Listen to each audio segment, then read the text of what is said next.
1. I sent one boy to the gas chamber at Huntsville. One and only one. My arrest and my testimony. I went up there and visited with him 2 or 3 times. 3 times. The last time was the day of his execution. I didn't have to go, but I did. I sure didn't want to. He killed a 14-year-old girl, and I can tell you right now I never did have no great desire to visit with him, let alone go to his execution, but I done it. The papers said it was a crime of passion, and he told me there wasn't no passion to it. He'd been dating this girl, young as she was. He was 19. And he told me that he'd been planning to kill somebody for about as long as he could remember. Said that if they turned him out, he'd do it again. Said he knew he was going to hell. Told it to me out of his own mouth. I don't know what to make of that. I surely don't. I thought I'd never seen a person like that, and it got me to wondering if maybe he was some new kind. I watched them strap him into the seat and shut the door. He might have looked a bit nervous about it, but that was about all. I really believe that he knew he was going to be in hell in 15 minutes. I believe that. And I've thought about that a lot. He wasn't hard to talk to, called me sheriff, but I didn't know what to say to him. What do you say to a man that by his own admission has no soul? Why would you say anything? I've thought about it a good deal. But he wasn't nothing compared to what was coming down the pike. They say the eyes are the windows to the soul. I don't know what them eyes was the windows to, and I guess I'd as soon not know. But there is another view of the world out there, and other eyes to see it, and that's where this is going. It's done brought me to a place in my life I would not have thought I'd have come to. Somewhere out there is a true and living prophet of destruction, and I don't want to confront him. I know he's real. I have seen his work. I walked in front of those eyes once. I won't do it again. I won't push my chips forward and stand up and go out to meet him. It ain't just being older. I wish that it was. I can't say that it's even what you are willing to do, because I always knew that you had to be willing to die to even do this job. That was always true. Not to sound glorious about it or nothing, but you do. If you ain't, they'll know it. They'll see it in a heartbeat. I think it's more like what you're willing to become. And I think a man would have to put his soul at hazard, and I won't do that. I think now that maybe I never would.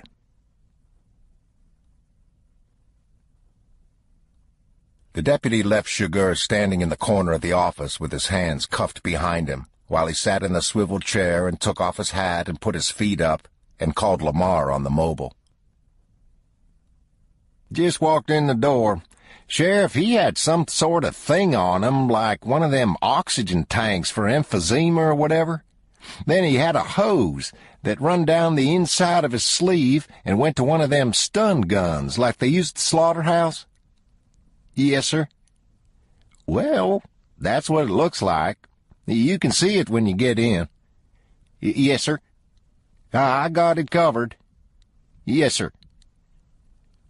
When he stood up out of the chair, he swung the keys off his belt and opened the locked desk drawer to get the keys to the jail.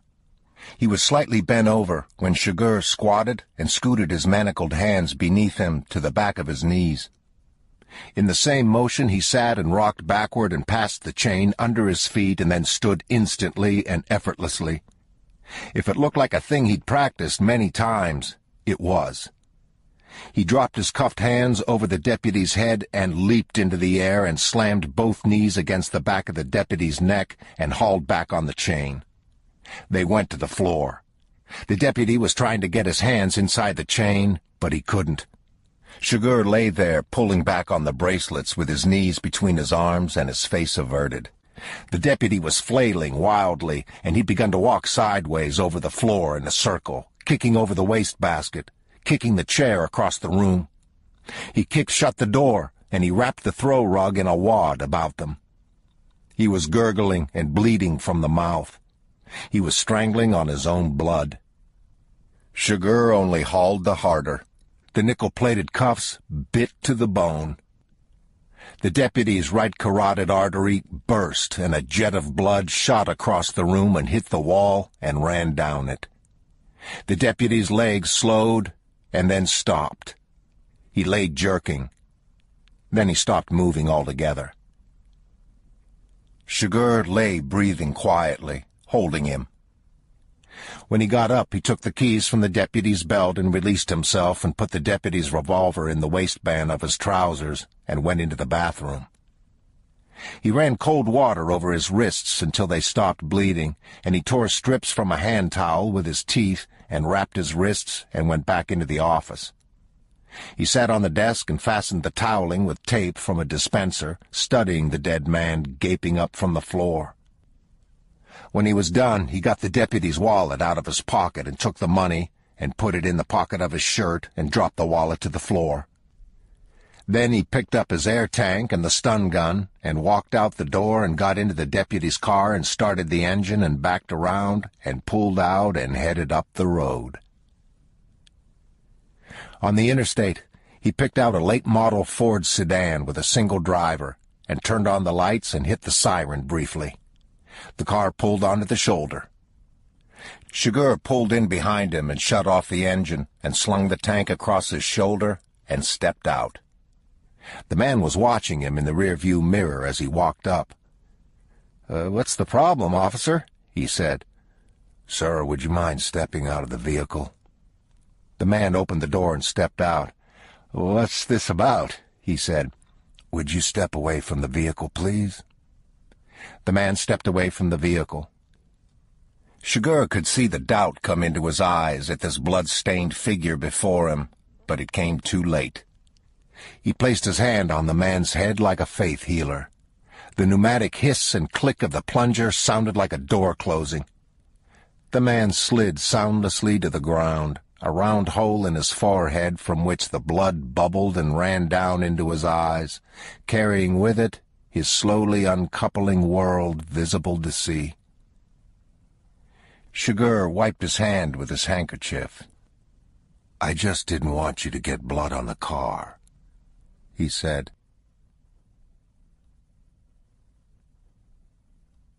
Moss sat with the heels of his boots dug into the volcanic gravel of the ridge and glassed the desert below him with a pair of 12-power German binoculars. His hat pushed back on his head, elbows propped on his knees. The rifle strapped over his shoulder with a harness leather sling was a heavy-barreled .270 on a .98 Mauser action with a laminated stock of maple and walnut. It carried a Unertal telescopic sight of the same power as the binoculars. The antelope were a little under a mile away. The sun was up less than an hour, and the shadow of the ridge and the Dattila and the rocks fell far out across the floodplain below him. Somewhere out there was the shadow of Moss himself. He lowered the binoculars and sat studying the land. Far to the south, the raw mountains of Mexico, the breaks of the river. To the west, the baked terracotta terrain of the running borderlands. He spat dryly and wiped his mouth on the shoulder of his cotton work shirt. The rifle would shoot half-minute of angle groups, 5-inch groups at 1,000 yards. The spot he'd picked to shoot from lay just below a long talus of lava scree, and it would put him well within that distance. Except that it would take the better part of an hour to get there, and the antelope were grazing away from him. The best he could say about any of it was that there was no wind. When he got to the foot of the talus, he raised himself slowly and looked for the antelope. They'd not moved far from where he last saw them, but the shot was still a good 700 yards. He studied the animals through the binoculars. In the compressed air motes and heat distortion, a low haze of shimmering dust and pollen. There was no other cover, and there wasn't going to be any other shot. He wallowed down in the scree and pulled off one boot and laid it over the rocks and lowered the forearm of the rifle down into the leather and pushed off the safety with his thumb and sighted through the scope. They stood with their heads up, all of them, looking at him. "Damn," he whispered. The sun was behind him, so they couldn't very well have seen light reflect off the glass of the scope. They'd just flat seen him. The rifle had a can-jar trigger set to 9 ounces, and he pulled the rifle and the boot toward him with great care, and sighted again, and jacked the crosshairs slightly up the back of the animal standing most broadly to him. He knew the exact drop of the bullet in 100-yard increments. It was the distance that was uncertain. He laid his finger in the curve of the trigger. The boar's tooth he wore on a gold chain spooled onto the rocks inside his elbow. Even with the heavy barrel and the muzzle brake, the rifle bucked up off the rest. When he pulled the animals back into the scope, he could see them all standing as before. It took the 150-grain bullet the better part of a second to get there, but it took the sound twice that. They were standing, looking at the plume of dust where the bullet had hit. Then they bolted. Running almost immediately at top speed, out upon the Boreal with the long whang of the rifle shot rolling after them and caroming off the rocks and yawing back across the open country in the early morning solitude. He stood and watched them go. He raised the glasses. One of the animals had dropped back and was packing one leg, and he thought that the round had probably skipped off the pan and caught him in the left hindquarters. He leaned and spat. "Damn," he said. He watched them out of sight beyond the rocky headlands to the south. The pale orange dust that hung in the windless morning light grew faint, and then it too was gone. The Boreal stood silent and empty in the sun, as if nothing had occurred there at all. He sat and pulled on his boot and picked up the rifle and ejected the spent casing and put it in his shirt pocket and closed the bolt. Then he slung the rifle over his shoulder and set out. It took him some 40 minutes to cross the Boreal. From there he made his way up a long volcanic slope and followed the crest of the ridge southeast to an overlook above the country into which the animals had vanished. He glassed the terrain slowly. Crossing that ground was a large tailless dog, black in color. He watched it. It had a huge head and cropped ears, and it was limping badly. It paused and stood. It looked behind it. Then it went on. He lowered the glasses and stood, watching it go. He hiked on along the ridge with his thumb hooked in the shoulder strap of the rifle, his hat pushed back on his head. The back of his shirt was already wet with sweat. The rocks there were etched with pictographs, perhaps 1,000 years old. The men who drew them, hunters like himself. Of them, there was no other trace. At the end of the ridge was a rock slide, a rough trail leading down. Candelia and scrub catclaw. He sat in the rocks and steadied his elbows on his knees and scanned the country with the binoculars. A mile away, on the floodplain, sat 3 vehicles. He lowered the binoculars and looked over the country at large. Then he raised them again. There looked to be men lying on the ground. He jacked his boots into the rocks and adjusted the focus. The vehicles were 4-wheel drive trucks, or Broncos, with big all-terrain tires and winches and racks of roof lights. The men appeared to be dead. He lowered the glasses, then he raised them again. Then he lowered them and just sat there. Nothing moved. He sat there for a long time. When he approached the trucks, he had the rifle unslung and cradled at his waist with the safety off. He stopped. He studied the country, and then he studied the trucks. They were all shot up. Some of the tracks of holes that ran across the sheet metal were spaced and linear, and he knew they'd been put there with automatic weapons. Most of the glass was shot out and the tires flat. He stood there, listening. In the first vehicle, there was a man slumped dead over the wheel. Beyond were 2 more bodies lying in the gaunt yellow grass. Dried blood, black on the ground. He stopped and listened. Nothing. The drone of flies. He walked around the end of the truck. There was a large dead dog there, of the kind he'd seen crossing the floodplain. The dog was gut-shot. Beyond that was a 3rd body, lying face down. He looked through the window at the man in the truck. He was shot through the head, blood everywhere. He walked on to the 2nd vehicle, but it was empty. He walked out to where the 3rd body lay. There was a shotgun in the grass. The shotgun had a short barrel, and it was fitted with a pistol stock and a 20-round drum magazine. He nudged the man's boot with his toe and studied the low surrounding hills. The 3rd vehicle was a Bronco, with a lifted suspension and dark-smoked windows. He reached up and opened the driver's side door. There was a man sitting in the seat looking at him. Moss stumbled back, leveling the rifle. The man's face was bloody. He moved his lips dryly. "Agua. Cuate," he said. "Agua. Por Dios." He had a short-barreled H&K machine pistol with a black nylon shoulder strap lying in his lap, and Moss reached and got it and stepped back. "Agua," the man said. "Por Dios." "I ain't got no water." "Agua." Moss left the door open and slung the H&K over his shoulder and stepped away. The man followed him with his eyes. Moss walked around the front of the truck and opened the door on the other side. He lifted the latch and folded the seat forward. The cargo space in the rear was covered with a metallic silver tarp. He pulled it back. A load of brick-sized parcels, each wrapped in plastic. He kept one eye on the man and got out his knife and cut a slit in one of the parcels. A loose brown powder dribbled out.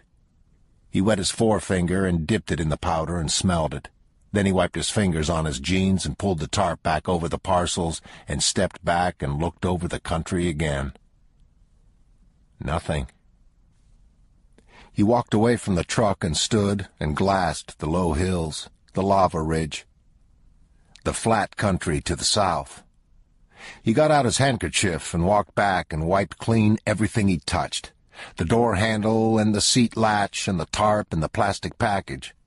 He crossed around to the other side of the truck and wiped everything down there, too. He tried to think what else he might have touched. He went back to the first truck and opened the door with his kerchief and looked in. He opened the glove box and closed it again. He studied the dead man at the wheel. He left the door open and walked around to the driver's side. The door was full of bullet holes. The windshield, small caliber 6mm, maybe number 4 buckshot, the pattern of them. He opened the door and pushed the window button, but the ignition wasn't on. He shut the door and stood there, studying the low hills. He squatted and unslung the rifle from his shoulder and laid it in the grass and took the H&K and pushed back the follower with the heel of his hand. There was a live round in the chamber, but the magazine held only 2 more rounds. He sniffed at the muzzle of the piece. He ejected the clip and slung the rifle over one shoulder and the machine pistol over the other and walked back to the Bronco and held the clip up for the man to see. "Otra," he said. "Otra." The man nodded. "En mi bolsa." "You speak English?" He didn't answer. He was trying to gesture with his chin. Moss could see 2 clips sticking out of the canvas pocket of the jacket he was wearing. He reached into the cab and got them and stepped back. Smell of blood and fecal matter. He put one of the full clips into the machine pistol and the other 2 in his pocket. "Agua. Cuate," the man said. Moss scanned the surrounding country. "I told you," he said. "I ain't got no water." "La puerta," the man said. Moss looked at him. "La puerta. Hay lobos." "There ain't no lobos." "Sí, lobos. Leones." Moss shut the door with his elbow. He went back to the first truck and stood looking at the open door on the passenger's side. There were no bullet holes in the door, but there was blood on the seat. The key was still in the ignition, and he reached in and turned it, and then pushed the window button. The glass ratcheted slowly up out of the channel. There were 2 bullet holes in it, and a fine spray of dried blood on the inside of the glass. He stood there thinking about that. He looked at the ground, stains of blood in the clay, blood in the grass. He looked out down the track south across the caldera, back the way the truck had come. There had to be a last man standing. And it wasn't the Cuate and the Bronco begging for water. He walked out on the floodplain and cut a wide circle to see where the track of the tires in the thin grass would show in the sun. He cut for sign 100 feet to the south. He picked up the man's trail and followed it until he came to blood in the grass. Then more blood. "You ain't gone far," he said. "You may think you are, but you ain't." He quit the track altogether and walked out to the highest ground visible, holding the H&K under his arm with the safety off. He glassed the country to the south. Nothing. He stood fingering the boar's tusk at the front of his shirt. "About now," he said, "you're shaded up somewheres, watching your backtrack, and the chances of me seeing you 'fore you see me are about as close to nothing as you can get without falling in." He squatted and steadied his elbows on his knees, and with the binoculars swept the rocks at the head of the valley.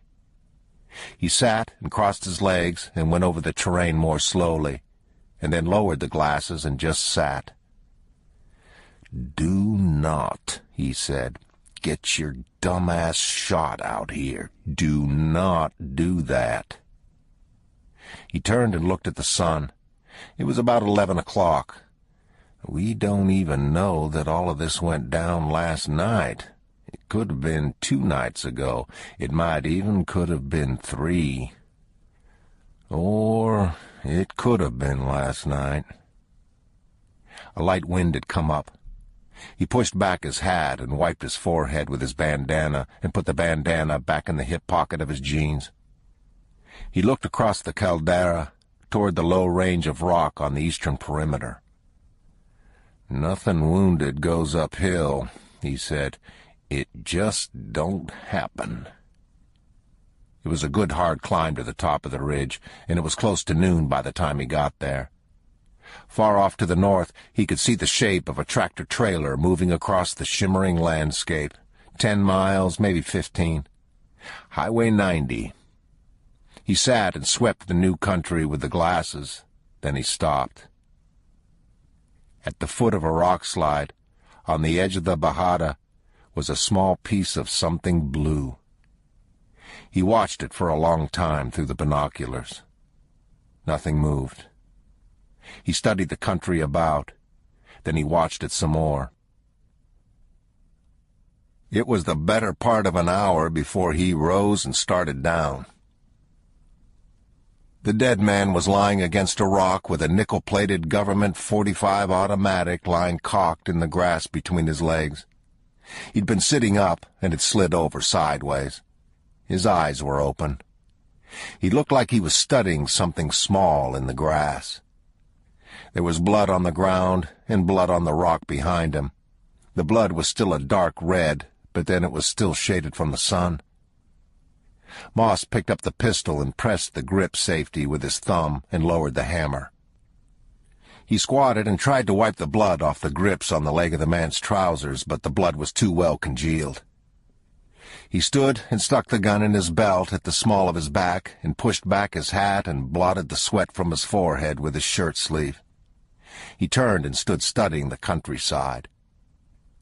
There was a heavy leather document case standing upright alongside the dead man's knee, and Moss absolutely knew what was in the case, and he was scared in a way that he didn't even understand.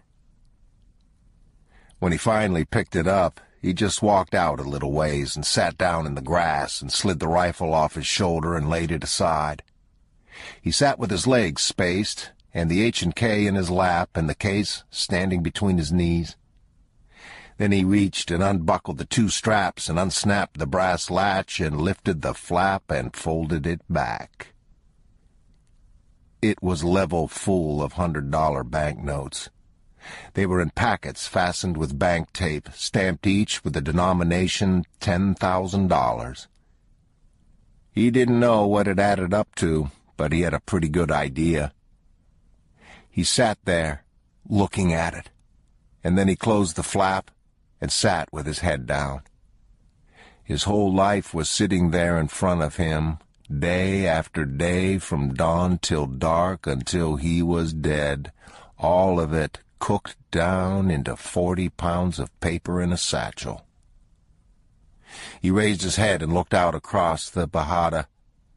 A light wind from the north, cool, sunny. 1 o'clock in the afternoon. He looked at the man lying dead in the grass. His good crocodile boots that were filled with blood and turning black. The end of his life, here, in this place. The distant mountains to the south, the wind in the grass, the quiet.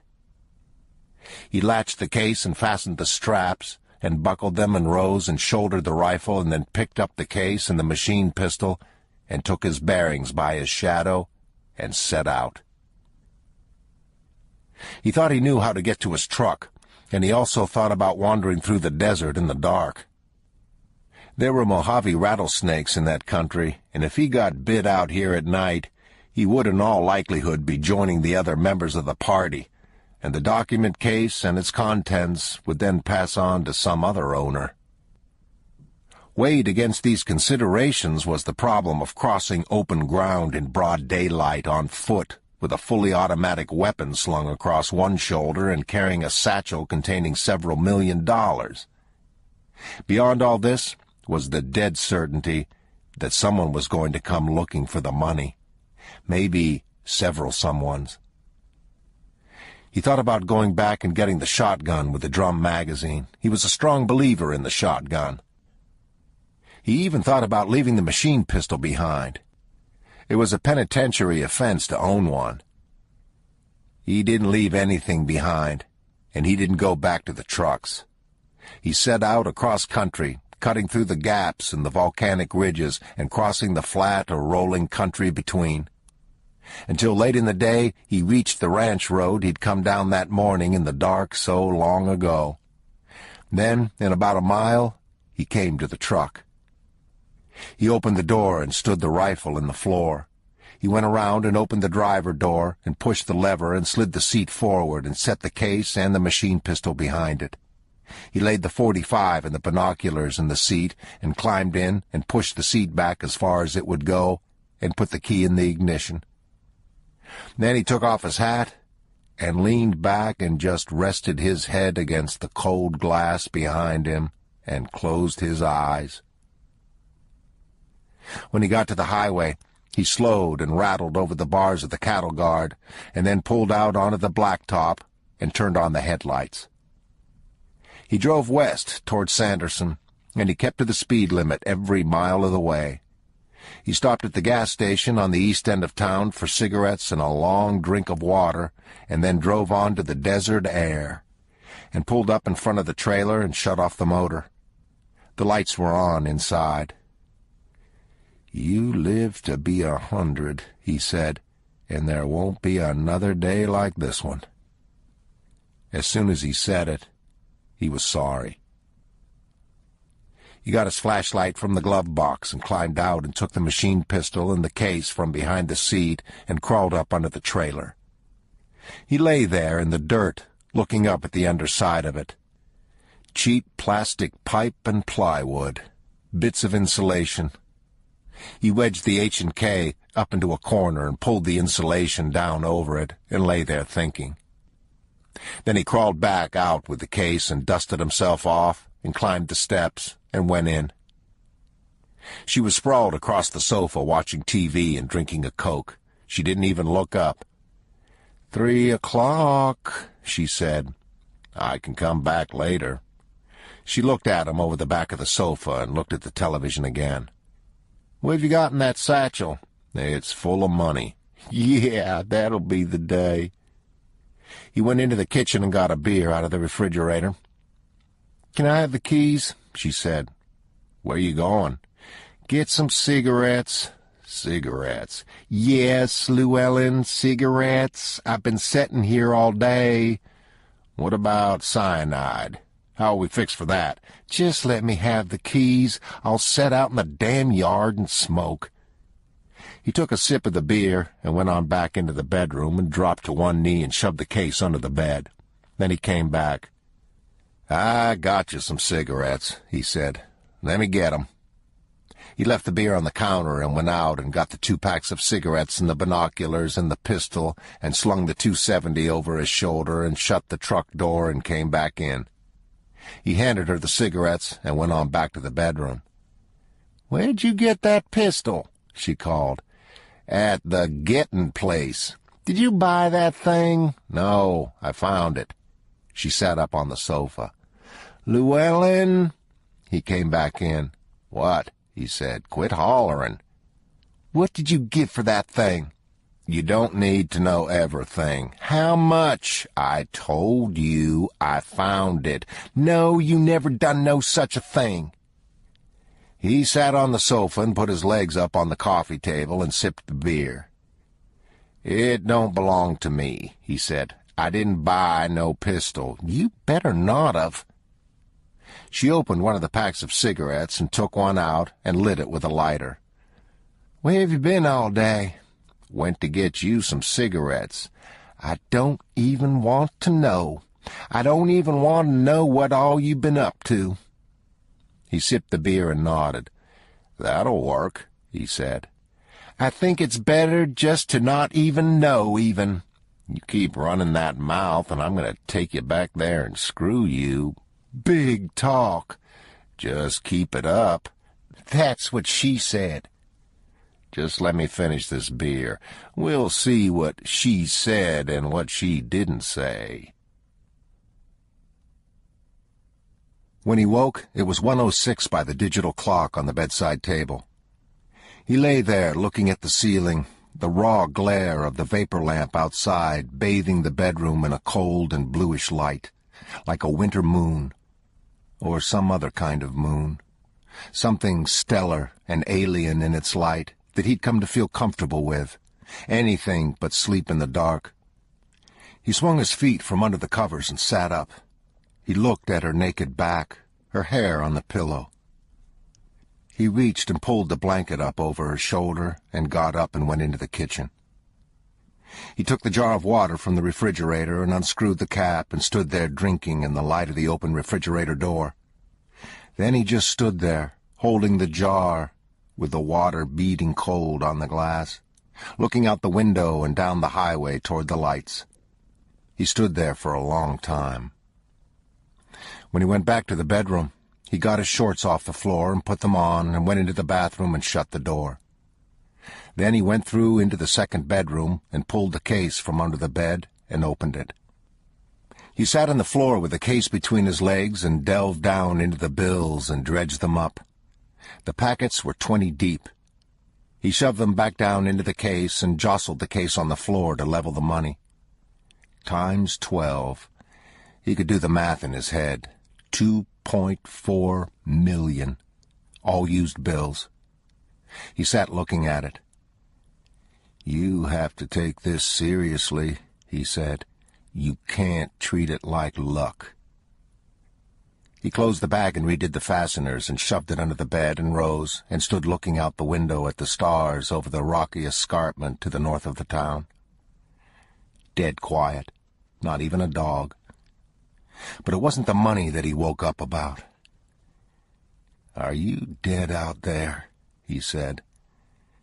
"Hell no, you ain't dead." She woke while he was getting dressed and turned in the bed to watch him. "Llewellyn?" "Yeah." "What are you doing?" "Getting dressed." "Where are you going?" "Out." "Where are you going, baby?" "Something I forgot to do. I'll be back." "What are you going to do?" He opened the drawer and took the .45 out and ejected the clip and checked it and put it back and put the pistol in his belt. He turned and looked at her. "I'm fixin' to go do something dumber'n hell, but I'm going anyways. If I don't come back, tell Mother I love her." "Your mother's dead, Llewellyn." "Well, I'll tell her myself then." She sat up in the bed. "You're scaring the hell out of me, Llewellyn. Are you in some kind of trouble?" "No. Go to sleep." "Go to sleep?" "I'll be back in a bit." "Damn you, Llewellyn." He stepped back into the doorway and looked at her. "What if I was not to come back? Is them your last words?" She followed him down the hallway to the kitchen, pulling on her robe. He took an empty gallon jug from under the sink and stood filling it at the tap. "Do you know what time it is?" she said. "Yeah, I know what time it is." "Baby, I don't want you to go. Where are you going? I don't want you to go." "Well, darling, we're eye to eye on that, 'cause I don't want to go neither. I'll be back. Don't wait up on me." He pulled in at the filling station under the lights and shut off the motor and got the survey map from the glove box and unfolded it across the seat and sat there studying it.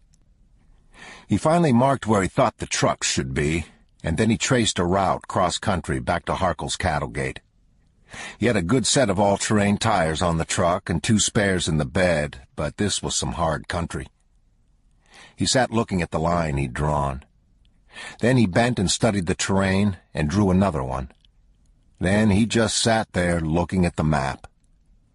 When he started the engine and pulled out onto the highway, it was 2:15 in the morning, the road deserted, the truck radio in this outland country dead even of static from one end of the band to the other.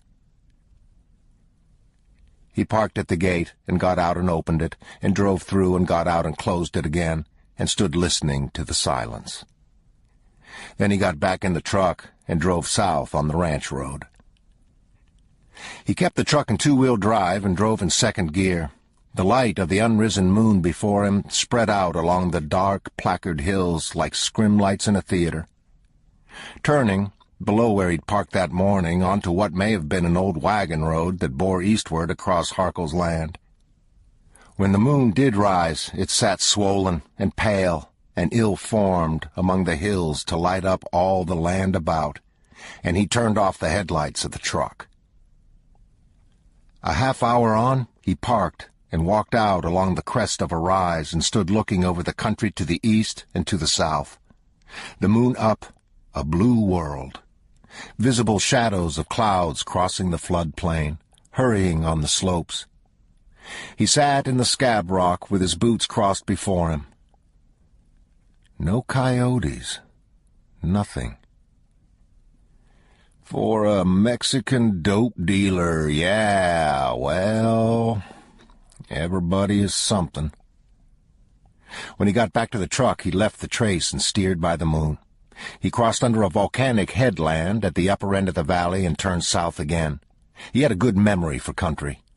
He was crossing terrain he'd scouted from the ridge earlier that day, and he stopped again and got out to listen. When he came back to the truck, he pried the plastic cover from the dome light and took the bulb out and put it in the ashtray. He sat with the flashlight and studied the map again. When next he stopped, he just shut off the engine and sat with the window down. He sat there for a long time. He parked the truck a half-mile above the upper end of the caldera and got the plastic jug of water out of the floor and put the flashlight in his hip pocket. Then he took the .45 off the seat and shut the door quietly with his thumb on the latch button and turned and set off toward the trucks. They were as he'd left them, hunkered down on their shot-out tires. He approached with the .45 cocked in his hand. dead quiet. Could be because of the moon. His own shadow was more company than he would have liked. Ugly feeling out here. A trespasser. Among the dead. "Don't get weird on me," he said. "You ain't one of 'em. Not yet." The door of the Bronco was open.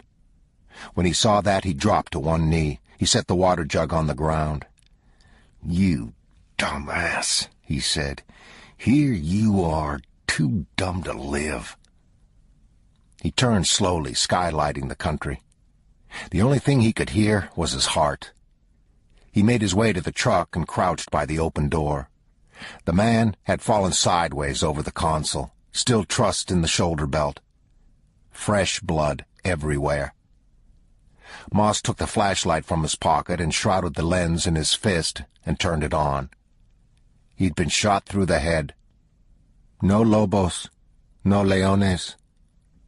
He shone the hooded light into the cargo space behind the seats. Everything gone. He switched off the light and stood. He walked out slowly to where the other bodies lay. The shotgun was gone. The moon was already a quarter ways up. All but day bright. He felt like something in a jar. He was halfway back up the caldera to his truck when something made him stop. He crouched, holding the cocked pistol across his knee. He could see the truck in the moonlight at the top of the rise.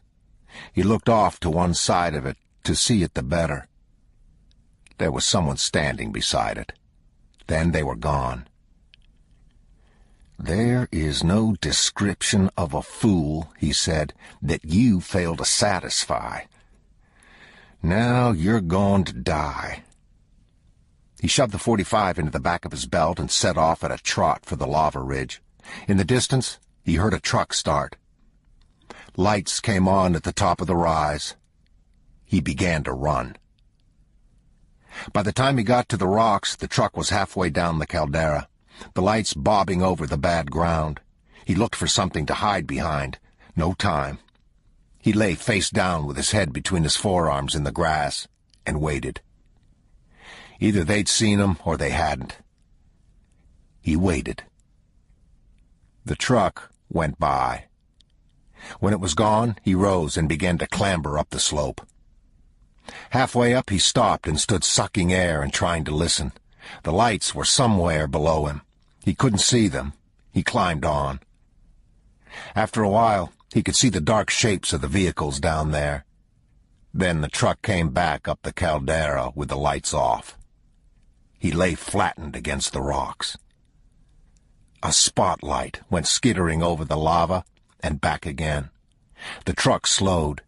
He could hear the engine idling, the slow lope of the cam, big block engine. The spotlight swept over the rocks again. "It's all right," he said. "You need to be put out of your misery. Be the best thing for everybody." The engine revved slightly and idled down again. Deep, guttural tone to the exhaust, cam and headers and God knows what else. After a while, it moved on in the dark. When he got to the crest of the ridge, he crouched and took the .45 out of his belt and uncocked it and put it back again and looked out to the north and to the east. No sign of the truck. "How would you like to be out there in your old pickup trying to outrun that thing?" he said. Then he realized that he'd never see his truck again. "Well," he said, "there's lots of things you ain't gonna see again." The spotlight came on again at the head of the caldera and moved across the ridge. Moss lay on his stomach, watching. It came back again. "If you knew there was somebody out here afoot that had $2 million of your money, at what point would you quit looking for 'em? That's right. There ain't no such a point."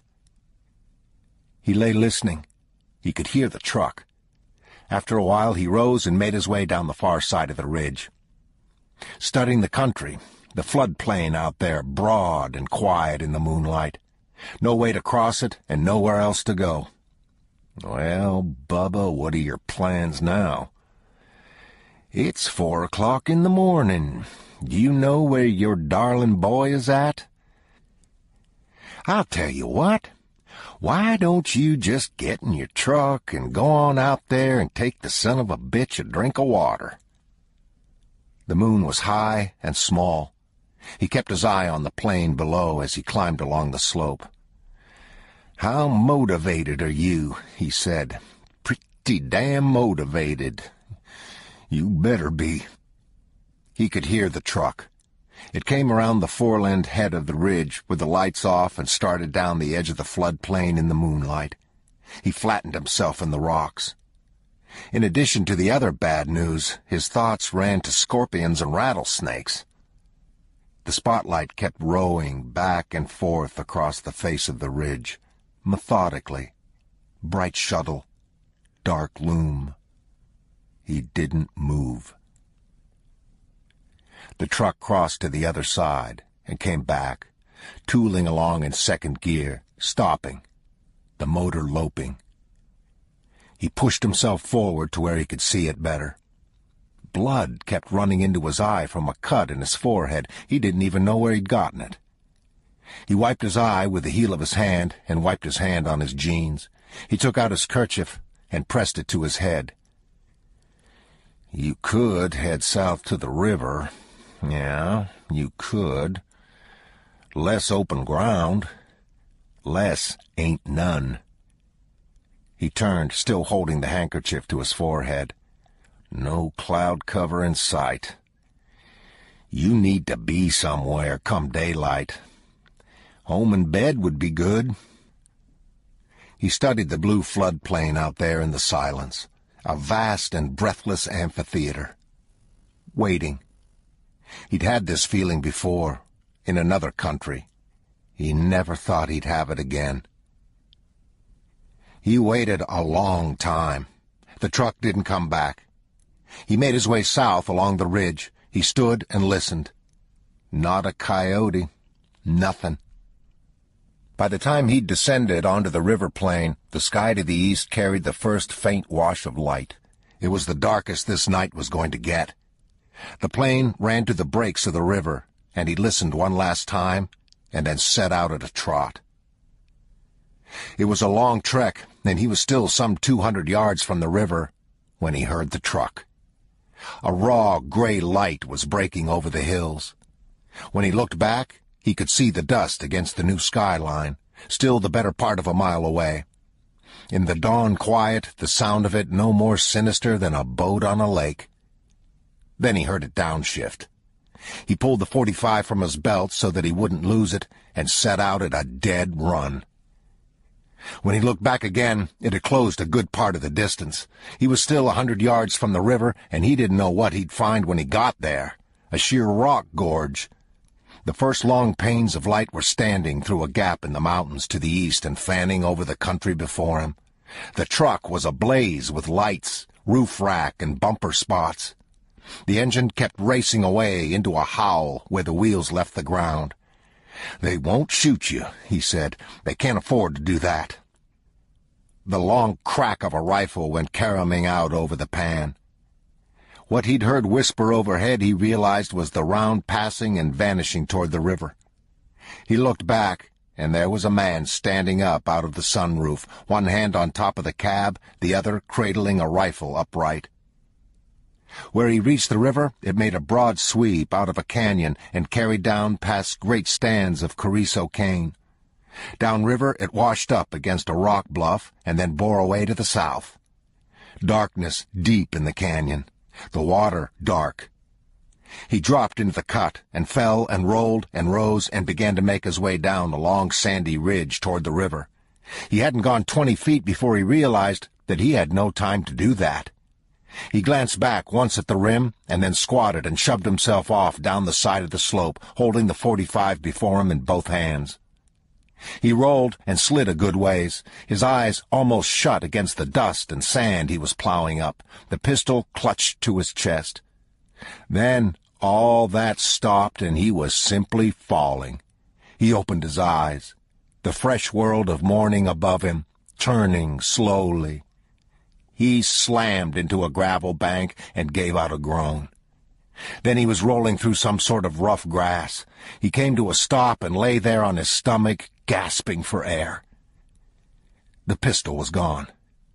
He crawled back through the flattened grass until he found it, and he picked it up and turned to scan the rim of the river breaks above him, whacking the pistol barrel across his forearm to shake out the dirt. His mouth was full of sand, his eyes... He saw two men appear against the sky, and he cocked the pistol and fired at them, and they went away again. He knew he didn't have time to crawl to the river, and he just rose and made a run for it, splashing across the braided gravel flats and down a long sandbar until he came to the main channel. He got out his keys and his billfold and buttoned them into his shirt pocket. The cold wind blowing off the water smelled of iron. He could taste it. He threw away the flashlight and lowered the hammer on the .45 and shoved it into the crotch of his jeans. Then he shucked off his boots and pulled them inside his belt upside down at either side and tightened the belt as far as he could pull it and turned and dove into the water. The cold took his breath. He turned and looked back toward the rim, blowing and backpedaling through the slate-blue water. Nothing there. He turned and swam. The current carried him down into the bend of the river and hard up against the rocks. He pushed himself off. The bluff above him rose dark and deeply cupped, and the water in the shadows was black and choppy. When he finally spilled out into the tailwater and looked back, he could see the truck parked at the top of the bluff, but he couldn't see anyone. He checked to see that he still had his boots and the gun, and then turned and began to stroke for the far shore. By the time he dragged himself, shivering, out of the river, he was the better part of a mile from where he'd gone in. His socks were gone, and he set out at a jog, barefoot, toward the standing cane. Round cups in the shelving rock, where the ancients had ground their meal. When he looked back again, the truck was gone. Two men were trotting along the high bluff, silhouetted against the sky. He was almost to the cane when it rattled all about him, and there was a heavy whoomp, and then the echo of it from across the river. He was hit in the upper arm by a buckshot, and it stung like a hornet. He put his hand over it and dove into the cane, the lead ball half buried in the back of his arm. His left leg kept wanting to give out beneath him, and he was having trouble breathing.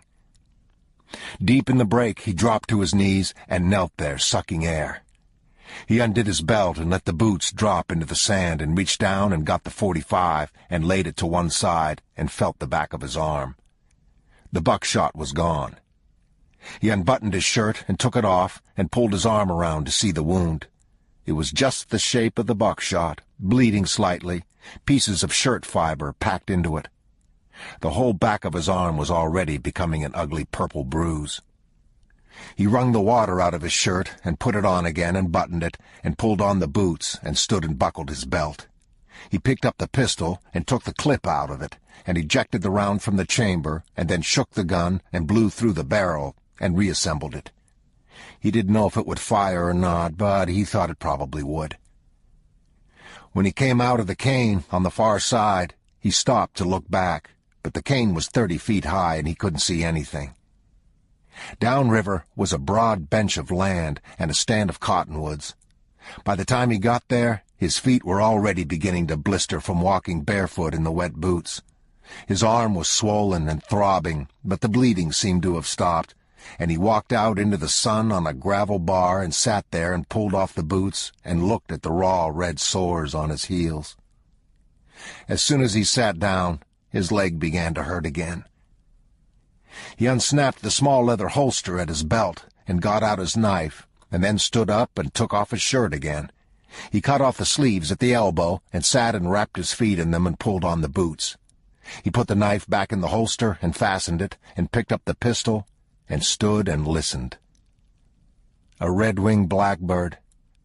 Nothing. As he turned to go, he heard the truck very faintly on the far side of the river. He looked for it, but he couldn't see it. He thought that by now probably the two men had crossed the river and were somewhere behind him. He went on through the trees. the trunks silted up from the high water and the roots tangled among the rocks.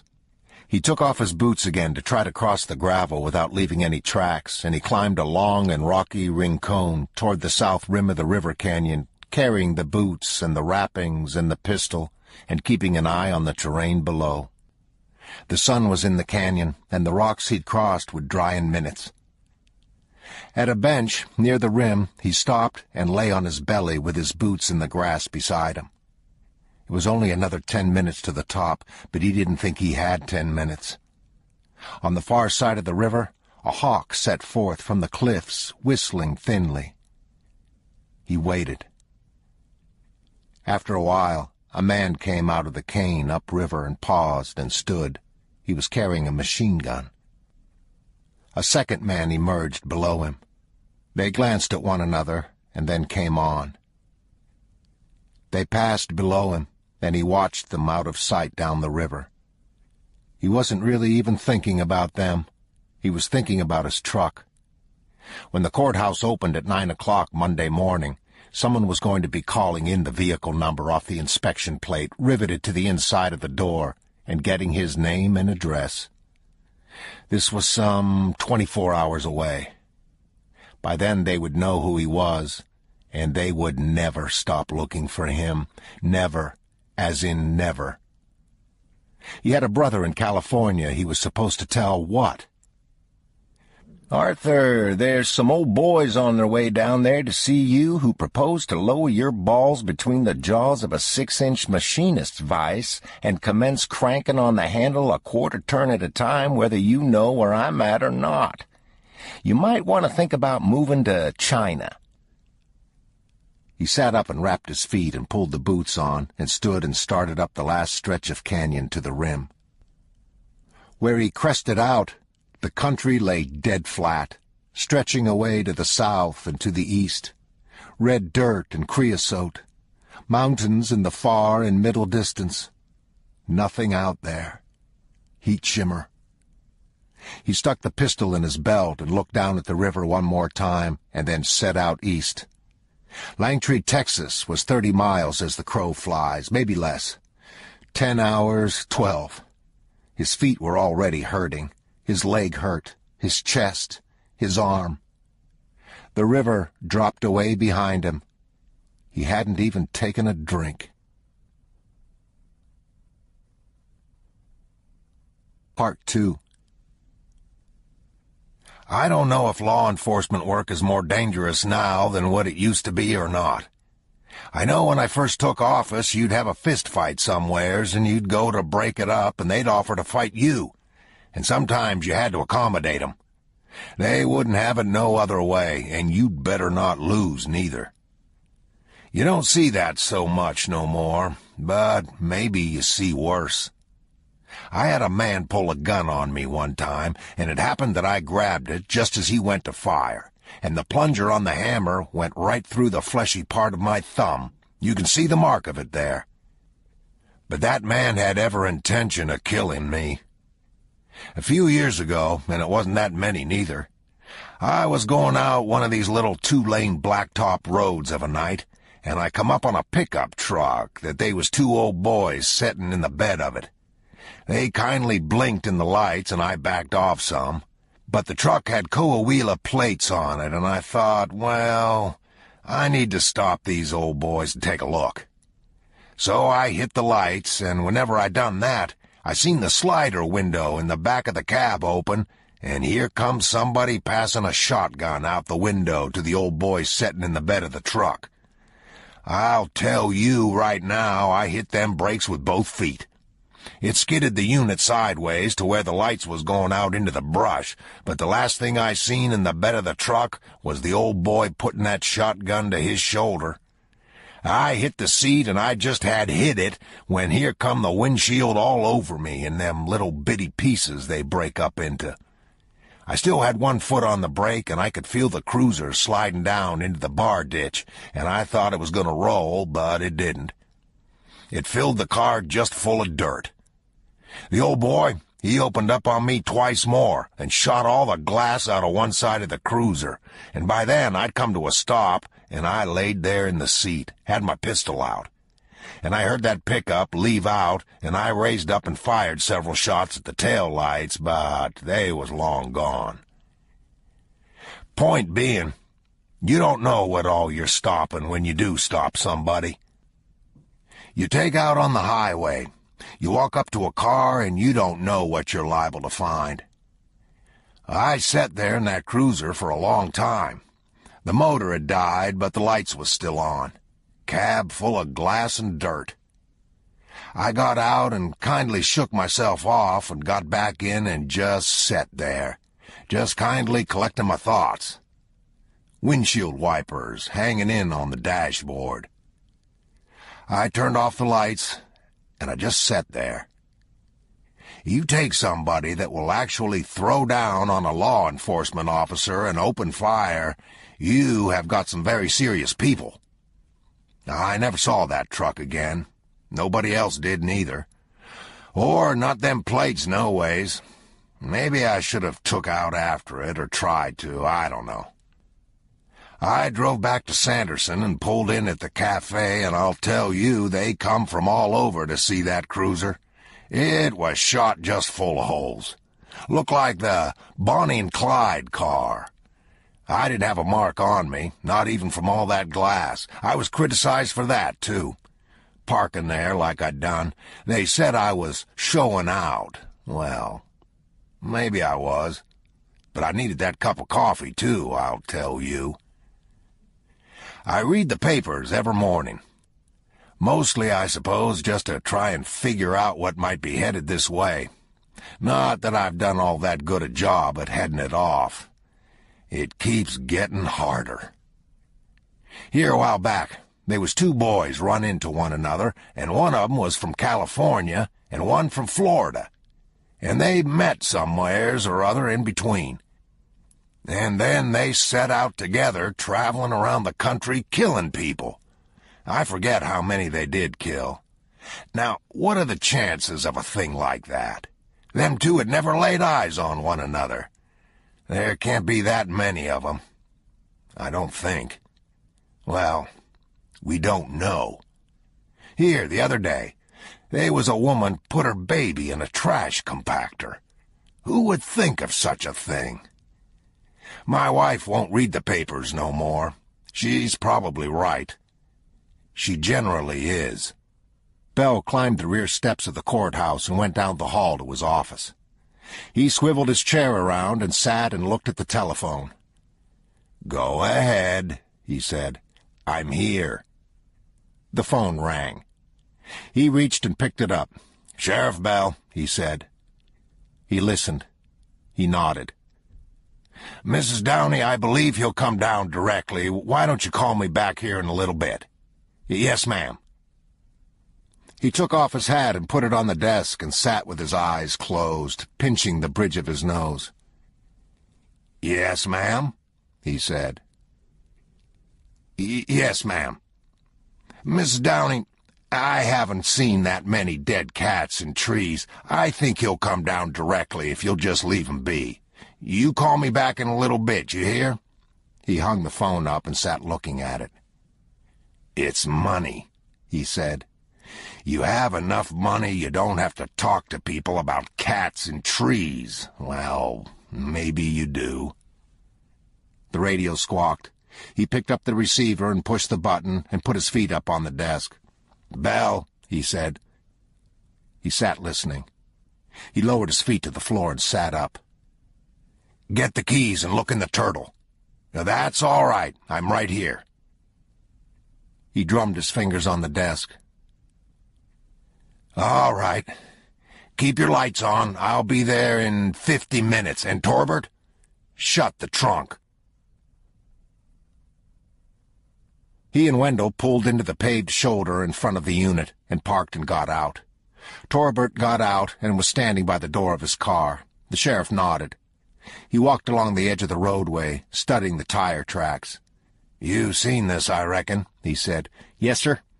"Well, let's take a look." Torbert opened the trunk, and they stood looking at the body. The front of the man's shirt was covered with blood, partly dried. His whole face was bloody. Bell leaned and reached into the trunk and took something from the man's shirt pocket and unfolded it. It was a blood-stained receipt for gas from a service station in Junction, Texas. "Well," he said, "this was the end of the road for Bill Wyrick." "I didn't look to see if he had a billfold on him." "That's all right, he don't. This here was just dumb luck." He studied the hole in the man's forehead. "Looks like a .45, clean, almost like a wad cutter." "What's a wad cutter?" "It's a target round. You got the keys?" "Yes, sir." Bell shut the trunk lid. He looked around. Passing trucks on the interstate were downshifting as they approached. "I've already talked to Lamar. Told him he can have his unit back in about 3 days. I called Austin, and they're looking for you first thing in the morning. Now, I ain't loading him into one of our units, and he damn sure don't need a helicopter. You take Lamar's unit back to Sonora when you get done and call, and me or Wendell One will come and get you. You got any money?" "Yes, sir." "Fill out the report, same as any report." "Yes, sir." "White male, late 30s, medium build." "How do you spell Wyrick?" "You don't spell it. We don't know what his name is." "Yes, sir." "He might have a family someplace." "Yes, sir." "Sheriff." "Yes." "What do we have on the perpetrator?" "We don't. Give Wendell your keys before you forget it." "They're in the unit." "Well, let's not be leaving keys in the units." "Yes, sir." "I'll see you in 2 days' time." "Yes, sir." "I hope that son of a bitch is in California." "Yes, sir, I know what you mean." "I got a feeling he ain't." "Yes, sir, I do too." "Wendell, you ready?" Wendell leaned and spat. "Yes, sir," he said. "I'm ready." He looked at Torbert. "You get stopped with that old boy in the Turtle, just tell him you don't know nothing about it. Tell him somebody must have put him in there while you was having coffee." Torbert nodded. "You and the sheriff going to come down and get me off of death row?" "If we can't get you out, we'll get in there with you." "You all don't be making light of the dead that-a-way," Bell said. Wendell nodded. "Yes, sir," he said. "You're right. I might be one myself some day." Driving out 90 toward the turnoff at Dryden, he came across a hawk dead in the road. He saw the feathers move in the wind. He pulled over and got out and walked back and squatted on his boot heels and looked at it. He raised one wing and let it fall again. Cold yellow eye dead to the blue vault above them. It was a big red tail. He picked it up by one wingtip and carried it to the bar ditch and laid it in the grass. They would hunt the blacktop, sitting on the high power poles and watching the highway in both directions for miles, any small thing that might venture to cross, closing on their prey against the sun, shadowless, lost in the concentration of the hunter. He wouldn't have the trucks running over it. He stood there, looking out across the desert, so quiet. Low hum of wind in the wires. High bloodweeds along the road. Wiregrass and sacahuista. Beyond in the stone arroyos, the tracks of dragons. The raw rock mountains shadowed in the late sun, and to the east, the shimmering abscissa of the desert plains under a sky where rain curtains hung dark as soot all along the quadrant. That god lives in silence who has scoured the following land with salt and ash. He walked back to the cruiser and got in and pulled away. When he pulled up in front of the sheriff's office in Sonora, the first thing he saw was the yellow tape stretched across the parking lot, a small courthouse crowd. He got out and crossed the street. "What's happened, Sheriff?" "I don't know," said Bell. "I just got here." He ducked under the tape and went up the steps. Lamar looked up when he tapped at the door. "Come in, Ed Tom," he said. "Come in. We got hell to pay here." They walked out on the courthouse lawn. Some of the men followed them. "You all go on," said Lamar. "Me and the sheriff here need to talk." He looked haggard. He looked at Bell, and he looked at the ground. He shook his head and looked away. "I used to play mumbly-peg here when I was a boy, right here. These youngsters today I don't think would even know what that was. Ed, Tom, this is a damned lunatic." "I hear you. You got anything to go on?" "Not really." Lamar looked away. He wiped his eyes with the back of his sleeve. "I'll tell you right now, this son of a bitch will never see a day in court. Not if I catch him, he won't." "Well, we need to catch him first. That boy was married." "I didn't know that." 23-year-old, clean-cut boy, straight as a die. Now I gotta go out to his house for his wife hears it on the damn radio.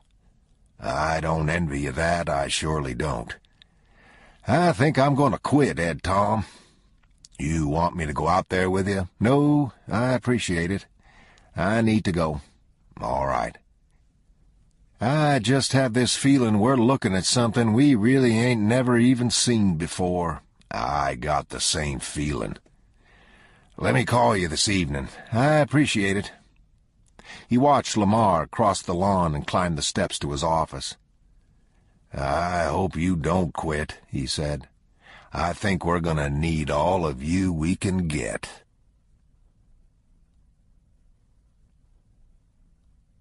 When they pulled up in front of the cafe, it was 1:20 in the morning. There were only 3 people on the bus. Sanderson, the driver said. Moss made his way forward. He'd seen the driver eyeing him in the mirror. Listen, he said, you think you could let me out down at the Desert Air? I got a bad leg, and I live down there, but I got nobody to pick me up. The driver shut the door. Yeah, he said, I can do that. When he walked in, she got up off the couch and ran and put her arms around his neck. I thought you was dead, she said. Well, I ain't, so don't go slobbering. I ain't. Why don't you fix me some bacon and eggs while I take a shower? Let me see that cut on your head. What happened to you? Where's your truck at? I need to take a shower. Fix me something to eat. My stomach thinks my throat's been cut. When he came out of the shower, he was wearing a pair of shorts, and when he sat at the little formica table in the kitchen, the first thing she said was, What's that on the back of your arm? How many eggs is this? 4? You got any more toast? They's 2 more pieces coming. What is that, Llewellyn? What would you like to hear? The truth. He sipped his coffee and set about salting his eggs. You ain't gonna tell me, are you? No. What happened to your leg? It's broke out in a rash. She buttered the fresh toast and put it on the plate and sat in the chair opposite. I like to eat breakfast of a night, he said. Takes me back to my bachelor days. What is going on, Llewellyn? Here's what's going on, Carla Jean.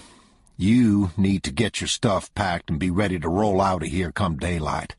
Whatever you leave, you ain't going to see it again, so if you want it, don't leave it. There's a bus leaves out of here at 7:15 in the morning. I want you to go to Odessa and wait there till I can call you. She sat back in the chair and watched him. You want me to go to Odessa, she said. That's correct. You ain't kidding, are you? Me? No. I ain't kidding a bit. Are we out of preserves? She got up and got the preserves out of the refrigerator and set them on the table and sat back down. He unscrewed the jar and ladled some onto his toast and spread it with his knife. What's in that satchel you brought in? I told you what was in that satchel. You said it was full of money. Well, then, I reckon that's what's in it. Where's it at? Under the bed in the back room. Under the bed, yes, ma'am. Can I go back there and look? You're free, white, and 21, so I reckon you can do whatever you want. I ain't 21. Well, whatever you are. And you want me to get on a bus and go to Odessa? You are getting on a bus and going to Odessa. What am I supposed to tell Mama? Well, try standing in the door and hollering, Mama, I'm home. Where's your truck at? Gone the way of all flesh. Nothing's forever. How are we supposed to get down there in the morning? Call Miss Rosa over yonder. She ain't got nothing to do. What have you done, Llewellyn? I robbed the bank at Fort Stockton. You're a lying sack of you-know-what. If you ain't gonna believe me, what'd you ask me for? You need to get on back there and get your stuff together. We got about 4 hours till daylight. Let me see that thing on your arm. You done seen it. Let me put something on it. Yeah, I think there's some buckshot salve in the cabinet if we ain't out. Will you go on and quit aggravating me? I'm trying to eat. Did you get shot? No. I just said that to get you stirred up. Now go on now.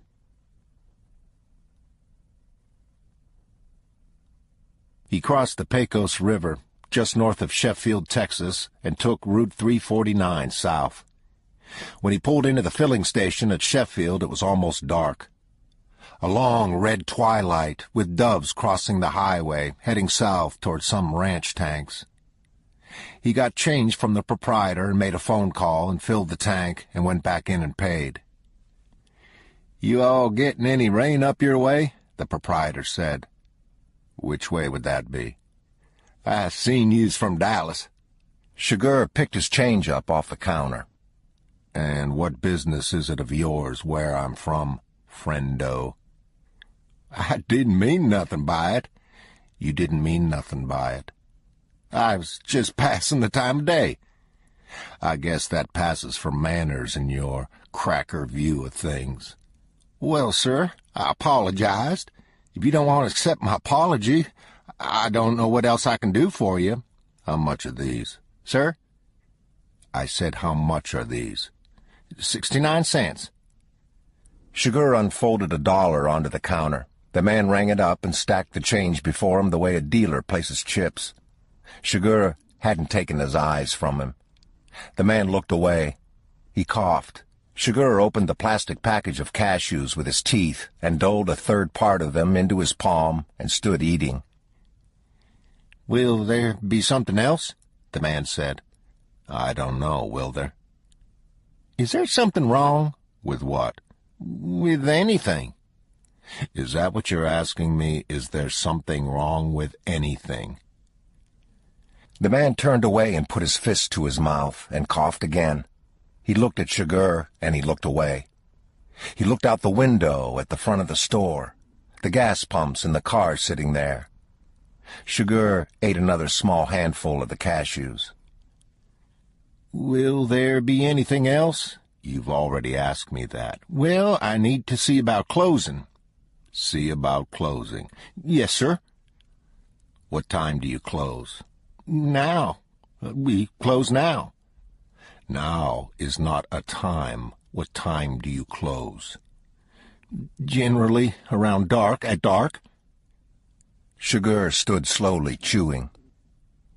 "You don't know what you're talking about, do you?" "Sir?" "I said, you don't know what you're talking about, do you?" "I'm talking about closing. That's what I'm talking about." "What time do you go to bed?" "Sir?" "You're a bit deaf, aren't you?" "I said, what time do you go to bed?" "Well, I'd say around 9:30. Somewhere around 9:30. Sugar poured more cashews into his palm. "I could come back then," he said. "We'll be closed then." "That's all right." "Well, why would you be coming back? We'll be closed." "You said that." "Well, we will." "You live in that house behind the store?" "Yes, I do." "You've lived here all your life?" The proprietor took a while to answer. "This was my wife's father's place," he said, "originally." "You married into it?" "We lived in Temple, Texas for many years.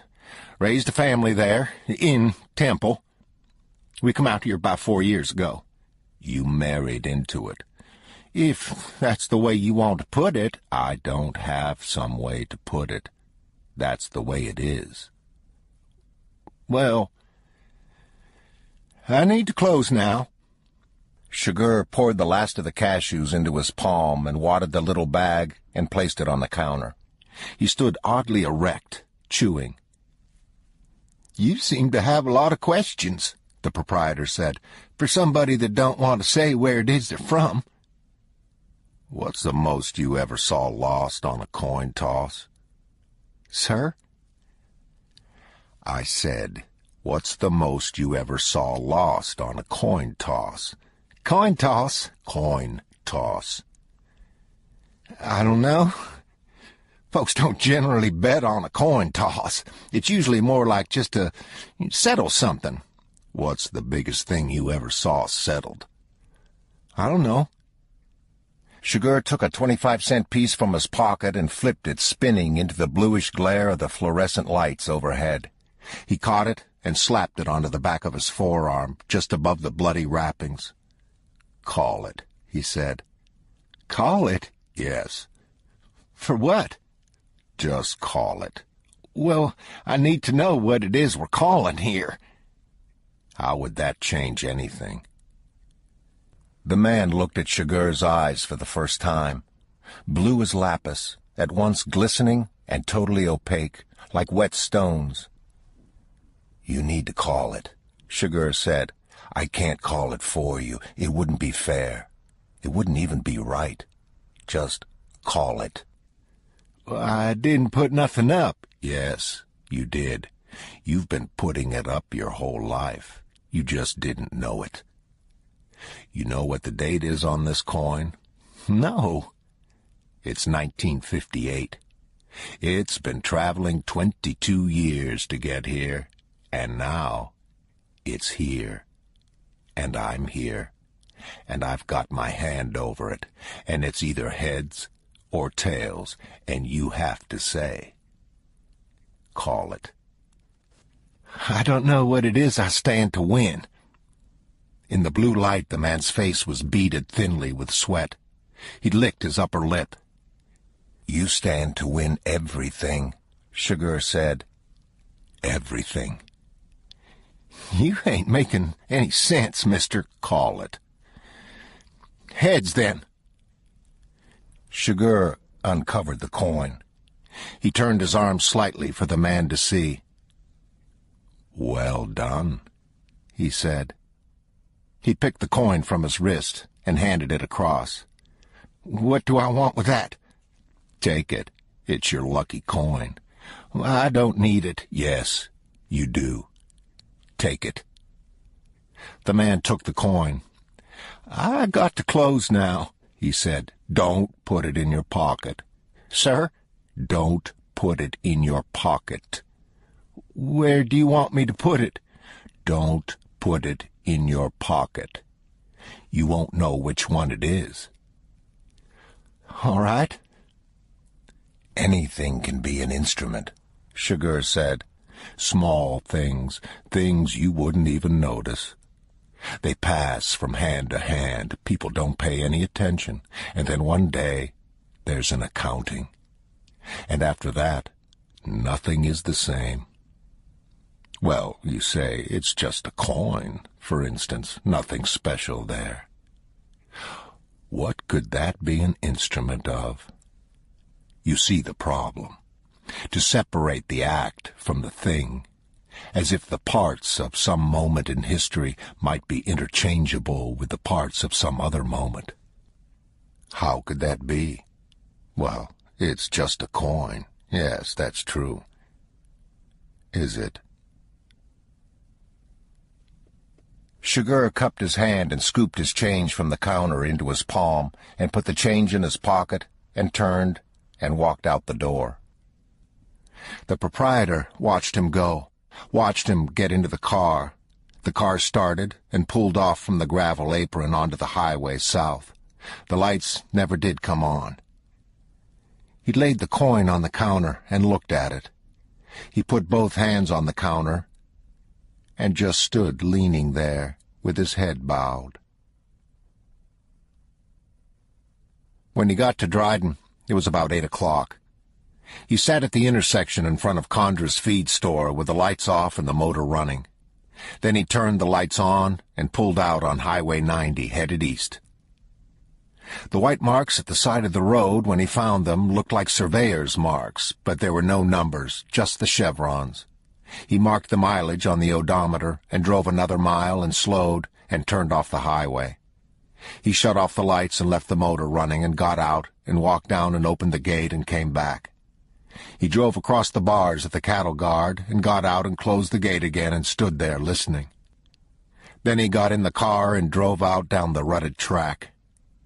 He followed a south-running fence, the ford wallowing over the bad ground. The fence was just an old remnant, 3 wires strung on mesquite posts. In a mile or so, he came out on a gravel plain where a Dodge Ram Charger was parked facing toward him. He pulled slowly alongside it and shut down the engine. The Ram Charger's windows were tinted so dark they looked black. Chigurh opened the door and got out. A man got out on the passenger side of the Dodge and folded the seat forward and climbed into the rear. Chigurh walked around the vehicle and got in and shut the door. "Let's go," he said.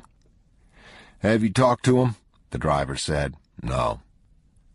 "He don't know what's happened?" "No. Let's go." They rolled out across the desert in the dark. "When do you aim to tell him?" the driver said. "When I know what it is that I'm telling him."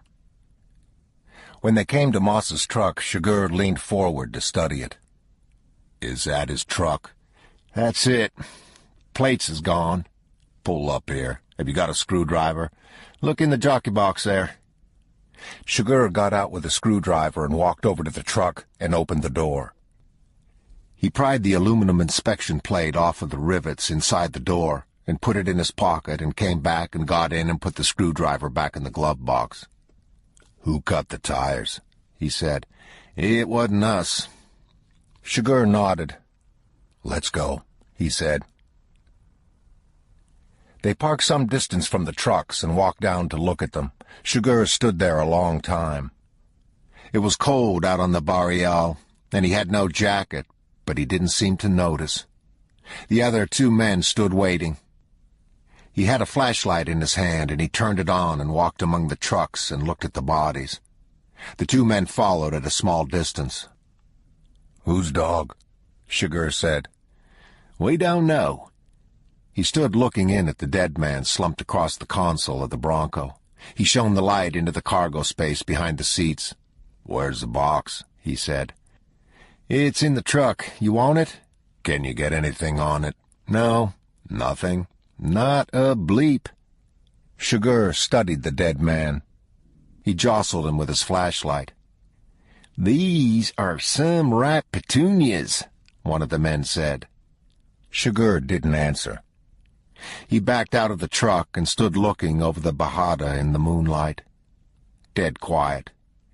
The man in the Bronco hadn't been dead 3 days or anything like it. He pulled the pistol from the waistband of his trousers and turned around to where the 2 men were standing and shot them once each through the head in rapid succession and put the gun back in his belt. The second man had actually half-turned to look at the first as he fell. Chigurh stepped between them and bent and pulled away the shoulder strap from the second man and swung up the 9mm Glock he'd been carrying and walked back out to the vehicle and got in and started it and backed around and drove up out of the caldera and back toward the highway. Part 3. I don't know that law enforcement benefits all that much from new technology. Tools that comes into our hands comes into theirs, too. Not that you can go back, or that you'd even want to. We used to have them old Motorola 2-way radios. We've had the high band now for several years. Some things ain't changed. Common sense ain't changed. I'll tell my deputies sometimes to just follow the breadcrumbs. I still like the old Colts 4440. If that won't stop 'em, you'd better throw the thing down and take off running. I like the old Winchester Model 97. I like it that it's got a hammer. I don't like having to hunt the safety on a gun. Of course, some things is worse. That cruiser of mine is 7 years old. It's got the 454 in it. You can't get that engine no more. I drove one of the new ones. It wouldn't outrun a fat man. I told the man I thought I'd stick with what I had. That ain't always a good policy, but it ain't always a bad one neither. This other thing I don't know. People will ask me about it ever so often. I can't say as I would rule it out altogether. It ain't something I would like to have to see again, to witness. The ones that really ought to be on death row will never make it. I believe that. You remember certain things about a thing like that. People didn't know what to wear. There was one or two come dressed in black, which I suppose was all right. Some of the men come just in their shirt sleeves, and that kindly bothered me. I ain't sure I could tell you why. Still, they seemed to know what to do, and that surprised me. Most of 'em I know had never been to a execution before. When it was over, they pulled this curtain around the gas chamber with him in there, settin' slumped over, and people just got up and filed out. Like out of church or something. It just seemed peculiar. Well, it was peculiar. I'd have to say it was probably the most unusual day I ever spent. Quite a few people didn't believe in it. Even them that worked on the row. You'd be surprised. Some of 'em I think had at one time. You see somebody every day, sometimes for years, and then one day you walk that man down the hallway and put him to death. Well, that'll take some of the cackle out of just about anybody. I don't care who it is. And, of course, some of them boys was not very bright. Chaplain Pickett told me about one he'd ministered to, and he ate his last meal, and he'd ordered this dessert, ever what it was. And it come time to go, and Pickett, he asked him didn't he want his dessert, and the old boy told him he was saving it for when he come back. I don't know what to say about that. Pickett didn't neither. I never had to kill nobody, and I am very glad of that fact. Some of the old-time sheriffs wouldn't even carry a firearm. A lot of folks find that hard to believe, but it's a fact. Jim Scarborough never carried one. That's the younger Jim. Gaston Boykins wouldn't wear one, up in Comanche County. I always like to hear about the old-timers. Never missed a chance to do so. The old-time concern that the sheriffs had for their people has been watered down some. You can't help but feel it. Nigger Hoskins over in Bastrop County knowed everybody's phone number in the whole county by heart. It's a odd thing when you come to think about it. The opportunities for abuse are just about everywhere. There's no requirements in the Texas State Constitution for being a sheriff. Not a one. There's no such thing as a county law. You think about a job where you have pretty much the same authority as God, and there's no requirements put upon you, and you are charged with preserving non-existent laws, and you tell me if that's peculiar or not, because I say that it is. Does it work? Yes, 90% of the time. It takes very little to govern good people, very little, and bad people can't be governed at all. Or if they could, I never heard of it.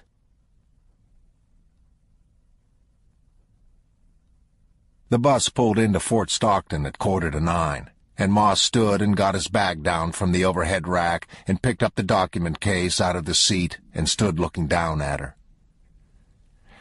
"Don't get on an airplane with that thing," she said. "They'll put you under the jail." "My mama didn't raise no ignorant children." "When you going to call me?" "I'll call you in a few days." "All right." "You take care." "I got a bad feeling, Llewellyn." "Well, I got a good one, so they ought to balance out." "I hope so."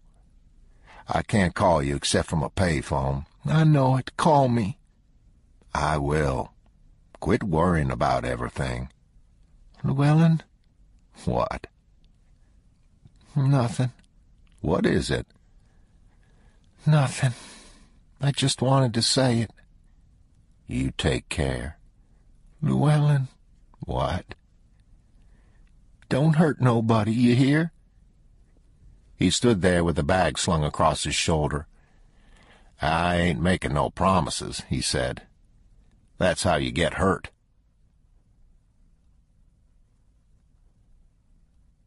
Bell had raised the first forkful of his supper to his mouth when the phone rang. He lowered it again. She'd started to push her chair back, but he wiped his mouth with his napkin and rose. "I'll get it," he said. "All right."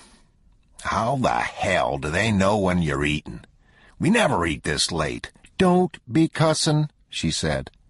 He picked up the phone. "Sheriff Bell," he said. He listened for a while. Then he said, "I'm going to finish my supper. I'll meet you there in about 40 minutes. Just leave the lights on your unit." He hung up the phone and came back to his chair and sat and picked up the napkin and put it in his lap and picked up his fork. "Somebody called in a car afire," he said, "just this side of Lozier Canyon." "What do you make of that?" He shook his head. He ate. He drank the last of his coffee. "Come go with me," he said. "Let me get my coat." They pulled off the road at the gate and drove over the cattle guard and pulled up behind Wendell's unit. Wendell walked back and Bell rolled down the window. "It's about a half-mile down," Wendell said. "Just follow me." "I can see it." "Yes, sir. It was going real good here about an hour ago. The people that called it in seen it from the road." They parked a little way off and got out and stood looking at it. "You could feel the heat on your face." Bell came around and opened the door and took his wife's hand. She got out and stood with her arms folded in front of her. There was a pickup truck parked a ways down, and 2 men were standing there in the dull red glare. They nodded each in turn and said, "Sheriff?" "We could have brought wieners," she said. "Yeah, marshmallows." "You wouldn't think a car would burn like that." "No, you wouldn't. Did you all see anything?" "No, sir. Just the fire." "Didn't pass nobody or nothing?" "No, sir." "Does that look to you like about a '77 Ford, Wendell?" "It could be." "I'd say it is." "Was that what that old boy was driving?" "Yeah, Dallas plates." "It wasn't his day, was it, Sheriff?" "It surely wasn't." "Why do you reckon they set fire to it?" "I don't know." Wendell turned and spat. "Wasn't what the old boy had in mind when he left Dallas, I don't reckon, was it?" Bell shook his head. "No," he said. "I'd guess it was about the farthest thing from his mind." In the morning, when he got to the office, the phone was ringing. Torbert wasn't back yet. He finally called at 9:30, and Bell sent Wendell to get him. Then he sat with his feet on the desk, staring at his boots. He sat that way for some time. Then he picked up the mobile and called Wendell. "Where you at?" "Just past Sanderson Canyon." "Turn around and come back." "All right. What about Torbert?" "Call him and tell him to just set tight. I'll come get him this afternoon." "Yes, sir." "Go to the house and get the keys to the truck from Loretta and hook up the horse trailer. Saddle my horse and Loretta's and load. And I'll see you out there in about an hour." "Yes, sir." He hung up the speaker and got up and went down to check on the jail.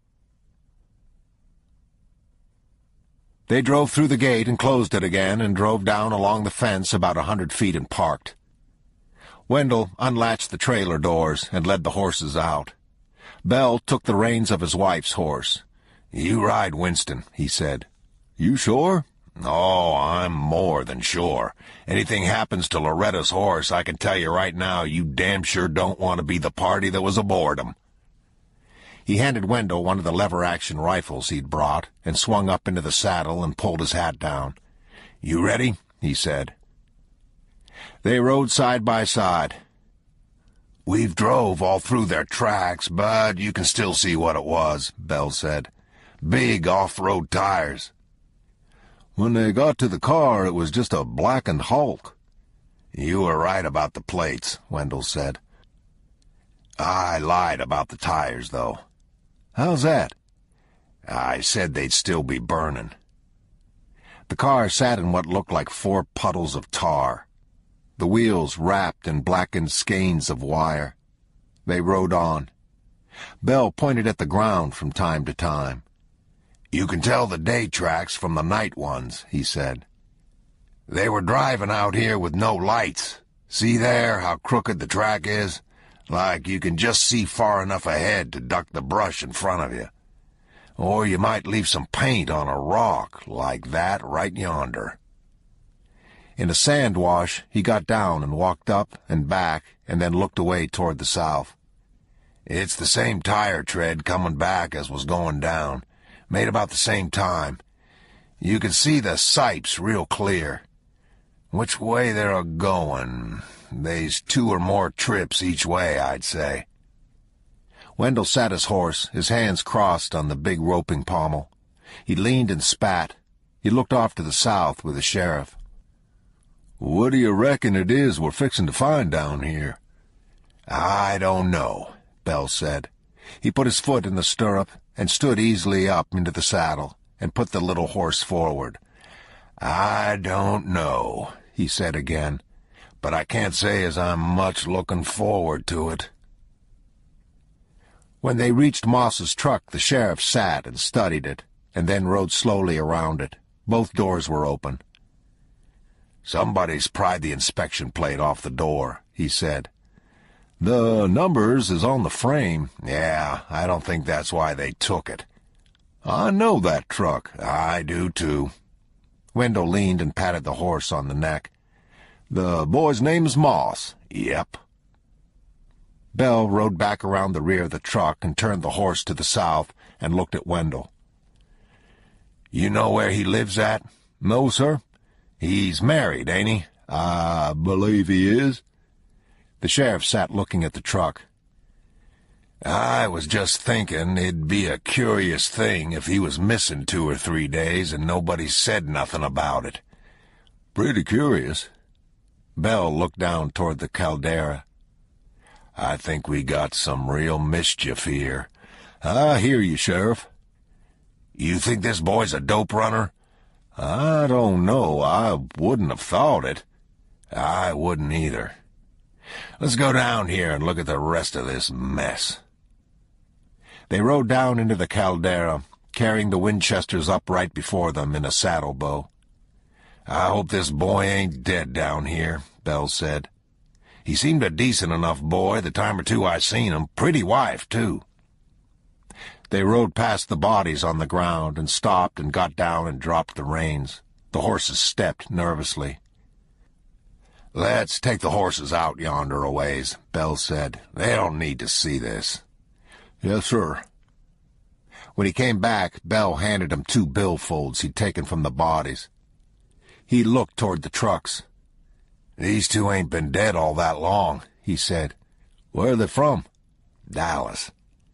He handed Wendell a pistol he'd picked up, and then he squatted and leaned on the rifle he was carrying. "These 2's been executed," he said. "One of their own, I'd say. The old boy never even got the safety off that pistol. Both of 'em shot between the eyes." "The other one didn't have a gun?" "Killer could have took it, or he might not have had one."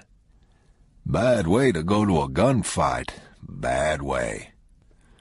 They walked among the trucks. "These some bitches are bloody as hogs," Wendell said. "Yeah," Wendell said. "I guess you ought to be careful about cussing the dead." "I'd say at the least there probably ain't no luck in it." "It's just a bunch of Mexican drug runners." "They were. They ain't now." "I ain't sure what you're saying." "I'm just saying that whatever they were, the only thing they are now is dead." "I'll have to sleep on that." The sheriff tilted forward the bronco seat and looked in the rear. He wet his finger and pressed it to the carpet and held his finger to the light. "That's been some of that old Mexican brown dope in the back of this rig." "Long gone now, though, ain't it?" "Long gone." Wendell squatted and studied the ground under the door. "It looks like there's some more here on the ground. Could be that somebody cut into one of the packages, see what was inside." "Could have been checking the quality, getting ready to trade." "They didn't trade. They shot each other." Bell nodded. "There might not have even been no money." "That's possible." "But you don't believe it?" Bell thought about it. "No," he said. "Probably I don't. There was a second mix-up out here, yes, Bell said. At least that. He rose and pushed the seat back. This good citizen's been shot between the eyes, too. Yup. They walked around the truck. Bell pointed. That's been a machine gun. Them straight runs yonder. I'd say it has. So where do you reckon the driver got to? It's probably one of them laying in the grass yonder. Bell had taken out his kerchief, and he held it across his nose and reached in and picked up a number of brass shell casings out of the floor and looked at the numbers stamped in the base. What calibers you got there, Sheriff? 9mm, a couple of .45 ACPs. He dropped the shells back into the floor and stepped back and picked up his rifle from where he'd leaned it against the vehicle. Somebody's unloaded on this thing with a shotgun by the look of it. You think them holes are big enough? I don't think they're double-aught. More likely number 4 buck. More buck for your bang. You could put it that way. You want to clean out a alley? That's a pretty good way to go. Wendell looked over the caldera. Well, he said, somebody's walked away from here. I'd say they have. How come do you reckon the coyotes ain't been at them? Bell shook his head. I don't know, he said. Supposedly they won't eat a Mexican. Them over yonder ain't Mexican. Well, that's true. It must have sounded like Vietnam out here. Vietnam, the sheriff said. They walked out between the trucks. Bell picked up a few more casings and looked at them and dropped them again. He picked up a blue plastic speed loader. He stood and looked over the scene. I'll tell you what, he said. Tell me. It don't much stand to reason that the last man never even got hit. I would agree with that. Why don't we get the horses and just ride up here a ways and look around, maybe cut for sign a little? We can do that. Can you tell me what they wanted with a dog out here? I got no idea. When they found the dead man in the rocks a mile to the northeast, Bell just sat his wife's horse. He sat there for a long time. What are you thinking, Sheriff? The sheriff shook his head. He got down and walked over to where the dead man lay slumped. He walked over the ground, the rifle yoked across his shoulders. He squatted and studied the grass. We got another execution here, Sheriff? No. I believe this one's died of natural causes. Natural causes? Natural to the line of work he's in. He ain't got a gun. No. Wendell leaned and spat. Somebody's been here before us. I'd say so. You think he was packing the money? I'd say there's a good chance of it. So we still ain't found the last man, have we? Bell didn't answer. He rose and stood looking out over the country. It's a mess, ain't it, Sheriff? If it ain't, it'll do till a mess gets here. They rode back across the upper end of the caldera. They sat the horses and looked down at Moss's truck. So, where do you think this good old boy is at? Wendell said. I do not know. I take it his whereabouts is pretty high on your work list. The sheriff nodded. Pretty high, he said. They drove back to town, and the sheriff sent Wendell on to the house with the truck and the horses. You be sure and rap on the kitchen door and thank Loretta. I will. I got to give her the keys anyways. The county don't pay her to use her horse. I hear you. He called Torbert on the mobile phone. I'm coming to get you, he said. Just set tight. When he pulled up in front of Lamar's office, the police tape was still strung across the courthouse lawn. Torbert was sitting on the steps. He got up and walked out to the car. You all right? Bell said. Yes, sir. Where's Sheriff Lamar? He's out in a call. They drove out toward the highway. Bell told the deputy about the caldera. Torbert listened in silence. He rode looking out the window. After a while he said, I got the report from Austin. What did they say? Not much of anything. What was he shot with? They don't know. They don't know? No, sir. How can they not know? There wasn't no exit wound. Yes, sir. They freely admitted that. Freely admitted? Yes, sir. Well, what the hell did they say, Torbert? They said that he had what looked to be a large-caliber bullet wound in the forehead, and that said wound had penetrated to a distance of approximately 2.5 inches through the skull and into the frontal lobe of the brain, but that there was not no bullet to be found. Said wound? Yes, sir. Bell pulled out onto the interstate. He drummed his fingers on the steering wheel. He looked at his deputy. What you're saying don't make no sense, Torbert. I told him that. To which they responded, They didn't respond nothing. They're sending the report, FedEx, X-rays, and everything. They said you'd have it in your office by in the morning. They rode along in silence. After a while, Torbert said, This whole thing is just hell in spectacles, ain't it, Sheriff? Yes, it is. How many bodies is it altogether? Good question. I ain't sure I even counted. 8, 9, with Deputy Haskins. Torbert studied the country out there, the shadows long on the road. Who the hell are these people? He said. I don't know. I used to say they were the same ones we've always had to deal with, same ones my granddaddy had to deal with. Back then they was rustling cattle, now they're running dope. But I don't know if that's true no more. I'm like you. I ain't sure we've seen these people before. Their kind. I don't know what to do about 'em even.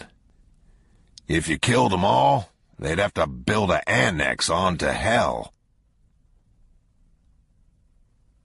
Chigurh pulled into the desert air shortly before noon and parked just below Moss's trailer and shut off the engine.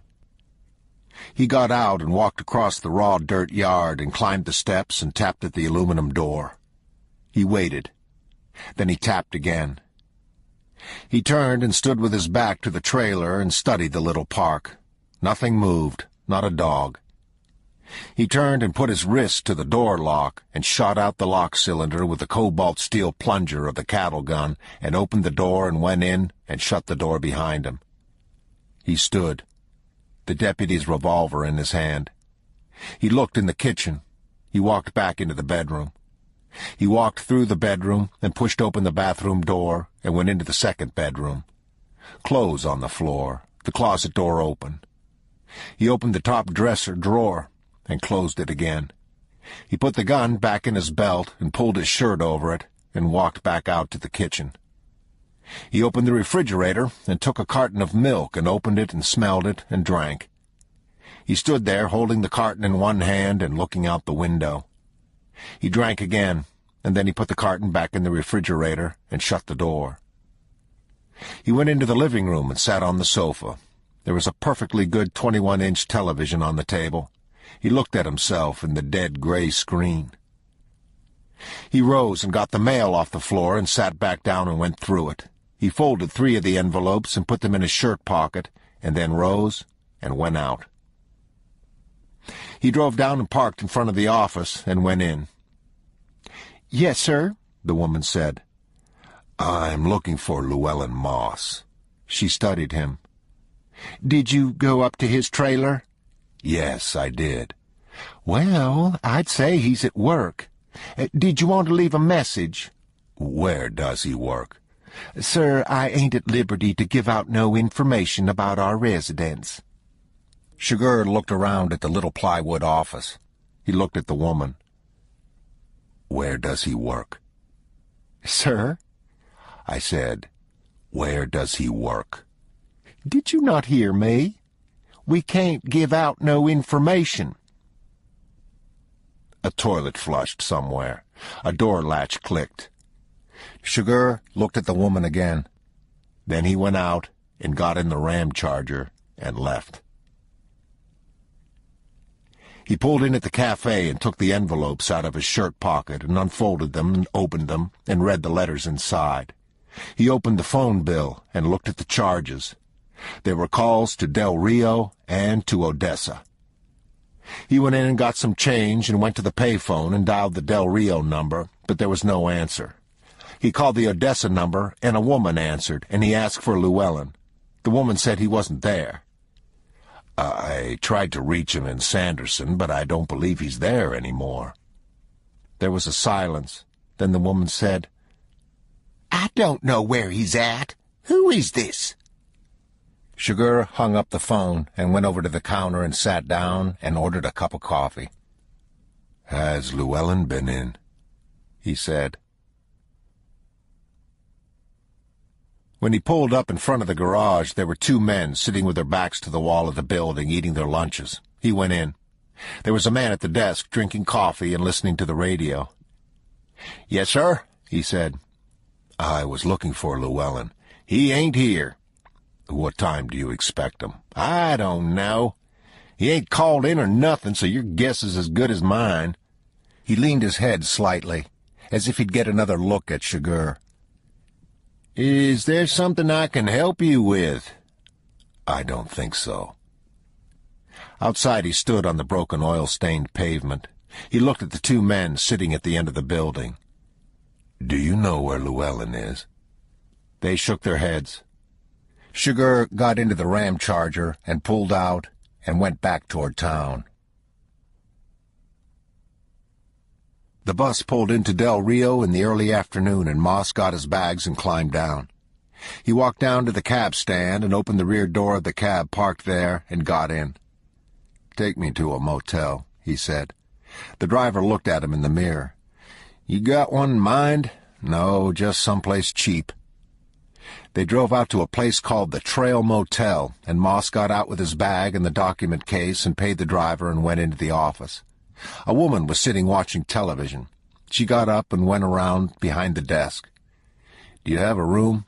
I got more than one. How many nights? I don't know. We got a weekly rate is the reason I ask. $35 plus $1.75 tax, $36.75. $36.75. Yes, sir.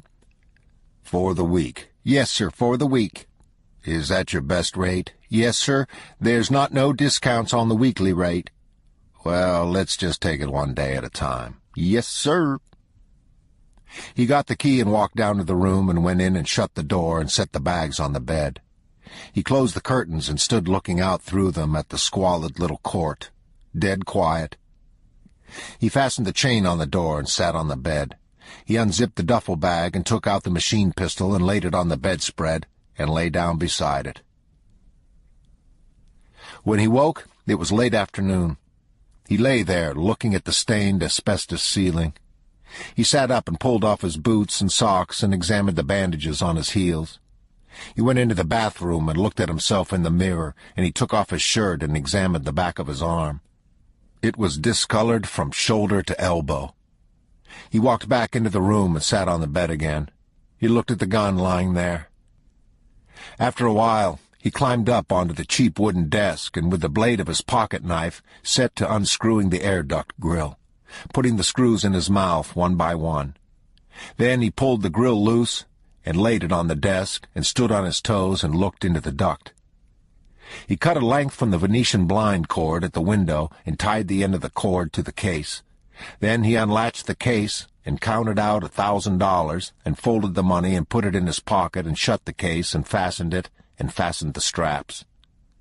He got the clothes pole out of the closet, sliding the wire hangers off onto the floor, and stood on the dresser again and pushed the case down the duct as far as he could reach. It was a tight fit. He took the pole and pushed it again until he could just reach the end of the rope. He put the grill back with its rack of dust and fastened the screws and climbed down and went into the bathroom and took a shower. When he came out, he lay on the bed in his shorts and pulled the chenille spread over himself and over the submachine gun at his side. He pushed the safety off. Then he went to sleep. When he woke, it was dark. He swung his legs over the edge of the bed and sat listening. He rose and walked to the window and pulled the curtain back slightly and looked out. Deep shadows, silence, nothing. He got dressed and put the gun under the mattress with the safety still off and smoothed down the dust skirt and sat on the bed and picked up the phone and called a cab. He had to pay the driver an extra $10 to take him across the bridge to Ciudad Acuña. He walked the streets, looking into the shop windows. The evening was soft and warm, and in the little Alameda, grackles were settling in the trees and calling to one another. He went into a boot shop and looked at the exotics, crocodile and ostrich and elephant, but the quality of the boots was nothing like the Larry Mahans that he wore. He went into a pharmacia and bought a tin of bandages and sat in the park and patched his raw feet. His socks were already bloody. At the corner, a cab driver asked him if he wanted to go see the girls, and Moss held up his hand for him to see the ring he wore and kept on walking. He ate in a restaurant with white tablecloths and waiters in white jackets. He ordered a glass of red wine and a porterhouse steak. It was early and the restaurant was empty save for him. He sipped the wine, and when the steak came, he cut into it and chewed slowly and thought about his life. He got back to the motel a little after 10 and sat in the cab with the motor running while he counted out money for the fare. He handed the bills across the seat, and he started to get out, but he didn't. He sat there with his hand on the door handle. "Drive me around to the other side," he said. The driver put the shifter in gear. "What room?" he said. "Just drive me around. I want to see if somebody's here." They drove slowly past his room. There was a gap in the curtains. He was pretty sure he hadn't left there. Hard to tell. Not that hard. The cab tolled slowly past. No cars in the lot that hadn't been there. "Keep going," he said. The driver looked at him in the mirror. "Keep going," said Moss. "Don't stop." "I don't want to get in some kind of a jackpot here, buddy. Just keep going." "Why don't I let you out here, and we won't argue about it? I want you to take me to another motel. Let's just call it square." Moss leaned forward and held a $100 bill across the seat. "You're already in a jackpot," he said. "I'm trying to get you out of it. Now take me to a motel." The driver took the bill and tucked it into his shirt pocket and turned out of the lot and into the street. He spent the night at the Ramada Inn out on the highway, and in the morning he went down and ate breakfast in the dining room and read the paper. Then he just sat there. They wouldn't be in the room when the maids came to clean it. Checkout time is 11 o'clock. They could have found the money and left. Except, of course, that there were probably at least 2 parties looking for him, and whichever one this was, it wasn't the other, and the other wasn't going away either. By the time he got up, he knew that he was probably going to have to kill somebody. He just didn't know who it was. He took a cab and went into town and went into a sporting goods store and bought a 12-gauge Winchester pump gun and a box of double-aught buckshot shells. The box of shells contained almost exactly the firepower of a Claymore mine. He had them wrap the gun, and he left with it under his arm and walked up Pecan Street to a hardware store. There he bought a hacksaw and a flat mill file and some miscellaneous items, a pair of pliers and a pair of side cutters, a screwdriver, flashlight, a roll of duct tape. He stood on the sidewalk with his purchases. Then he turned and walked back down the street. In the sporting goods store again, he asked the same clerk if he had any aluminum tent poles. He tried to explain that he didn't care what kind of tent it was. He just needed the poles. The clerk studied him. "Whatever kind of tent it is," he said, "we'd still have to special order poles for it. You need to get the manufacturer and the model number." "You sell tents, right?" "We got 3 different models." "Which one has got the most poles in it?" "Well, I guess that would be our 10-foot wall tent. You can stand up in it. Well, some people could stand up in it. It's got a 6-foot clearance at the ridge." "Let me have one." "Yes, sir." He brought the tent from the stockroom and laid it on the counter. It came in an orange nylon bag. Moss laid the shotgun and the bag of hardware on the counter and untied the strings and pulled the tent from the bag together with the poles and cords. "It's all there," the clerk said. What do I owe you?" "It's $179 plus tax." He laid 2 of the $100 bills on the counter. The 10 poles were in a separate bag, and he pulled this out and put it with his other things. The clerk gave him his change and the receipt, and Moss gathered up the shotgun and his hardware purchases together with the tent poles and thanked him and turned and left. "What about the tent?" the clerk called. In the room, he unwrapped the shotgun and wedged it in an open drawer and held it and sawed the barrel off just in front of the magazine. He squared up the cut with the file and smoothed it and wiped out the muzzle of the barrel with a damp face cloth and set it aside. Then he sawed off the stock in a line that left it with a pistol grip and sat on the bed and dressed the grip smooth with the file. When he had it the way he wanted it, he slid the forearm back and slid it forward again and let the hammer down with his thumb and turned it sideways and looked at it. It looked pretty good. He turned it over and opened the box of shells and fed the heavy waxed loads into the magazine one by one. He jacked the slide back and chambered a shell and lowered the hammer and then put one more round in the magazine and laid the gun across his lap. It was less than 2 feet long. He called the Trail Motel and told the woman to hold his room for him. Then he shoved the gun and the shells and the tools under the mattress and went out again. He went to Walmart and bought some clothes and a small nylon zipper bag to put them in, a pair of jeans and a couple of shirts and some socks. In the afternoon, he went for a long walk out along the lake, taking the cut-off gun barrel and the stock with him in the bag. He slung the barrel out into the water as far as he could throw it, and he buried the stock under a ledge of shale. There were deer moving away through the desert scrub. He heard them snort, and he could see them where they came out on the ridge 100 yards away to stand looking back at him.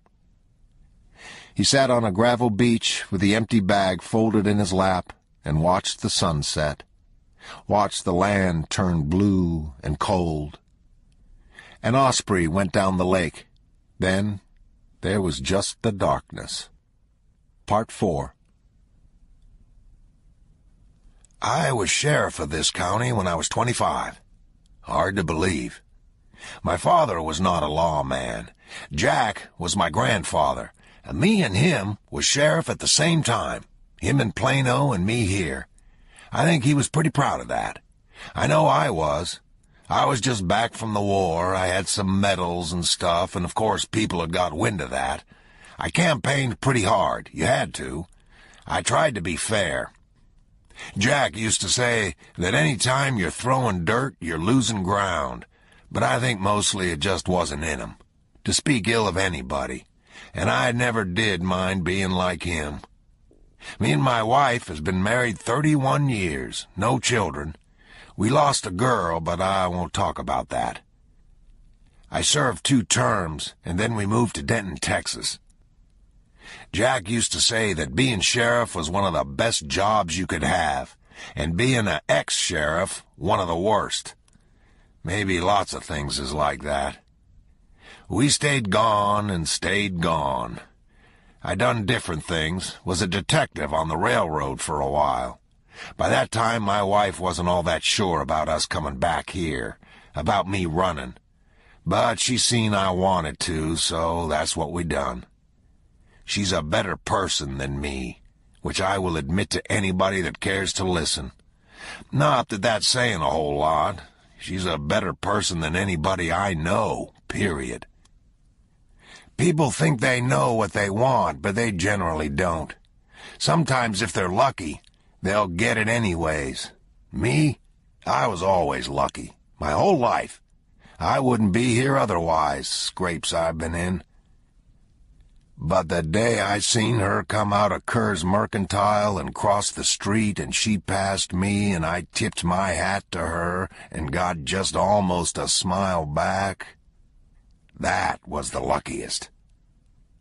People complain about the bad things that happen to them, that they don't deserve, but they seldom mention the good. About what they done to deserve them things. I don't recall that I ever give the good Lord all that much cause to smile on me, but he did.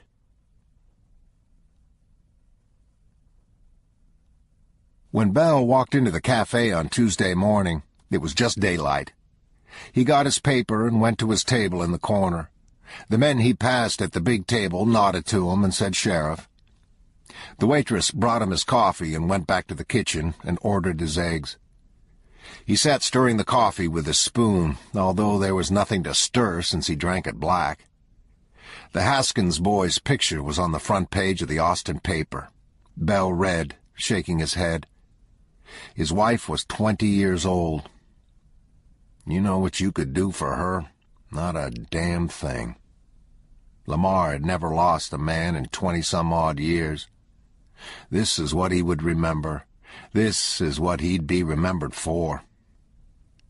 She came with his eggs, and he folded the paper and laid it by.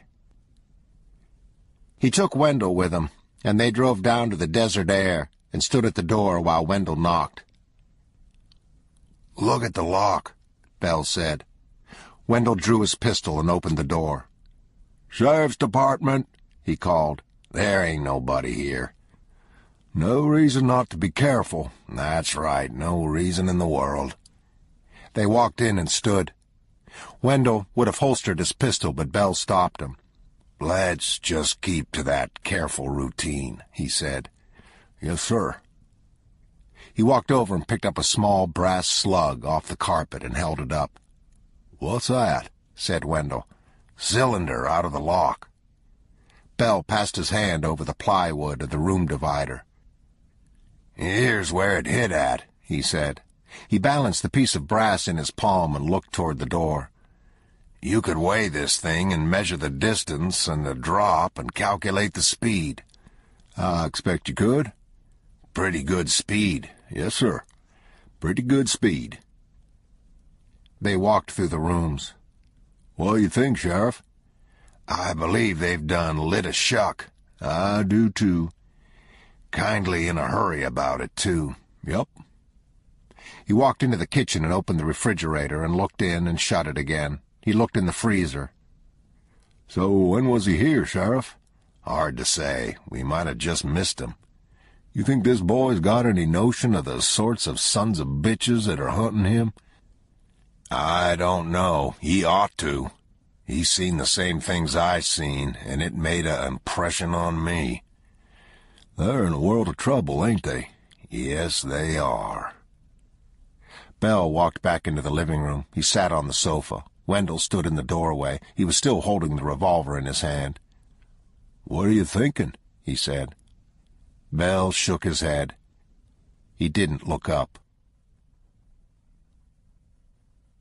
By Wednesday, half the state of Texas was on its way to Sanderson. Bell sat at his table in the cafe and read the news. He lowered the paper and looked up. A man about 30 years old that he'd never seen before was standing there. He introduced himself as a reporter for the San Antonio Light. "What's this all about, Sheriff?" he said. "It appears to be a hunting accident." "Hunting accident?" "Yes, sir." "How could it be a hunting accident? You're pulling my leg." "Let me ask you something." "All right." "Last year, 19 felony charges were filed in the Terrell County Court. How many of those would you say were not drug-related?" "I don't know." 2. In the meantime, I got a county the size of Delaware that is full of people who need my help. What do you think about that?" "I don't know." "I don't either. Now, I just need to eat my breakfast here. I got kindly a full day ahead." He and Torbert drove out in Torbert's four-wheel drive truck. All was as they'd left it. They parked a ways from Moss's truck and waited. "It's 10, Torbert said. "What?" "It's 10. Deceased. We forgot about old Wyrick. It's 10. Bell nodded. "That we know about," he said. "Yes, sir. That we know about." The helicopter arrived and circled and set down in a whirl of dust out on the Bajada. Nobody got out. They were waiting for the dust to blow away. Bell and Torbert watched the rotor winding down. The DEA agent's name was McIntyre. Bell knew him slightly and liked him about well enough to nod to. He got out with a clipboard in his hand and walked toward them. He was dressed in boots and a hat and a Carhartt canvas jacket, and he looked all right until he opened his mouth. "Sheriff Bell," he said. "Agent McIntyre." "What vehicle is this?" "It's a '72 Ford pickup." McIntyre stood looking out down the Bajada. He tapped the clipboard against his leg. He looked at Bell. "I'm happy to know that," he said. "White in color." "I'd say white, yes." "Could use a set of tires." He went over and walked around the truck. He wrote on his clipboard. He looked inside. He folded the seat forward and looked in the back. "Who cut the tires?" Bell was standing with his hands in his back pockets. He leaned and spat. "Deputy Hayes here believes it was done by a rival party." "Rival party?" "Yes, sir." "I thought these vehicles were all shot up." "They are." "But not this one." "Not this one." McIntyre looked toward the chopper, and he looked down the Bajada toward the other vehicles. "Can I get a ride down there with you?" "Sure you can." They walked toward Torbert's truck. The agent looked at Bell, and he tapped the clipboard against his leg. "You don't intend to make this easy, do you?" "Hell, McIntyre, I'm just messing with you." They walked around in the Bajada, looking at the shot-up trucks. McIntyre held a kerchief to his nose.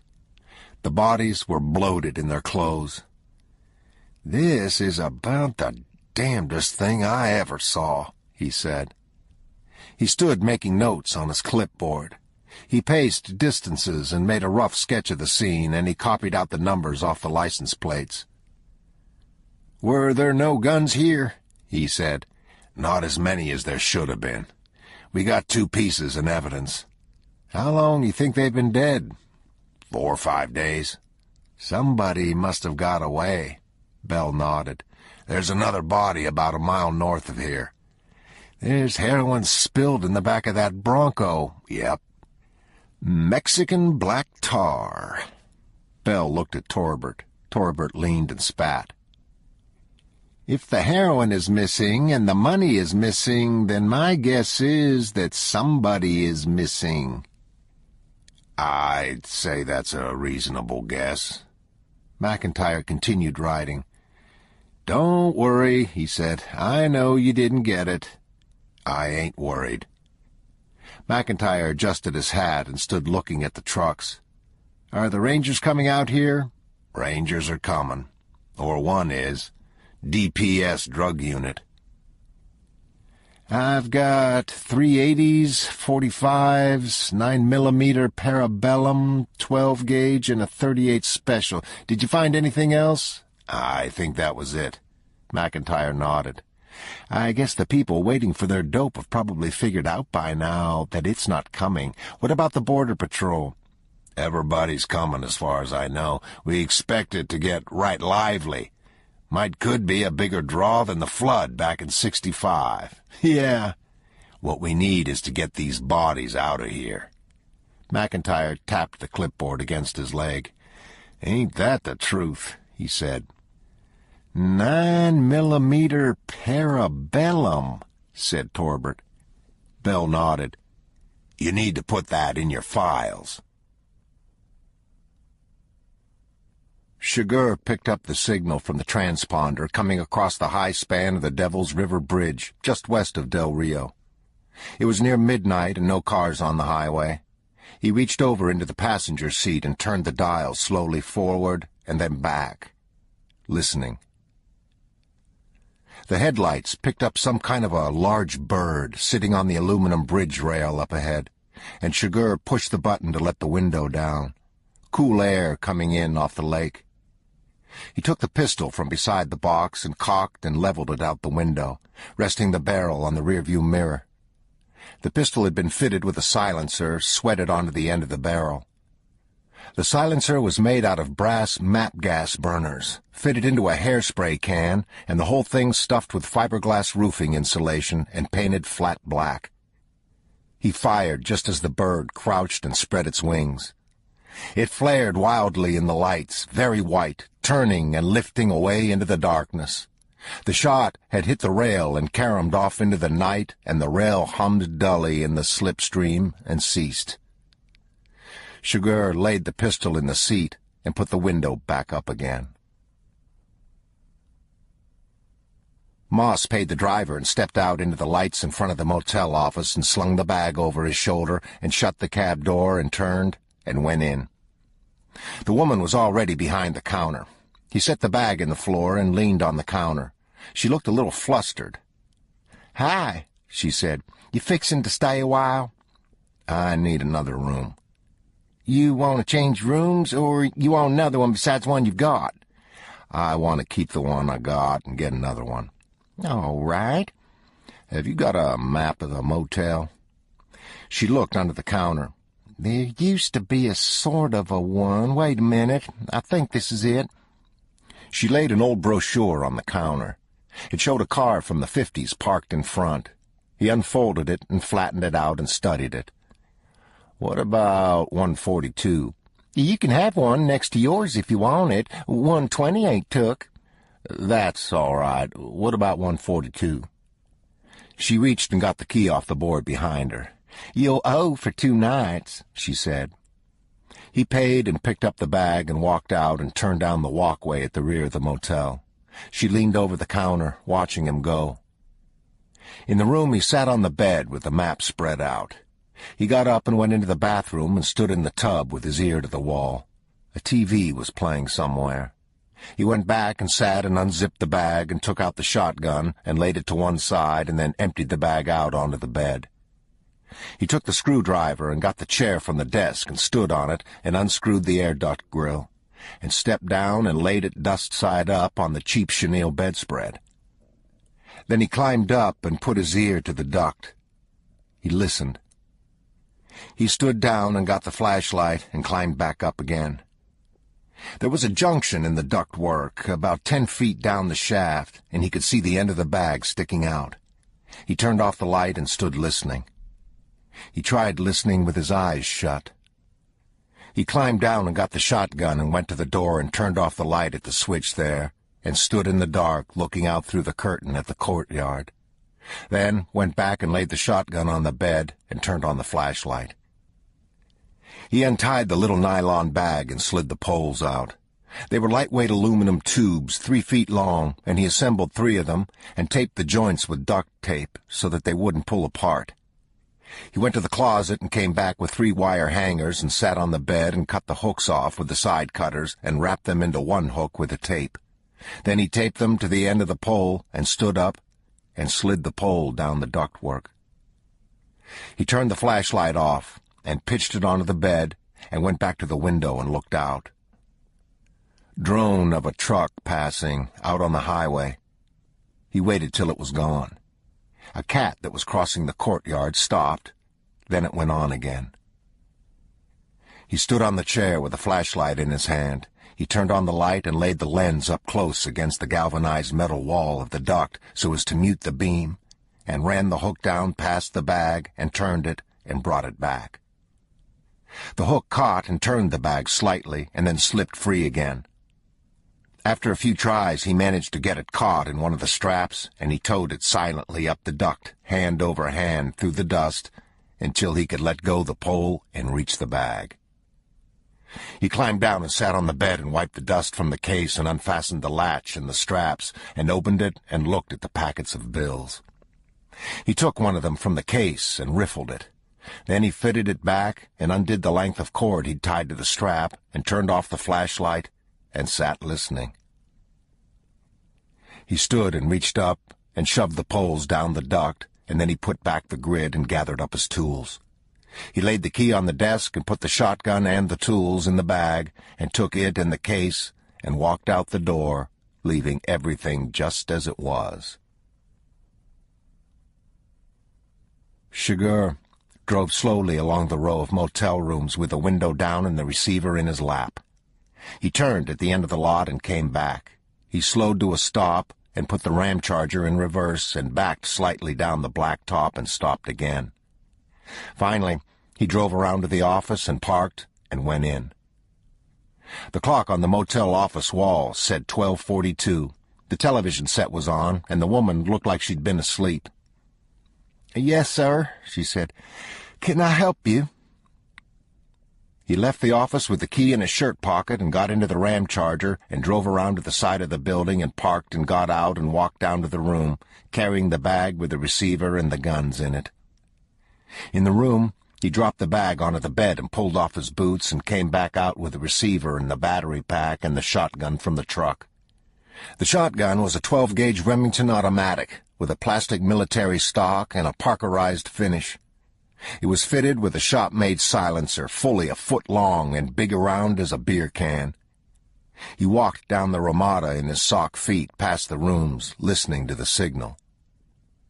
He came back to the room and stood in the open door under the dead white light from the parking lot lamp. He walked into the bathroom and turned the light on there. He took the measure of the room and looked to see where everything was. He measured where the light switches were. Then he stood in the room, taking it all in once again. He sat and pulled on his boots and got the air tank and slung it across his shoulder and caught up the cattle gun where it swung from the rubber air hose and walked out and down to the room. He stood listening at the door. Then he punched out the lock cylinder with the air gun and kicked open the door. A Mexican in a green guayabera had sat up on the bed and was reaching for a small machine gun beside him. Sugar shot him 3 times so fast it sounded like one long gunshot, and left most of the upper part of him spread across the headboard and the wall behind it. The shotgun made a strange, deep chugging sound, like someone coughing into a barrel. He snapped on the light and stepped out of the doorway and stood with his back to the outside wall. He looked in again, quickly. The bathroom door had been shut. Now it was open. He stepped into the room and fired 2 loads through the standing door and another through the wall and stepped out again. Down toward the end of the building, a light had come on. Sugar waited. Then he looked into the room once more. The door was blown into shredded plywood, hanging off the hinges, and a thin stream of blood had started across the pink bathroom tiles. He stepped into the doorway and fired 2 more rounds through the bathroom wall, and then walked in with the shotgun leveled at his waist. The man was lying, slumped against the tub, holding an AK-47.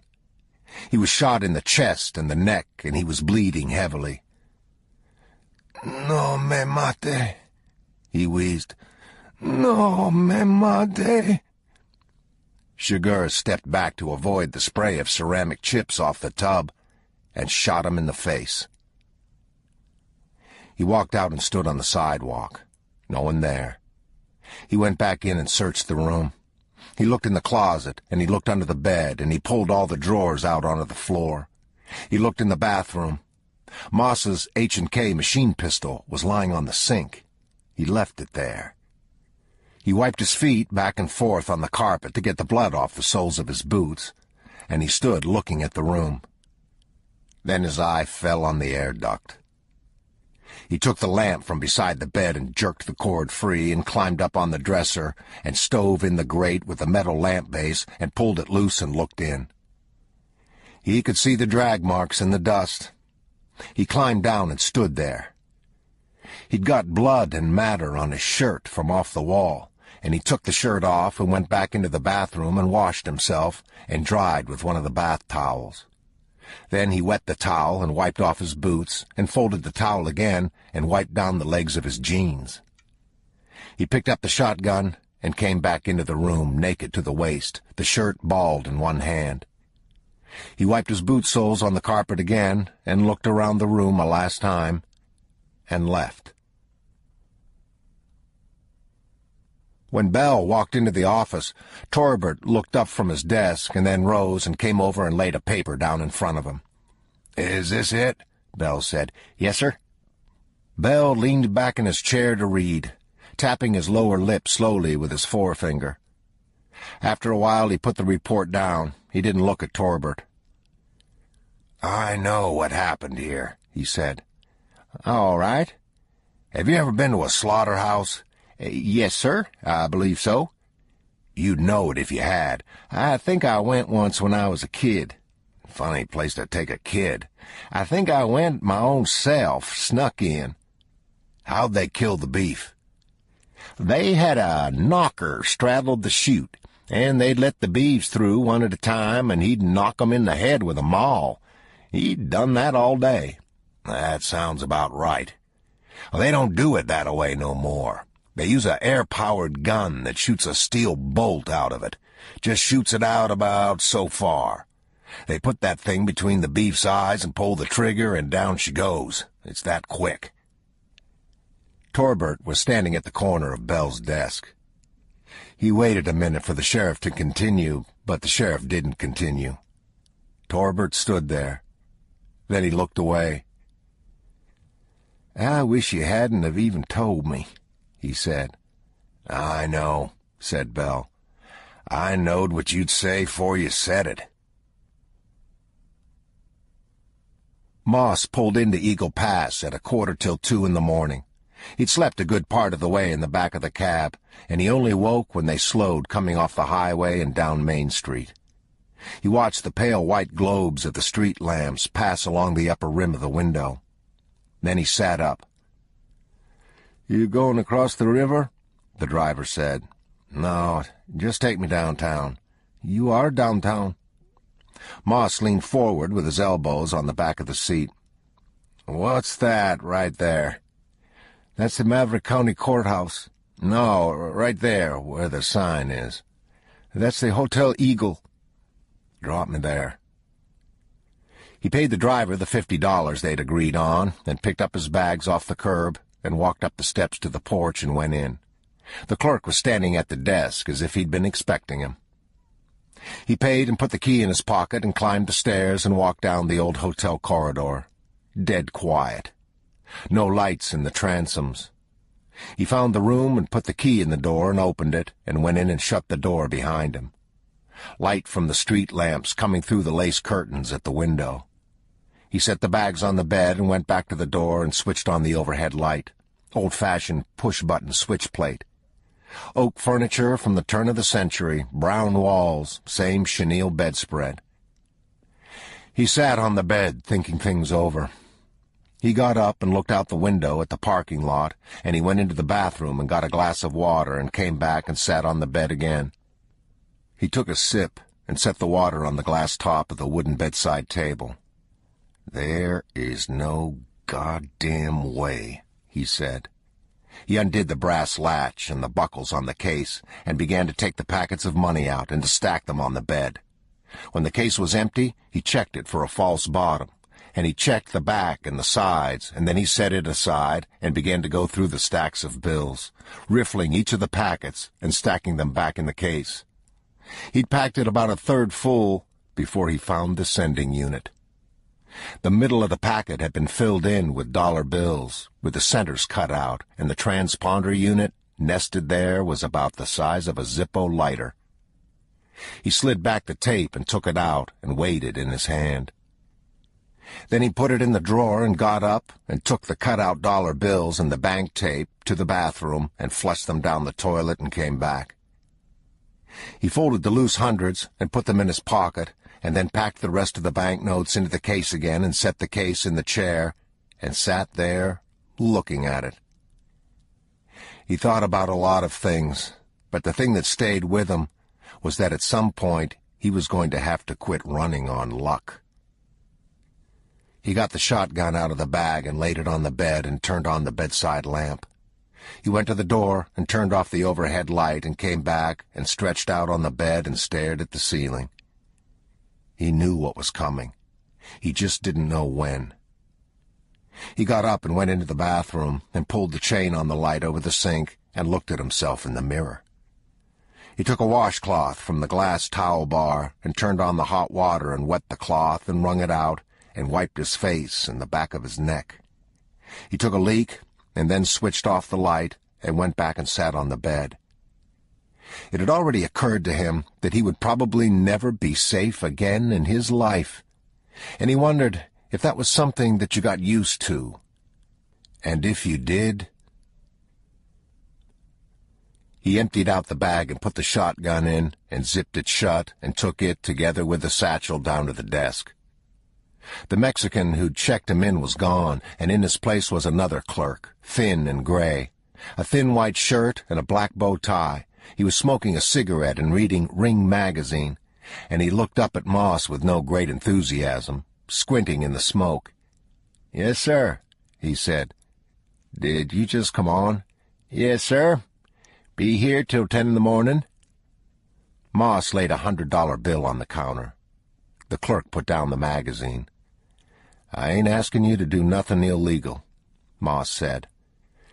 "I'm just waiting to hear your description of that," the clerk said.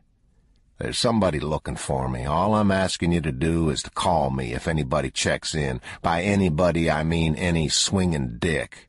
Can you do that?" The night clerk took the cigarette out of his mouth and held it over a small glass ashtray and tipped the ash from the end of it with his little finger and looked at Moss. "Yes, sir," he said. "I can do that." Moss nodded and went back upstairs. The phone never rang. Something woke him. He sat up and looked at the clock on the table. 4:37. He swung his legs over the side of the bed and reached and got his boots and pulled them on and sat listening. He went over and stood with his ear to the door and shotgun in one hand. He went in the bathroom and pulled back the plastic shower curtain where it hung on rings over the tub and turned on the tap and pulled the plunger to start the shower. Then he pulled the curtain back around the tub and went out and closed the bathroom door behind him. He stood at the door listening again.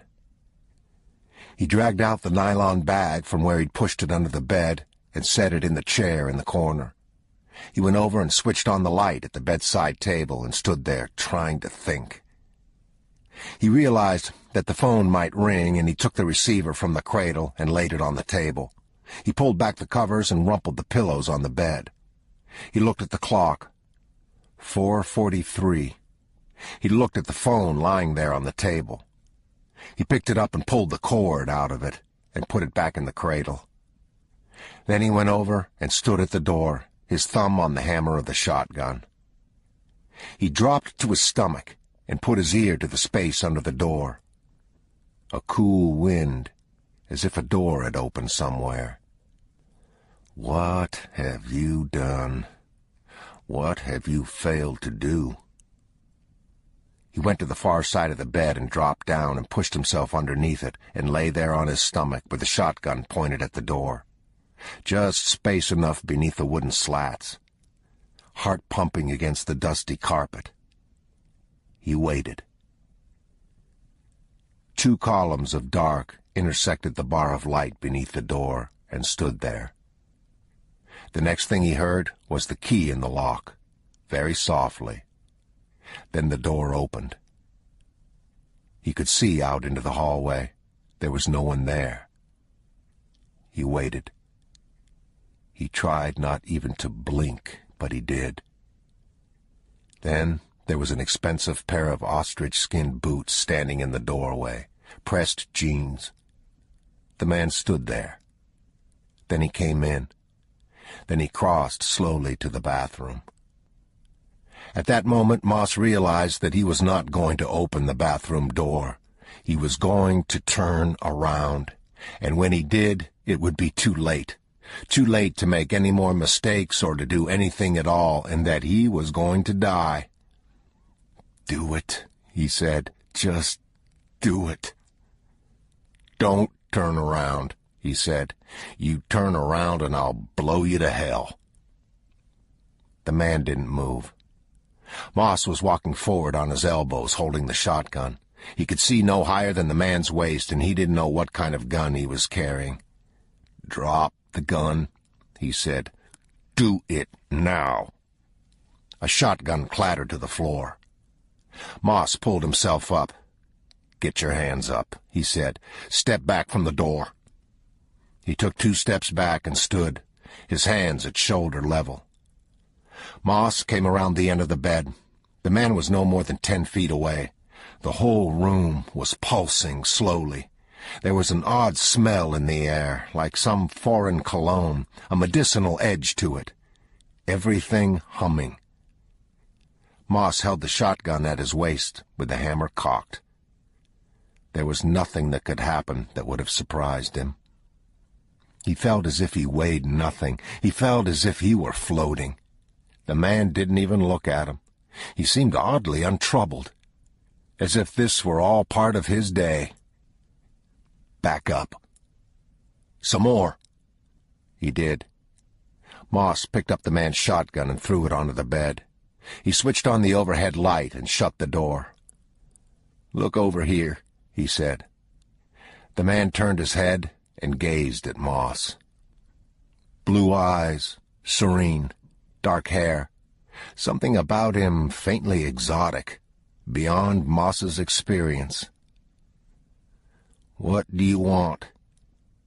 He didn't answer. Moss crossed the room and took hold of the footpost of the bed and swung the bed sideways with one hand. The document case stood there in the dust. He picked it up. The man didn't even seem to notice. His thoughts seemed elsewhere.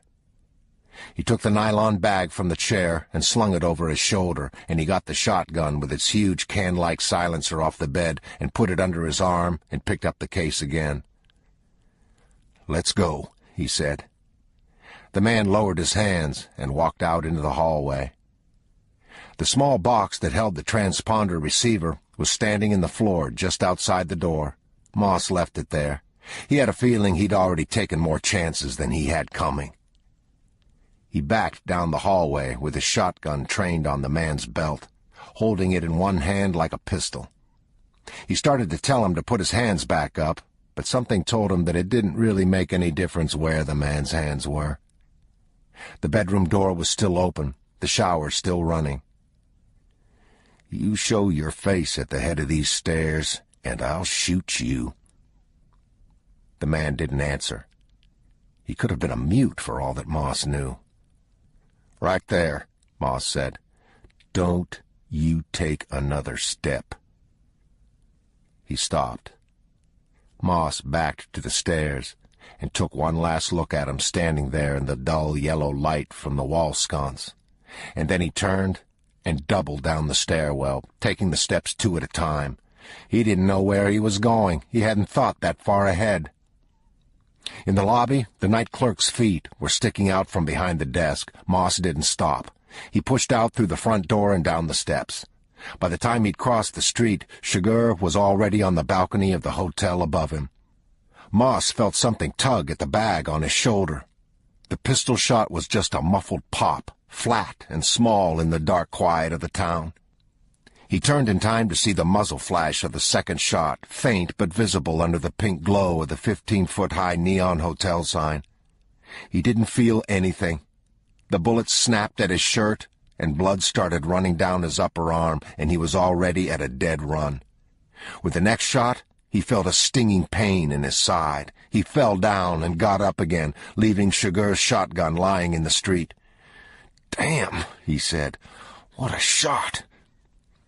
He loped wincing down the sidewalk past the Aztec Theater. As he passed the little round ticket kiosk, all the glass fell out of it. He never even heard that shot.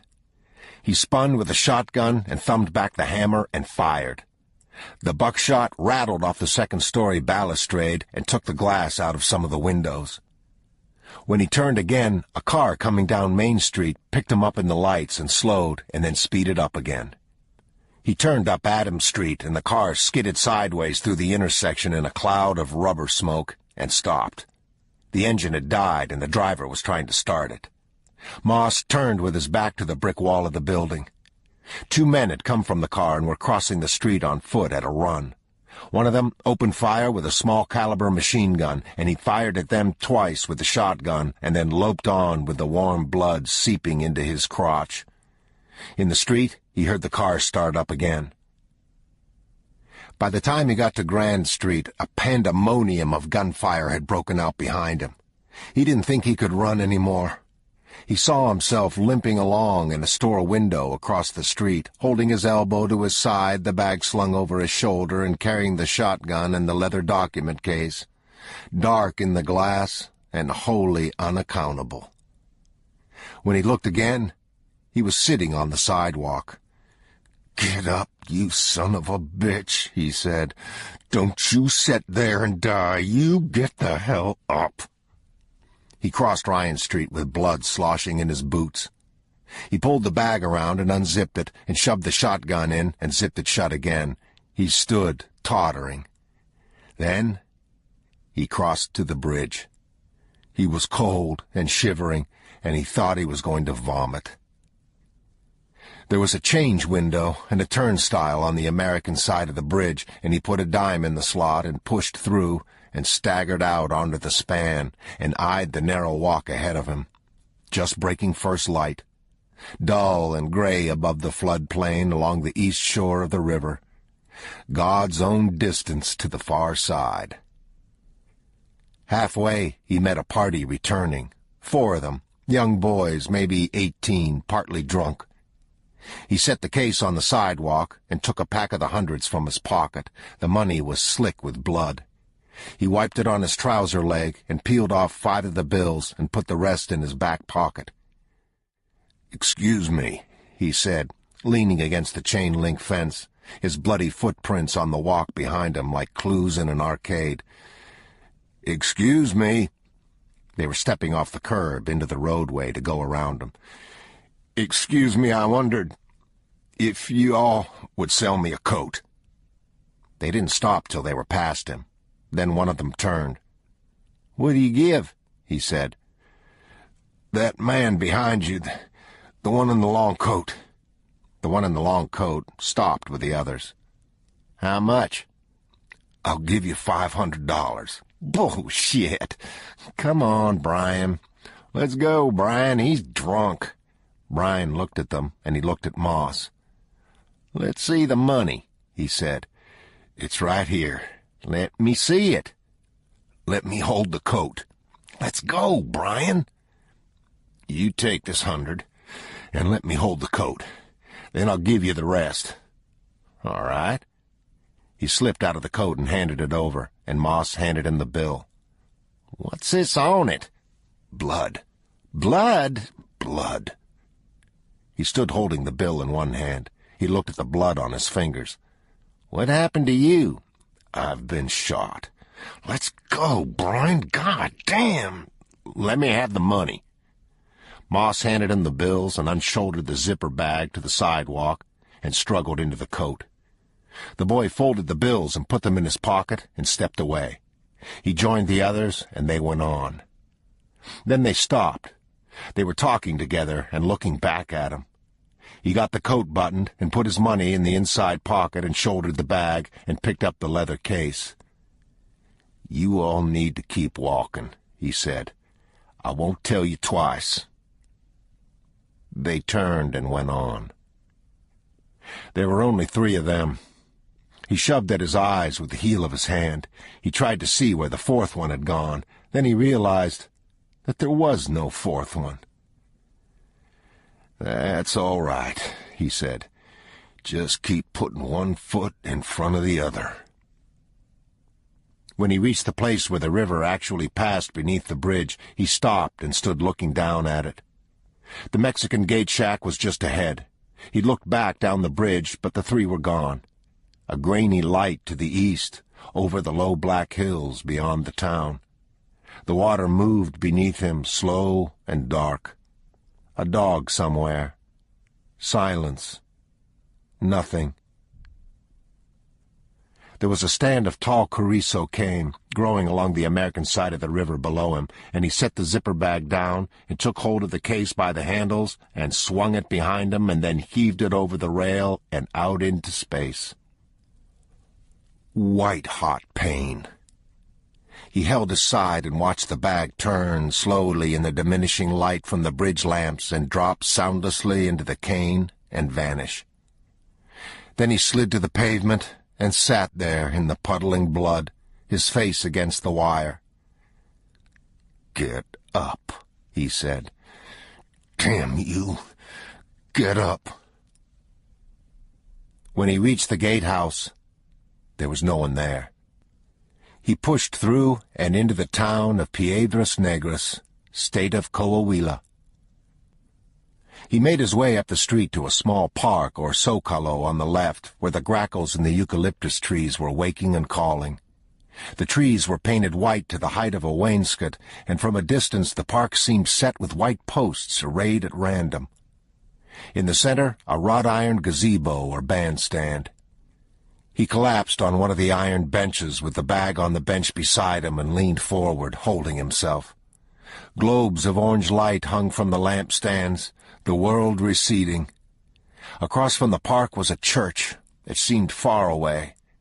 The grackles creaked and swayed in the branches overhead, and day was coming. He put out one hand on the bench beside him. Nausea. Don't lie down. No sun, just the gray light breaking, the streets wet, the shops closed, iron shutters. An old man was coming along, pushing a broom. He paused. Then he moved on. "Signor," Moss said. "Bueno," the old man said. "You speak English?" He studied Moss, holding the broom handle in both hands. He shrugged his shoulders. "I need a doctor." The old man waited for more. Moss pushed himself up. The bench was bloody. "I've been shot," he said. The old man looked him over. He clucked his tongue. He looked away toward the dawn, the trees and buildings taking shape. He looked at Moss and gestured with his chin. "Puede andar," he said. "What?" "Puede caminar." He made walking motions with his fingers, his hand hanging loosely at the wrist. Moss nodded. A wave of blackness came over him. He waited till it passed. "Tiene dinero?" The sweeper rubbed his thumb and fingers together. "Si," Moss said. "Si." He rose and stood swaying.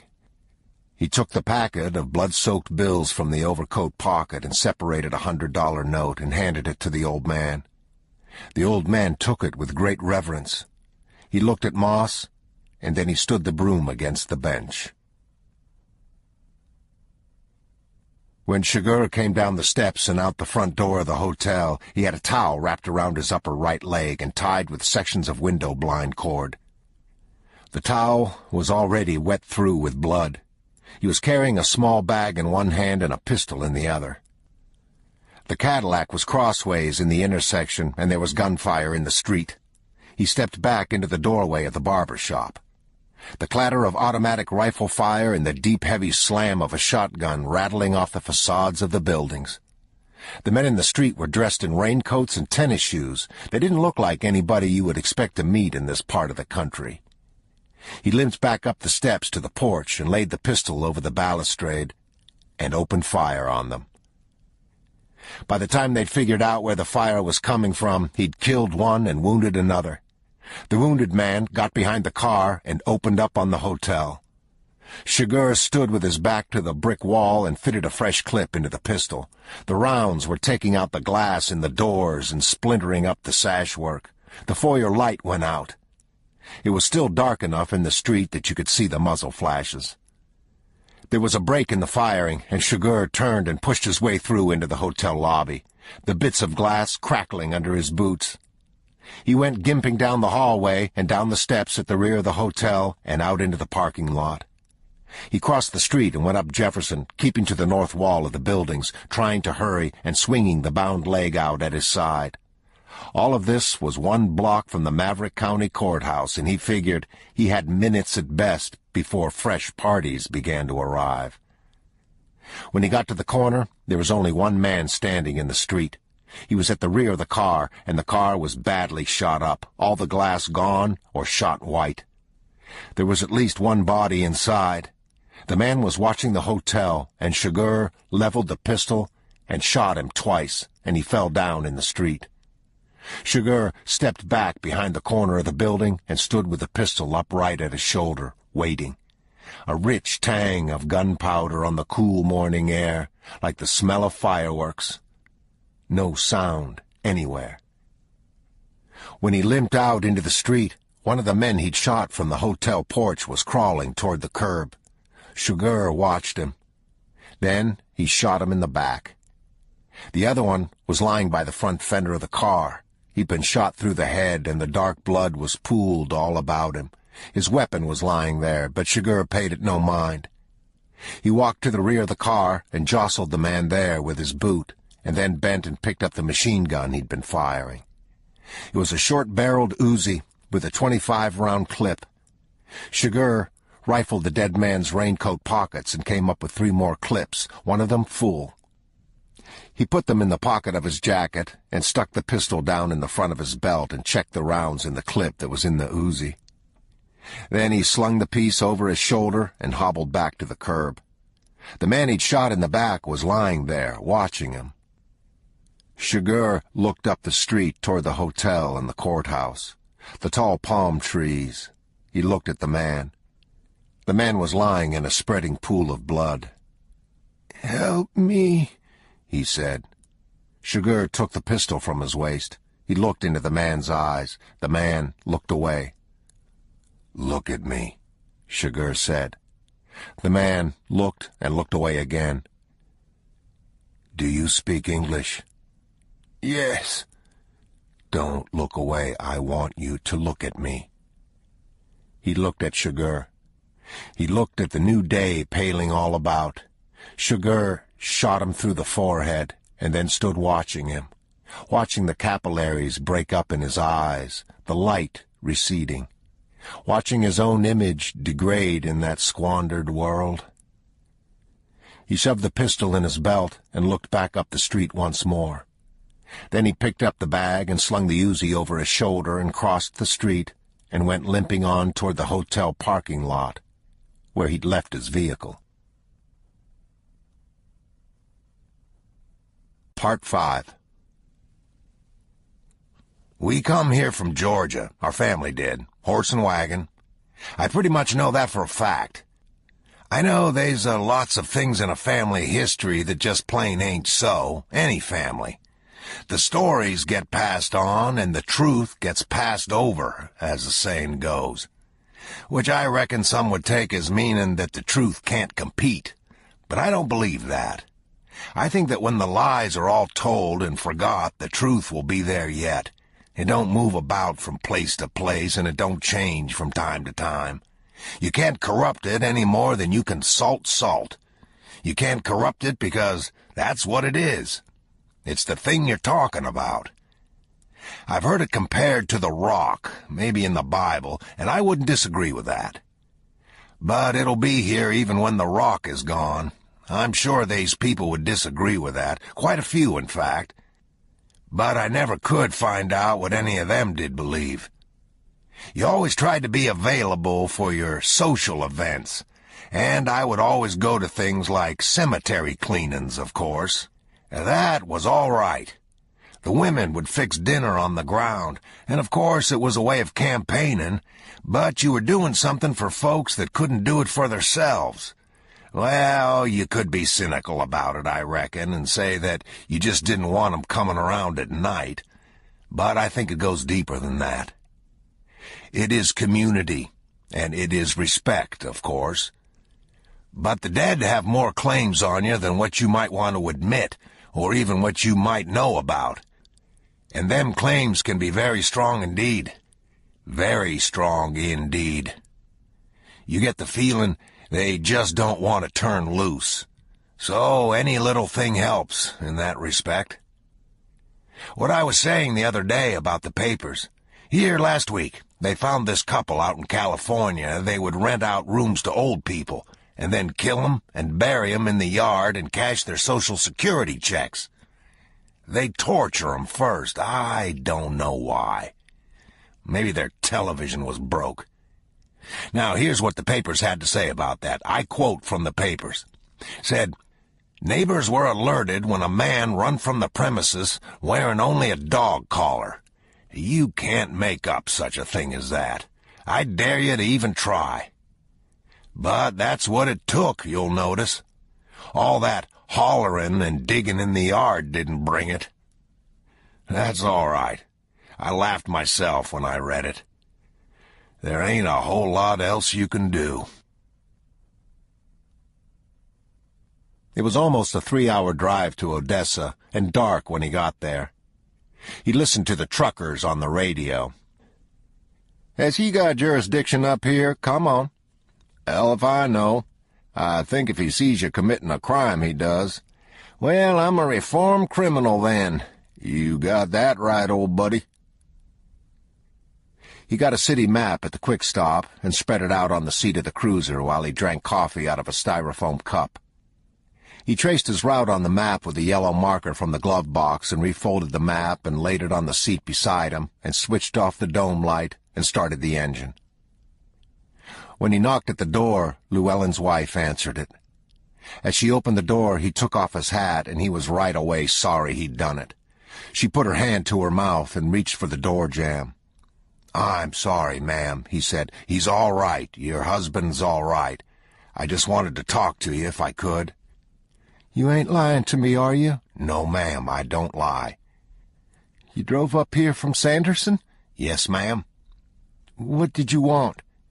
"I just wanted to visit with you a little bit, talk to you about your husband." "Well, you can't come in here. You'll scare Mama to death. Let me get my coat."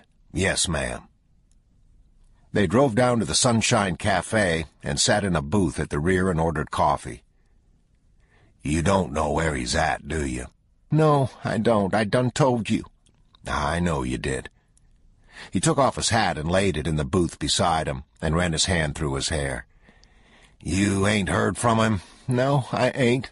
"Nothing?" "Not word one." The waitress brought the coffee in 2 heavy white china mugs. Bell stirred his with his spoon.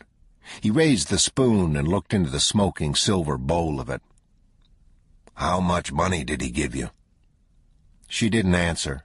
Bell smiled. "What did you start to say?" he said. "You can say it." "I started to say that's some more of your business, ain't it?" "Why don't you just pretend I ain't the sheriff?" "And pretend you're what?" "You know he's in trouble." "Llewellyn ain't done nothing." "It's not me he's in trouble with." "Who's he in trouble with, then?" "Some pretty bad people." "Llewellyn can take care of himself." "Do you care if I call you Carla?" "I go by Carla Jean." "Carla Jean, is that all right?" "That's all right. You don't care if I keep on calling you Sheriff, do you?" Bell smiled. "No," he said. "That's fine." "All right." "These people will kill him, Carla Jean. They won't quit." "He won't neither. He never has." Bell nodded. He sipped his coffee.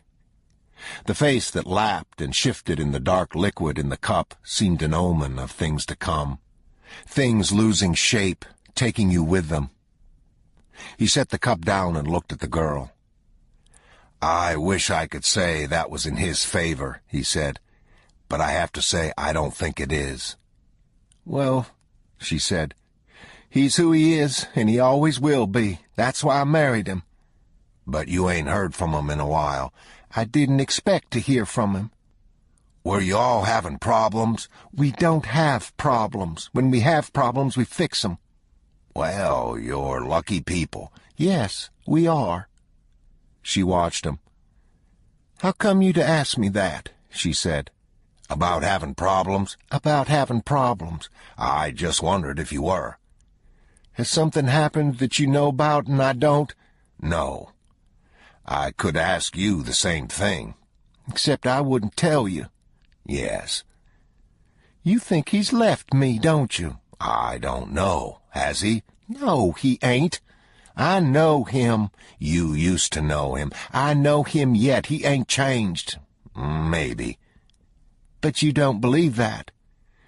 "Well, I guess in all honesty I'd have to say that I never knew nor did I ever hear of anybody that money didn't change. I'd have to say he'd be the first." "Well, he'll be the first then." "I hope that's true." "Do you really hope that, Sheriff?" "Yes, I do." "He ain't been charged with nothing?" "No, he ain't been charged with nothing." "That don't mean he won't be." "No, it don't." If he lives that long. Well, he ain't dead yet. I hope that's more comfort to you than it is to me. He sipped the coffee and set the mug down on the table. He watched her. He needs to turn the money in, he said. They'd put it in the papers, then maybe these people would leave him alone. I can't guarantee that they will, but they might. It's the only chance he's got. You could put it in the papers anyway. Belle studied her. No, he said, I couldn't. Or wouldn't. Wouldn't, then. How much money is it? I don't know what you're talking about. All right. You care if I smoke? She said. I think we're still in America. She got her cigarettes out and lit one and turned her face and blew the smoke out into the room. Belle watched her. How do you think this is going to end? He said. I don't know. I don't know how nothing is going to end. Do you? I know how it ain't. Like living happily ever after? Something like that. Llewellyn's awful smart. Belle nodded. You ought to be more worried about him, I guess is what I'm saying. She took a long pull on the cigarette. She studied Belle. Sheriff, she said, I think I'm probably just about as worried as I need to be. He's gonna wind up killing somebody. Have you thought about that? He never has. He was in Vietnam. I mean, as a civilian. He will. She didn't answer. You want some more coffee? I'm coffeeed out. I didn't want none to start with. She looked off across the cafe, the empty tables. The night cashier was a boy about 18, and he was bent over the glass counter reading a magazine. My mama's got cancer, she said. She ain't got all that long to live. I'm sorry to hear that. I call her Mama. She's really my grandmother. She raised me, and I was lucky to have her. Well, lucky don't even say it. Yes, ma'am. She never did much like Llewellyn. I don't know why. No reason in particular. He was always good to her. I thought after she got diagnosed she'd be easier to live with, but she ain't. She's got worse. How come you to live with her? I don't live with her. I ain't that ignorant. This is just temporary. Belle nodded. I need to get back, she said. All right. Have you got a gun? Yeah, I got a gun. I guess you think I'm just bait setting up here. I don't know. But that's what you think. I can't believe it's all that good a situation. Yeah. I just hope you'll talk to him. I need to think about it. All right. I'd die and live in hell forever before I'd turn snitch on Llewellyn. I hope you understand that. I do understand that. I never did learn no shortcuts about things such as that. I hope I never do. Yes, ma'am. I'll tell you something if you want to hear it. I want to hear it. You might think I'm peculiar. I might. Or you might think it anyway. No, I don't. When I got out of high school, I was still 16, and I got a job at Walmart. I didn't know what else to do. We needed the money, what little it was. Anyway, the night before I went down there, I had this dream. Or it was like a dream. I think I was still about half awake. But it come to me in this dream, or whatever it was, that if I went down there, that he would find me at the Walmart. I didn't know who he was, or what his name was, or what he looked like. I just knew that I'd know him when I seen him. I kept a calendar and marked the days, like when you're in jail. I mean, I ain't never been in jail, but like you would probably. And on the 99th day, he walked in and he asked me where sporting goods was at, and it was him. And I told him where it was at, and he looked at me and went on. And directly, he come back, and he read my name tag, and he said my name. And he looked at me, and he said, "What time do you get off?" And that was all she wrote. There was not no question in my mind, not then, not now, not ever. That's a nice story, Belle said. I hope it has a nice ending.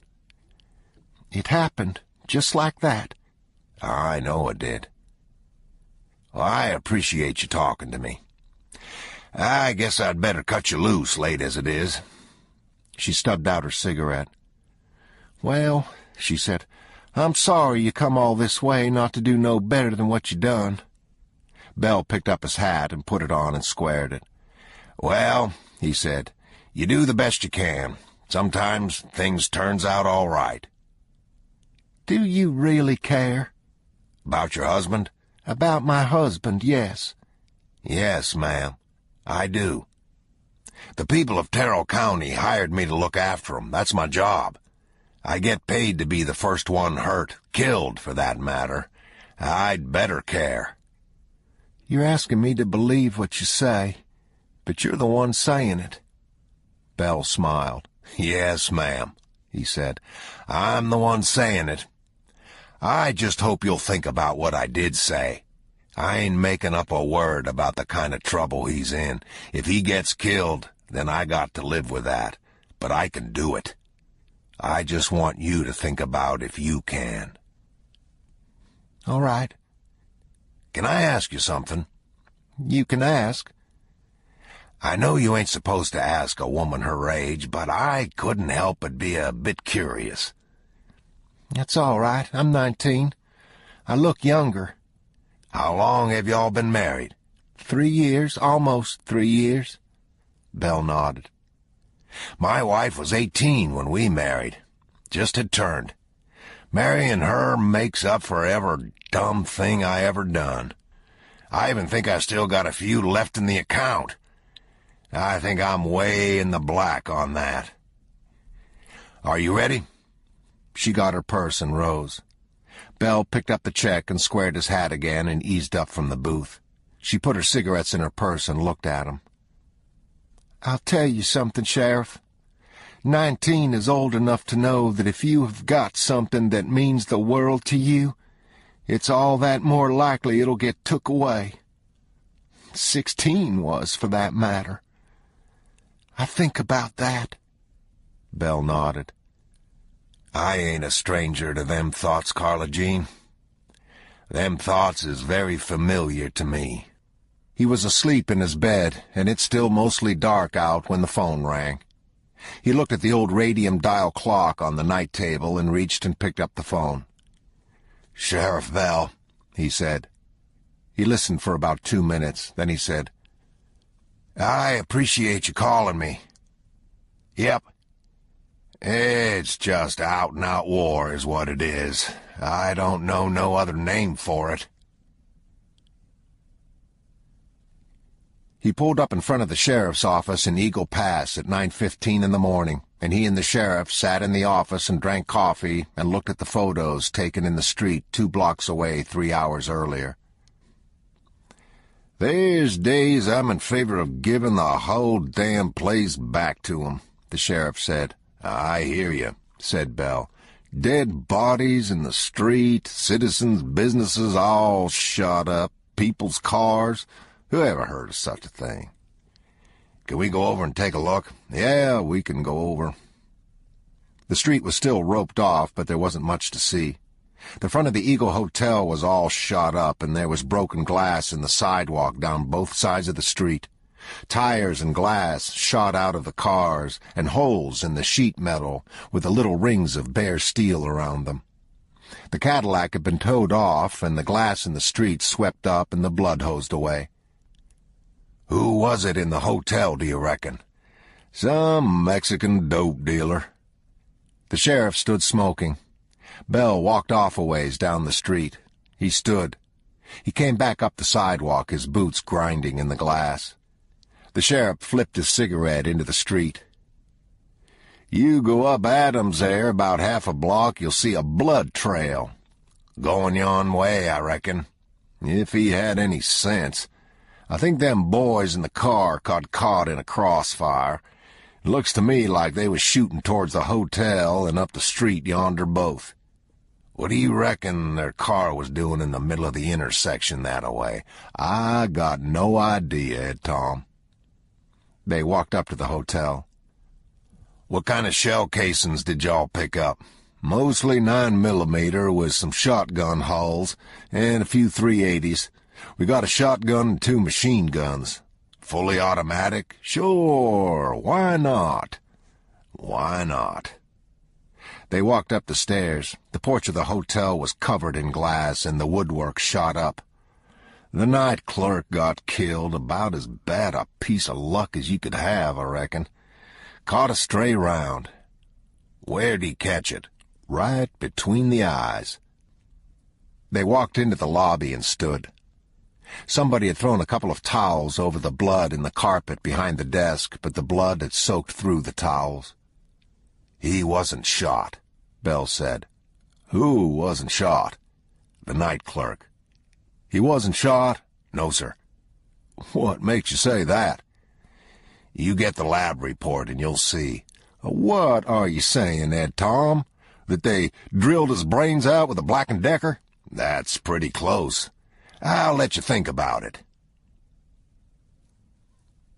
Driving back to Sanderson, it began to snow. He went to the courthouse and did some paperwork and left just before dark. When he pulled up in the driveway behind the house, his wife was looking out from the kitchen window. She smiled at him. The falling snow drifted and turned in the warm yellow light. They sat in the little dining room and ate. She'd put on music, a violin concerto. The phone didn't ring. Did you take it off the hook? No, she said. Wires must be down. She smiled. I think it's just the snow. I think it makes people stop and think. Bell nodded. I hope it comes a blizzard then. Do you remember the last time it snowed here? No, I can't say as I do. Do you? Yes, I do. When was it? It'll come to you. Oh, she smiled. They ate. That's nice, Bell said. What is? The music, supper, being home.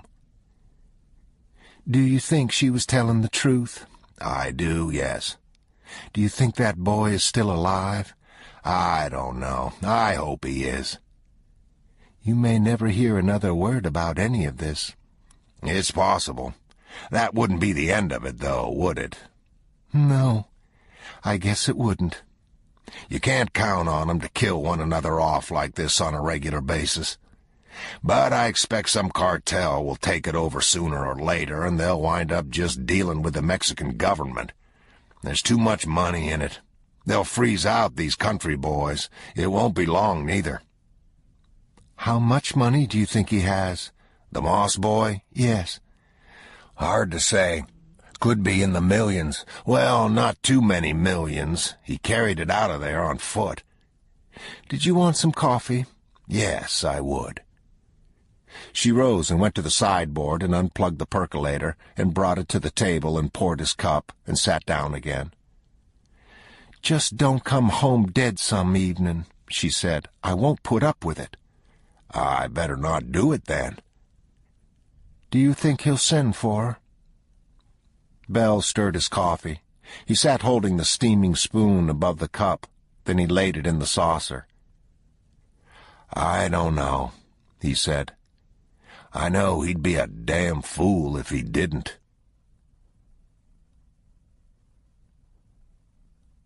The office was on the 17th floor with a view over the skyline of Houston and the open lowlands to the ship channel and the bayou beyond. Colonies of silver tanks, gas flares, pale in the day. When Wells showed up, the man told him to come in and told him to shut the door. He didn't even turn around. He could see Wells in the glass. Wells shut the door and stood with his hands crossed before him at the wrist, the way a funeral director might stand. The man finally turned and looked at him. You know Anton Chigurh by sight, is that correct? Yes, sir. That's correct.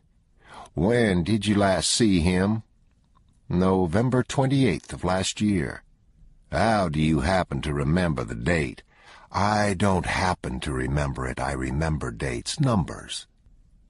The man nodded. He was standing behind his desk. The desk was of polished stainless steel and walnut, and there wasn't anything on it, not a picture or a piece of paper. Nothing.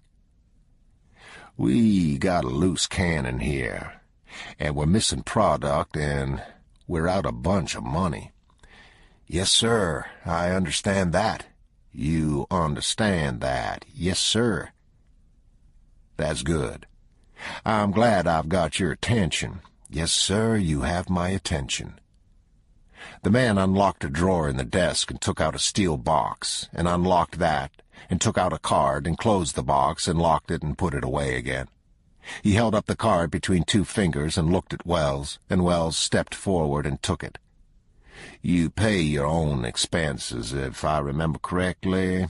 Yes, sir. This account will only give up $1,200 in any 24-hour period. That's up from $1,000. Yes, sir. How well do you know Sugar? Well enough. That's not an answer. What do you want to know? The man tapped his knuckles on the desk. He looked up. I'd just like to know your opinion of him in general. The invincible Mr. Sugar. Nobody's invincible. Somebody is. Why do you say that? Somewhere in the world is the most invincible man, just as somewhere is the most vulnerable. That's a belief that you have? No. It's called statistics. Just how dangerous is he? Wells shrugged. Compared to what? The bubonic plague? He's bad enough that you called me. He's a psychopathic killer, but so what? There's plenty of them around. He was in a shootout at Eagle Pass yesterday. A shootout? A shootout. People dead in the streets. You don't read the papers? No, sir, I don't. He studied Wells. You've led something of a charmed life, haven't you, Mr. Wells? In all honesty, I can't say the charm has had a whole lot to do with it. Yes, the man said. What else? I guess that's it. Were these Pablo's men? Yes. You're sure? Not in the sense that you mean, but reasonably sure. They weren't ours. He killed 2 other men a couple of days before, and those 2 did happen to be ours, along with the 3 at that colossal goat fuck a few days before that. All right? All right. I guess that will do it. Good hunting, as we used to say, once upon a time, in the long ago. Thank you, sir. Can I ask you something? Sure. I couldn't come back up in that elevator, could I? Not to this floor. Why? I was just interested. Security, always interesting. It recodes itself after every trip, a randomly generated 5-digit number. It doesn't print out anywhere. I dial a number and it reads the code back over the phone. I give it to you and you punch it in. Does that answer your question? Nice. Yes. I counted the floors from the street, and there's a floor missing.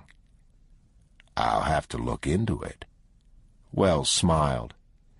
You can see yourself out, the man said. Yes. All right. One other thing. What is that? I wondered if I could get my parking ticket validated. The man cocked his head slightly. This is an attempt at humor, I suppose. Sorry. Good day, Mr. Wells. Right. When Wells got to the hotel, the plastic ribbons were gone, and the glass and wood had been swept up out of the lobby, and the place was open for business. There was plywood nailed over the doors and 2 of the windows, and there was a new clerk standing at the desk where the old clerk had been. Yes, sir, he said. I need a room, Wells said. Yes, sir. Is it just yourself? Yes. And for how many nights would that be?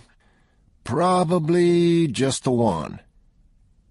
The clerk pushed the pad toward Wells and turned to study the keys hanging on the board. Wells filled out the form. I know you're tired of people asking, he said, but what happened to your hotel? I'm not supposed to discuss it. Well, that's all right. The clerk laid the key on the desk. Will that be cash or credit card? Cash. How much is it? 14 plus tax. How much is it altogether? Sir? I said, how much is it altogether? You need to tell me how much it is. Give me a figure, all in. Yes, sir. That would be $14.70.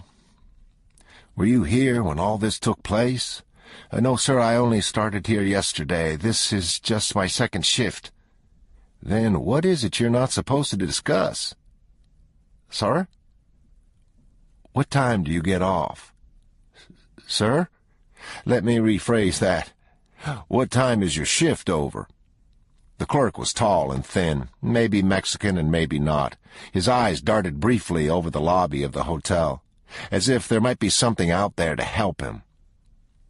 I just came on at 6, he said. The shift is over at 2. And who comes on at 2? I don't know his name. He was the day clerk. He wasn't here the night before last. No, sir. He was the day clerk. The man who was on duty the night before last, where's he? He's not with us anymore. Have you got yesterday's paper here? He backed away and looked under the desk. No, sir, he said. I think they threw it out. All right.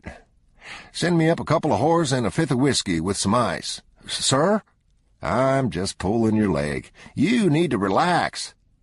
They're not coming back. I can pretty near guarantee it. Yes, sir. I hope to hell not. I didn't even want to take this job. Wells smiled and tapped the fiberboard key fob twice on the marble desktop and went up the stairs.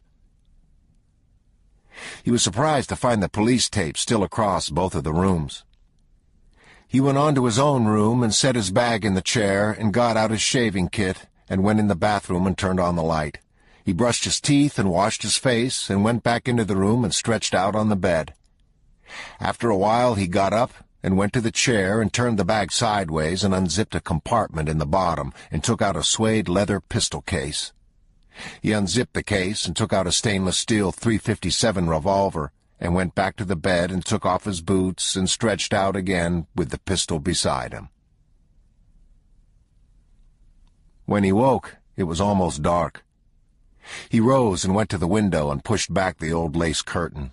Lights in the street. Long reefs of dull red cloud racked over the darkening western horizon. Roofs in a low and squalid skyline. He put the pistol in his belt and pulled his shirt outside of his trousers to cover it, and went out and down the hallway in his sock feet. It took him about 15 seconds to get into Moss's room, and he shut the door behind him without disturbing the tape. He leaned against the door and smelled the room. Then he stood there, just looking things over. The first thing he did was to walk carefully over the carpet. When he came across the depression where the bed had been moved, he swung the bed out into the room. He knelt and blew at the dust, and he studied the nap of the carpet. He rose and picked up the pillows and smelled them and put them back. He left the bed standing quarterwise in the room and walked over to the wardrobe and opened the doors and looked in and closed them again. He went into the bathroom. He ran his forefinger around the sink. A washcloth and hand towel had been used, but not the soap. He ran his finger down the side of the tub and then wiped it along the seam of his trousers. He sat on the edge of the tub and tapped his foot on the tiles. The other room was number 227. He went in and closed the door and turned and stood. The bed hadn't been slept in. The bathroom door was open. A bloody towel lay in the floor. He walked over and pushed the door all the way back. There was a blood-stained washcloth in the sink. The other towel was missing. Bloody handprints, a bloody handprint on the edge of the shower curtain. "I hope you haven't crawled off in a hole somewhere," he said. "I sure would like to get paid." He was abroad in the morning at first light, walking the streets and making notes in his head. The pavement had been hosed off, but you could still see bloodstains in the concrete of the walkway where Moss had been shot. He went back to Main Street and started again. Bits of glass in the gutters and along the sidewalks, some of it window glass and some of it from curbside automobiles. The windows that had been shot out were boarded up with plywood, but you could see the pocks in the brickwork or the teardrop smears of lead that had come down from the hotel. He walked back to the hotel and sat on the steps and looked at the street. The sun was coming up over the Aztec Theater. Something caught his eye at the second-floor level. He got up and walked down and crossed the street and climbed the stairs. 2 bullet holes in the window glass. He tapped at the door and waited. Then he opened the door and went in. A darkened room, faint smell of rot. He stood until his eyes were accustomed to the dimness. A parlor, a pianola or small organ against the far wall, a chifforobe, a rocking chair by the window where an old woman sat slumped. Wells stood over the woman, studying her. She'd been shot through the forehead and had tilted forward, leaving part of the back of her skull and a good bit of dried brain matter stuck to the slat of the rocker behind her. She had a newspaper in her lap, and she was wearing a cotton robe that was black with dried blood. It was cold in the room. Wells looked around. A second shot had marked a date on a calendar on the wall behind her that was 3 days hence. You could not help but notice. He looked around the rest of the room. He took a small camera from his jacket pocket and took a couple of pictures of the dead woman and put the camera back in his pocket again. "Not what you had in mind at all, was it, darling?" he told her. Moss woke in a ward with sheeting hung between him and the bed to his left. A shadow show of figures there, voices in Spanish, dim noises from the street, a motorcycle, a dog. He turned his face on the pillow and looked into the eyes of a man sitting on a metal chair against the wall holding a bouquet of flowers. "How are you feeling?" the man said. "I've felt better. Who are you?" "My name is Carson Wells." "Who are you?" "I think you know who I am. I brought you some flowers." Moss turned his head and lay staring at the ceiling. "How many of you people are there?" "Well, I'd say there's only one you've got to worry about right now." "You?" "Yes." "What about the guy who come to the hotel?" "We can talk about him." "Talk, then." "I can make him go away." "I can do that myself." "I don't think so." "You're entitled to your opinions." "If Acosta's people hadn't shown up when they did, I don't think you would have made out so good." "I didn't make out so good." "Yes, you did. You made out extremely well." Moss turned his head and looked at the man again. "How long have you been here?" About an hour." "Just sitting there?" "Yes." "You don't have much to do you?" "I like to do one thing at a time, if that's what you mean." "You look dumber'n hell sitting there." Wells smiled. "Why don't you put them damn flowers down?" "All right." He rose and laid the bouquet on the bedside table and sat back in the chair again. "Do you know what 2 centimeters is?" "Yeah, it's a measurement." "It's about 3/4 of an inch." "All right." "That's the distance that round missed your liver by." "Is that what the doctor told you?" "Yes." "You know what the liver does?" "No." "It keeps you alive." "Do you know who the man is who shot you?" "Maybe he didn't shoot me. Maybe it was one of the Mexicans." "Do you know who the man is?" No, am I supposed to? Because he's not somebody you really want to know. The people he meets tend to have very short futures. Non-existent, in fact. Well, good for him. You're not listening. You need to pay attention. This man won't stop looking for you. Even if he gets the money back, it won't make any difference to him. Even if you went to him and gave him the money, he would still kill you, just for having inconvenienced him. I think I've done a little more than inconvenience him. How do you mean? I think I hit him. Why do you think that? I sprayed double-aught buckshot all over him. I can't believe it done him a whole lot of good. Wells sat back in the chair. He studied Moss. You think you killed him? I don't know. Because you didn't. He came out into the street and killed every one of the Mexicans and then went back into the hotel, like you might go out and get a paper or something. He didn't kill every one of them. He killed the ones that were left. You telling me he wasn't hit? I don't know. You mean, why would you tell me? If you like.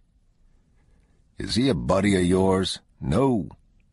I thought maybe he was a buddy of yours. No, you didn't. How do you know he's not on his way to Odessa? Why would he go to Odessa? To kill your wife?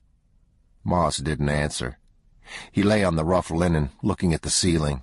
He was in pain, and it was getting worse. You don't know what the hell you're talking about, he said. I brought you a couple of photographs. He rose and laid 2 photos on the bed and sat back down again. Moss glanced at them. What am I supposed to make of that? He said. I took those pictures this morning. The woman lived in an apartment on the 2nd floor of one of the buildings you shot up. The body's still there. You're full of shit. Wells studied him. He turned and looked out the window. You don't have anything to do with any of this, do you? No. You just happened to find the vehicles out there. I don't know what you're talking about. You didn't take the product, did you? What product? The heroin. You don't have it. No, I don't have it. Wells nodded. He looked thoughtful. Maybe I should ask you what you intend to do. Maybe I should ask you. I don't intend to do anything. I don't have to. You'll come to me sooner or later. You don't have a choice. I'm going to give you my mobile phone number. What makes you think I won't just disappear? Do you know how long it took me to find you? No, about 3 hours. You might not get so lucky again. No, I might not. But that wouldn't be good news for you. I take it you used to work with him. Who? This guy. Yes, I did, at one time. What's his name? Sugar. Sugar? Sugar. Anton Sugar. How do you know I won't cut a deal with him? Wells bent forward in the chair with his forearms across his knees, his fingers laced together. He shook his head. You're not paying attention, he said. Maybe I just don't believe what you say. Yes, you do. Or I might take him out. Are you in a lot of pain? Some, yeah. You're in a lot of pain. It makes it hard to think. Let me get the nurse. I don't need you to do me no favors. All right? What is he supposed to be, the ultimate badass? I don't think that's how I would describe him. Or how would you describe him? Wells thought about it.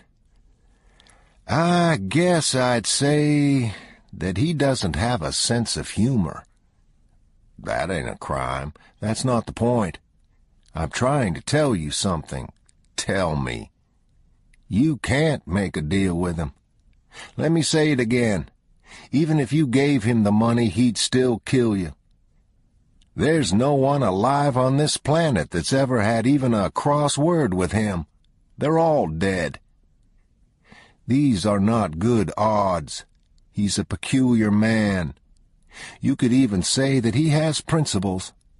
Principles that transcend money or drugs or anything like that. So, why would you tell me about 'em? You asked about 'em. Why would you tell me? I guess because I think if I could get you to understand the position you're in, it would make my job easier. I don't know anything about you, but I know you're not cut out for this. You think you are, but you're not. We'll see, won't we? Some of us will. What'd you do with the money? I spent about $2 million on whores and whiskey, and the rest of it I just sort of blew it in. Wells smiled. He leaned back in the chair and crossed his legs. He wore an expensive pair of Lucchese crocodile boots. How do you think he found you? Moss didn't answer. Have you thought about that? I know how he found me. He won't do it again. Wells smiled. Well, good on you, he said. Yeah, good on me. There was a pitcher of water on a plastic tray on the bedside table. Moss no more than glanced at it. Do you want some water? Wells said. If I want something from you, you'll be the first son of a bitch to know about it. It's called a transponder, Wells said. I know what it's called. It's not the only way he has of finding you. Yeah. I could tell you some things that would be useful for you to know. Well, I go back to what I just said. I don't need no favors. You're not curious to know why I tell you? I know why you tell me, which is, you'd rather deal with me than this sugar guy. Yes. Let me get you some water. You go to hell. Wells sat quietly with his legs crossed. Moss looked at him. You think you can scare me with this guy? You don't know what you're talking about. I'll take you out with him if that's what you want. Wells smiled. He gave a little shrug. He looked down at the toe of his boot and uncrossed his legs and passed the toe under his jeans to dust it and recrossed his legs again. What do you do? He said. What? What do you do? I'm retired. What'd you do before you retired? I'm a welder. Acetylene, MIG, TIG, any of it. If it can be welded, I can weld it. Cast iron? Yes. I don't mean braze. I didn't say braze. Pot metal? What did I say? Were you in Nam? Yeah, I was in Nam. So was I. So what does that make me, your buddy? I was in Special Forces. I think you have me confused with somebody who gives a shit what you were in. I was a lieutenant colonel. Bullshit. I don't think so. And what do you do now? I find people, settle accounts, that sort of thing. You're a hit man. Wells smiled. A hit man, whatever you call it. The sort of people I contract with like to keep a low profile. They don't like to get involved in things that draw attention. They don't like things in the paper, I'll bet. This isn't going to go away. Even if you got lucky and took out one or two people, which is unlikely, they'd just send someone else. Nothing would change. They'll still find you. There's nowhere to go. You can add to your troubles the fact that the people who are delivering the product don't have that either. So guess who they're looking at? Not to mention the DEA and various other law enforcement agencies. Everybody's list has got the same name on it, and it's the only name on it. You need to throw me a bone. I don't really have any reason to protect you. Are you afraid of this guy? Wells shrugged. Wary is the word I'd use. You didn't mention Bell. Bell, all right? I take it you don't think much of him. I don't think of him at all. He's a redneck sheriff in a hick town, in a hick county, in a hick state. Let me get the nurse. You're not very comfortable. This is my number. I want you to think it over, what we talked about. He stood and put a card on the table next to the flowers. He looked at Moss. You think you won't call me, but you will. Just don't wait too long. That money belongs to my client. Sugar is an outlaw. Time's not on your side. We can even let you keep some of it. But if I have to recover the funds from Sugar, then it will be too late for you. Not to mention your wife." Moss didn't answer. "All right. You might want to call her. When I talked to her, she sounded pretty worried." When he was gone, Moss turned up the photographs lying on the bed, like a player checking his hole cards. He looked at the pitcher of water, but then the nurse came in. Part 6. Young people anymore, they seem to have a hard time growing up. I don't know why. Maybe it's just that you don't grow up any faster than what you have to. I had a cousin who was a deputized peace officer when he was 18. He was married and had a kid at the time. I had a friend that I grew up with was an ordained Baptist preacher at the same age, pastor of a little old country church.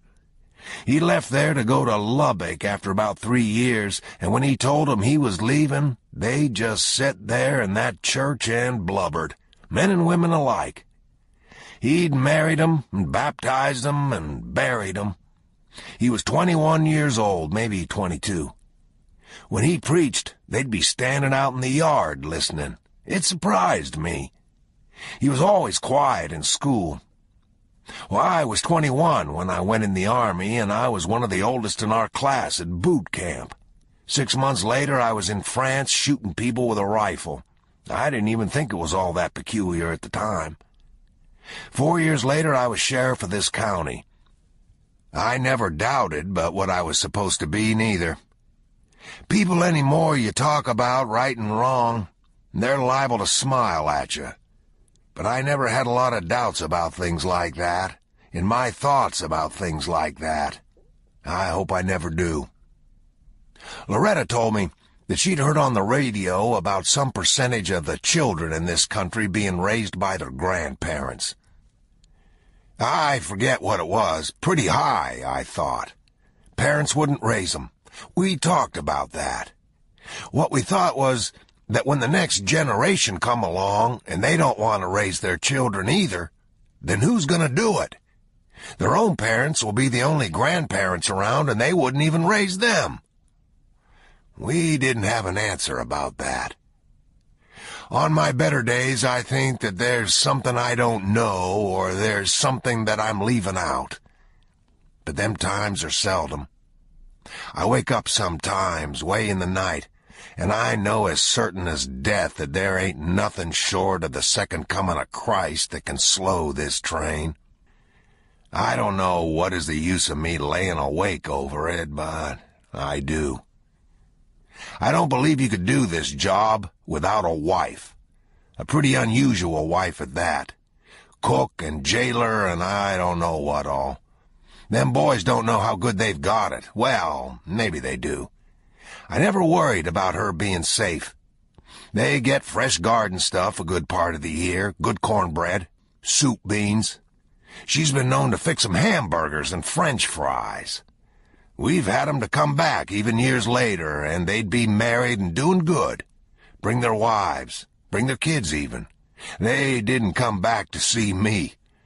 I've seen 'em to introduce their wives or their sweethearts and then just go to bawling. Grown men that had done some pretty bad things. She knew what she was doing. She always did. So we go over that budget on the jail every month. But what are you going to do about that? You ain't going to do nothing about it. That's what you're going to do.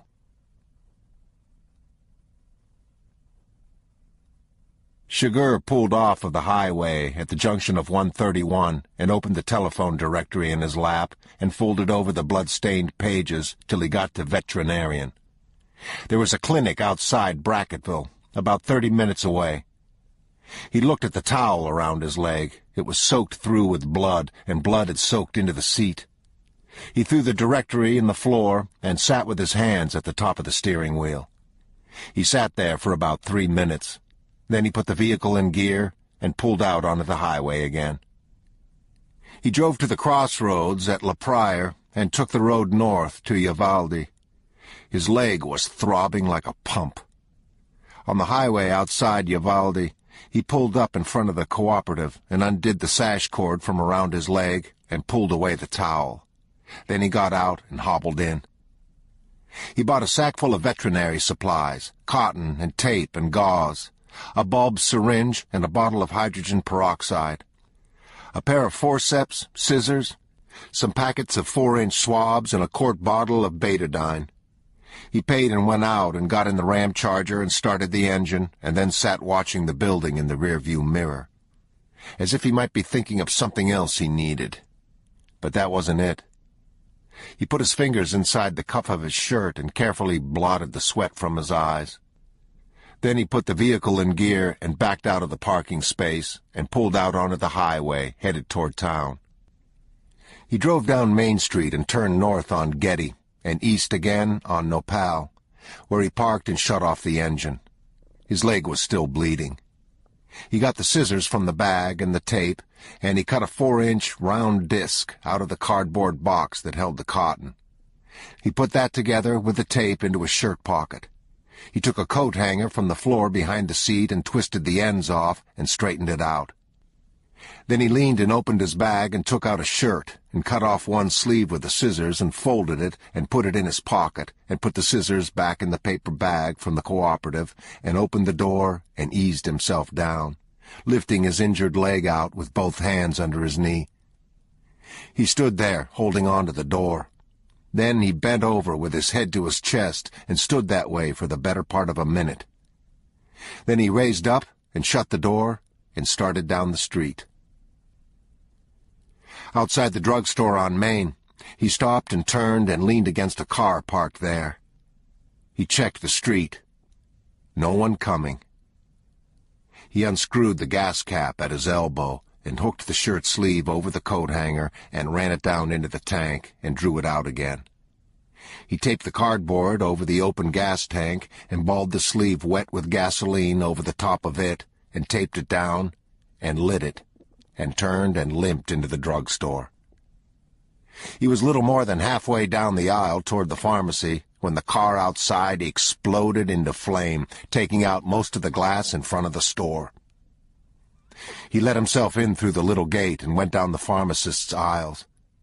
He found a packet of syringes and a bottle of hydrocodone tablets, and he came back up the aisle looking for penicillin. He couldn't find it, but he found tetracycline and sulfa. He stuffed these things in his pocket and came out from behind the counter in the orange glow of the fire, and went down the aisle and picked up a pair of aluminum crutches and pushed open the rear door and went hobbling out across the gravel parking lot behind the store. The alarm at the rear door went off, but no one paid any attention, and Sugar never even glanced toward the front of the store, which was now in flames. He pulled into a motel outside of Hondo and got a room at the end of the building and walked in and set his bag on the bed. He shoved the pistol under the pillow and went in the bathroom with the bag from the cooperative and dumped the contents out into the sink. He emptied his pockets and laid out everything on the counter: keys, billfold, the vials of antibiotic, and the syringes. He sat on the edge of the tub and pulled off his boots and reached down and put the plug in the tub and turned on the tap. Then he undressed and eased himself into the tub while it filled. His leg was black and blue and swollen badly. It looked like a snake bite. He laved water over the wounds with a washcloth. He turned his leg in the water and studied the exit wound. Small pieces of cloth stuck to the tissue. The hole was big enough to put your thumb in.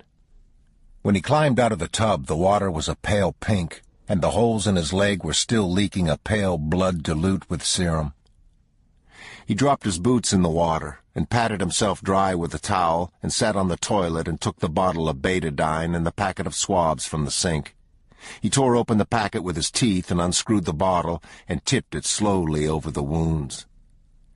Then he set the bottle down and bent to work, picking out the bits of cloth, using the swabs and the forceps. He sat with the water running in the sink and rested.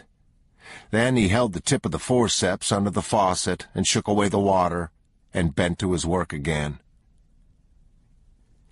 When he was done, he disinfected the wound a final time and tore open packets of 4x4s and laid them over the holes in his leg and bound them with gauze off a roll packaged for sheep and goats.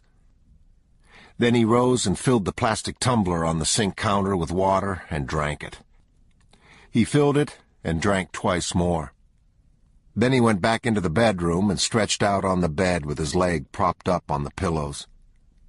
Other than a light beading of sweat on his forehead, there was little evidence that his labors had cost him anything at all. When he went back into the bathroom, he stripped one of the syringes out of the plastic wrapper and sank the needle through the seal into the vial of tetracycline and drew the glass barrel full and held it to the light and pressed the plunger with his thumb until a small bead appeared at the tip of the needle. Then he snapped the syringe twice with his finger and bent and slid the needle into the quadriceps of his right leg and slowly depressed the plunger. He stayed in the motel for 5 days, hobbling down to the cafe on the crutches for his meals and back again. He kept the television on, and he sat up in bed watching it, and he never changed channels. He watched whatever came on. He watched soap operas and the news and talk shows.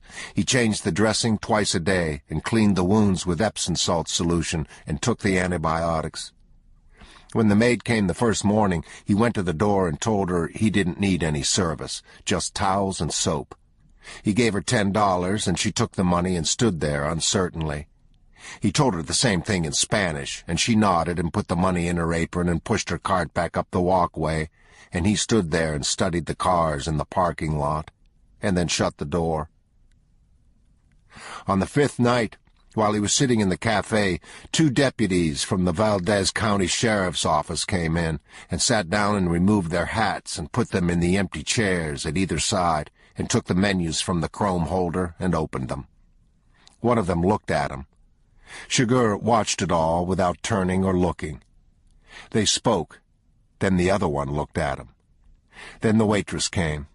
He finished his coffee and rose and left the money on the table and walked out. He left the crutches in the room, and he walked slowly and evenly along the walkway past the cafe window, trying not to limp. He walked past his room to the end of the Ramada and turned.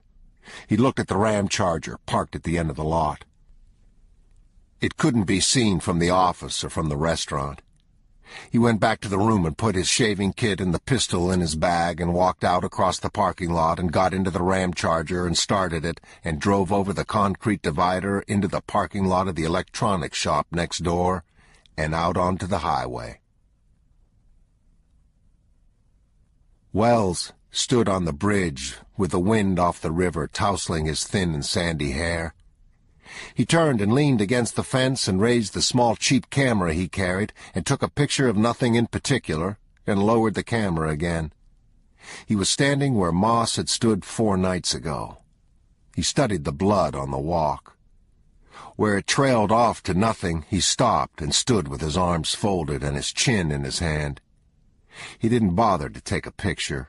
There was no one watching. He looked out downriver at the slow, green water. He walked a dozen steps and came back. He stepped into the roadway and crossed to the other side. A truck passed, a light tremor in the superstructure.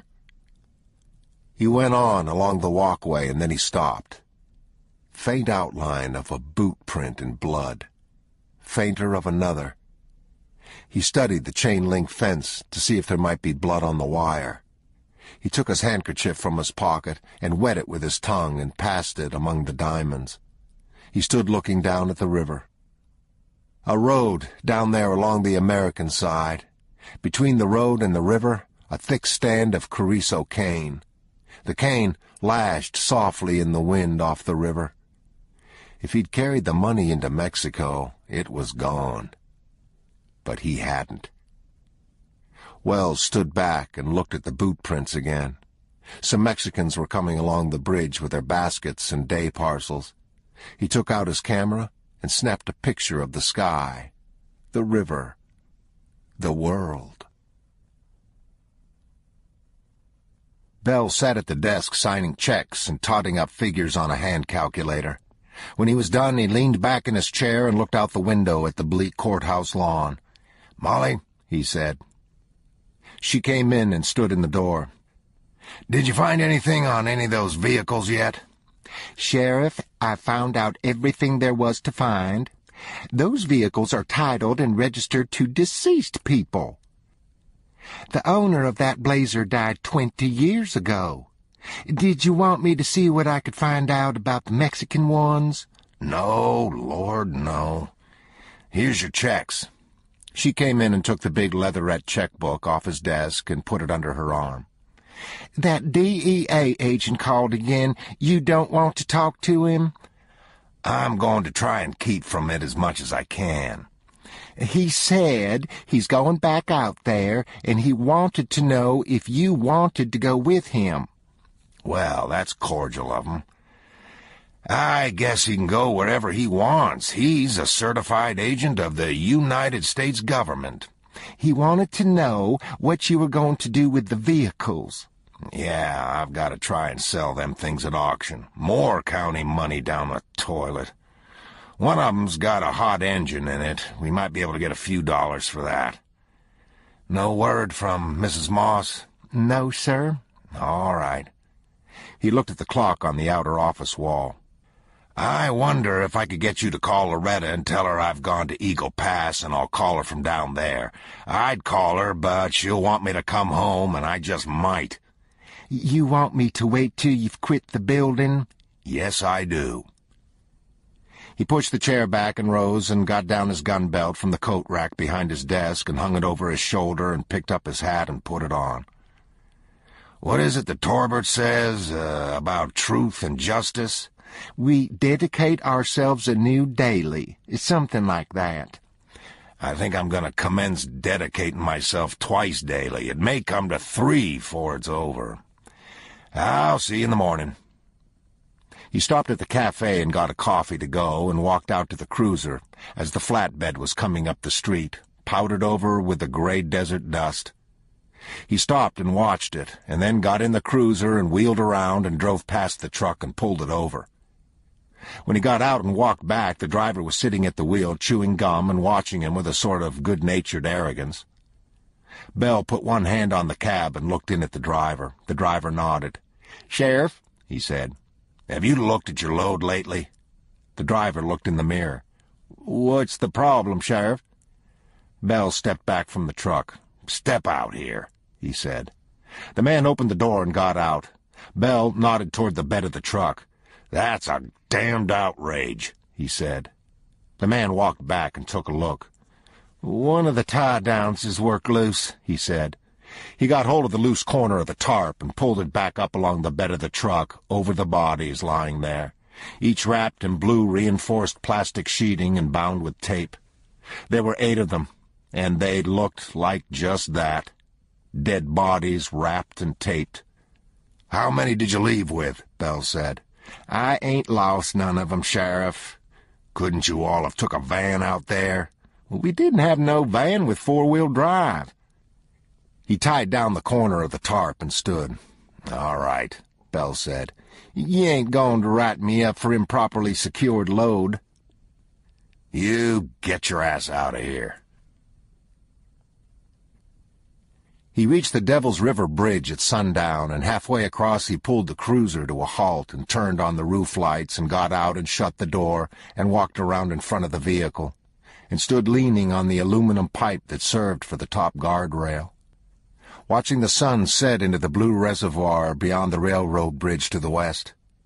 A westbound semi coming around the long curve of the span downshifted when the lights came into view. The driver leaned from the window as he passed. "Don't jump, Sheriff. She ain't worth it." Then he was gone in a long suck of wind, the diesel engine winding up and the driver double-clutching and shifting gears. Bell smiled. "Truth of the matter is," he said, "she is." Some 2 miles past the junction of 481 and 57, the box sitting in the passenger seat gave off a single bleep and went silent again. Chigurh pulled onto the shoulder and stopped. He picked up the box and turned it back. He adjusted the knobs. Nothing. He pulled out onto the highway again. The sun pooled in the low blue hills before him, bleeding slowly away, a cool and shadowed twilight falling over the desert. He took off his sunglasses and put them in the glove box and closed the glove box door and turned on the headlights. As he did so, the box began to beep with a slow, measured time. He parked behind the hotel and got out and came limping around the truck with the box and the shotgun and the pistol all in a zipper bag, and crossed the parking lot and climbed the hotel steps. He registered and got the key and hobbled up the steps and down the hall to his room and went in and locked the door and lay on the bed with the shotgun across his chest, staring at the ceiling. He could think of no reason for the transponder sending unit to be in the hotel. He ruled out Moss because he thought Moss was almost certainly dead. That left the police, or some agent of the Matacumbi Petroleum Group, who must think that he thought that they thought that he thought they were very dumb. He thought about that. When he woke, it was 10:30 at night, and he lay there in the half-dark and the quiet, but he knew what the answer was. He got up and put the shotgun behind the pillows and stuck the pistol into the waistband of his trousers. Then he went out and limped down the stairs to the desk. The clerk was sitting reading a magazine, and when he saw Chigurh, he stuck the magazine under the desk and rose. "Yes, sir," he said. "I'd like to see the registration." "Are you a police officer?" "No, I'm not." "I'm afraid I can't do that, sir." "Yes, you can." When he came back up, he stopped and stood listening in the hallway outside his door. He went in and got the shotgun and the receiver, and then walked down to the room with the tape across it, and held the box to the door and turned it on.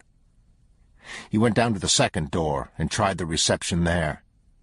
Then he came back to the first room and opened the door with the key from the desk and stepped back and stood against the hallway wall. He could hear traffic in the street beyond the parking lot, but still he thought the window was closed. There was no air moving. He looked quickly into the room. Bed pulled away from the wall, bathroom door open. He checked the safety on the shotgun. He stepped across the doorway to the other side. There was no one in the room. He scanned the room with the box and found the sending unit in the drawer of the bedside table. He sat on the bed, turning it in his hand. Small lozenge of burnished metal the size of a domino. He looked out the window at the parking lot. His leg hurt. He put the piece of metal in his pocket and turned off the receiver and rose and left, pulling the door shut behind him. Inside the room, the phone rang. He thought about that for a minute. Then he set the transponder on the windowsill in the hallway and turned and went back down to the lobby. And there he waited for Wells. No one would do that. He sat in a leather armchair pushed back into the corner where he could see both the front door and the hallway to the rear. Wells came in at 11:13, and Chigurh rose and followed him up the stairs, the shotgun wrapped loosely in the newspaper he'd been reading. Halfway up the stairs, Wells turned and looked back, and Chigurh let the paper fall and raised the shotgun to his waist. "Hello, Carson," he said. They sat in Wells's room, Wells on the bed and Chigurh in the chair by the window. "You don't have to do this," Wells said. "I'm a day trader. I could just go home." "You could." "I'd make it worth your while. Take you to an ATM. Everybody just walks away. There's about 14 grand in it. Good payday." "I think so." Chigurh looked out the window, the shotgun across his knee. "Getting hurt changed me," he said. "Changed my perspective. I've moved on in a way. Some things have fallen into place that were not there before. I thought they were, but they weren't. The best way I can put it is that I've sort of caught up with myself. That's not a bad thing. It was overdue. It's still a good payday. It is. It's just in the wrong currency." Wells eyed the distance between them. Senseless. Maybe 20 years ago, probably not even then. "Do what you have to do," he said. Chigurh sat slouched casually in the chair, his chin resting against his knuckles, watching Wells, watching his last thoughts.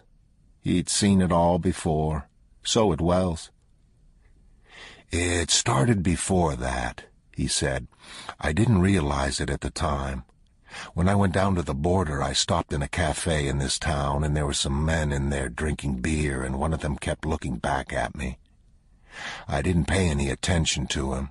I ordered my dinner and ate. But when I walked up to the counter to pay the check, I had to go past them, and they were all grinning, and he said something that was hard to ignore.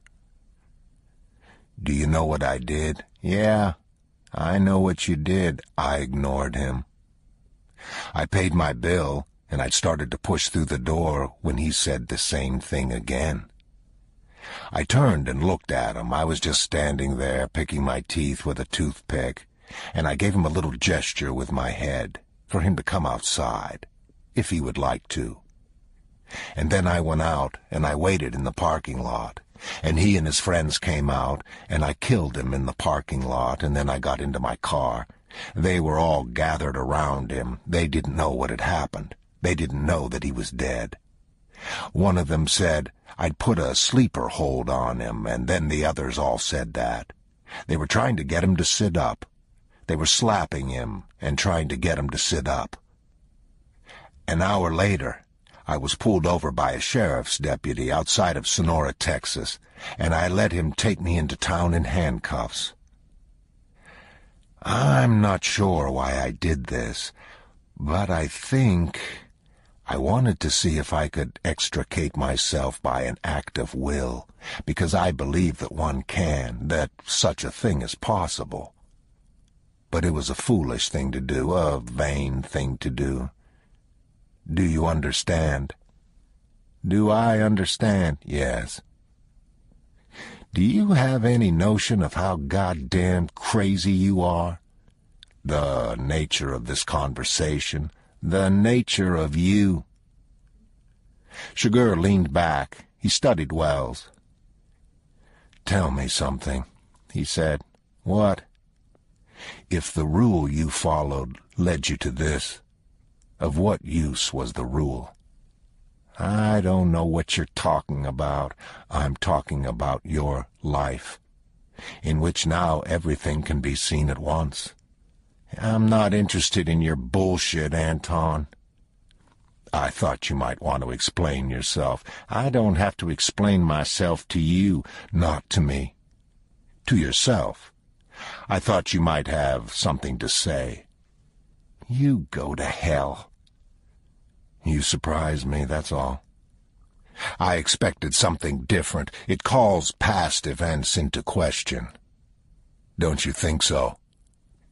You think I'd trade places with you? Yes, I do. I'm here, and you are there.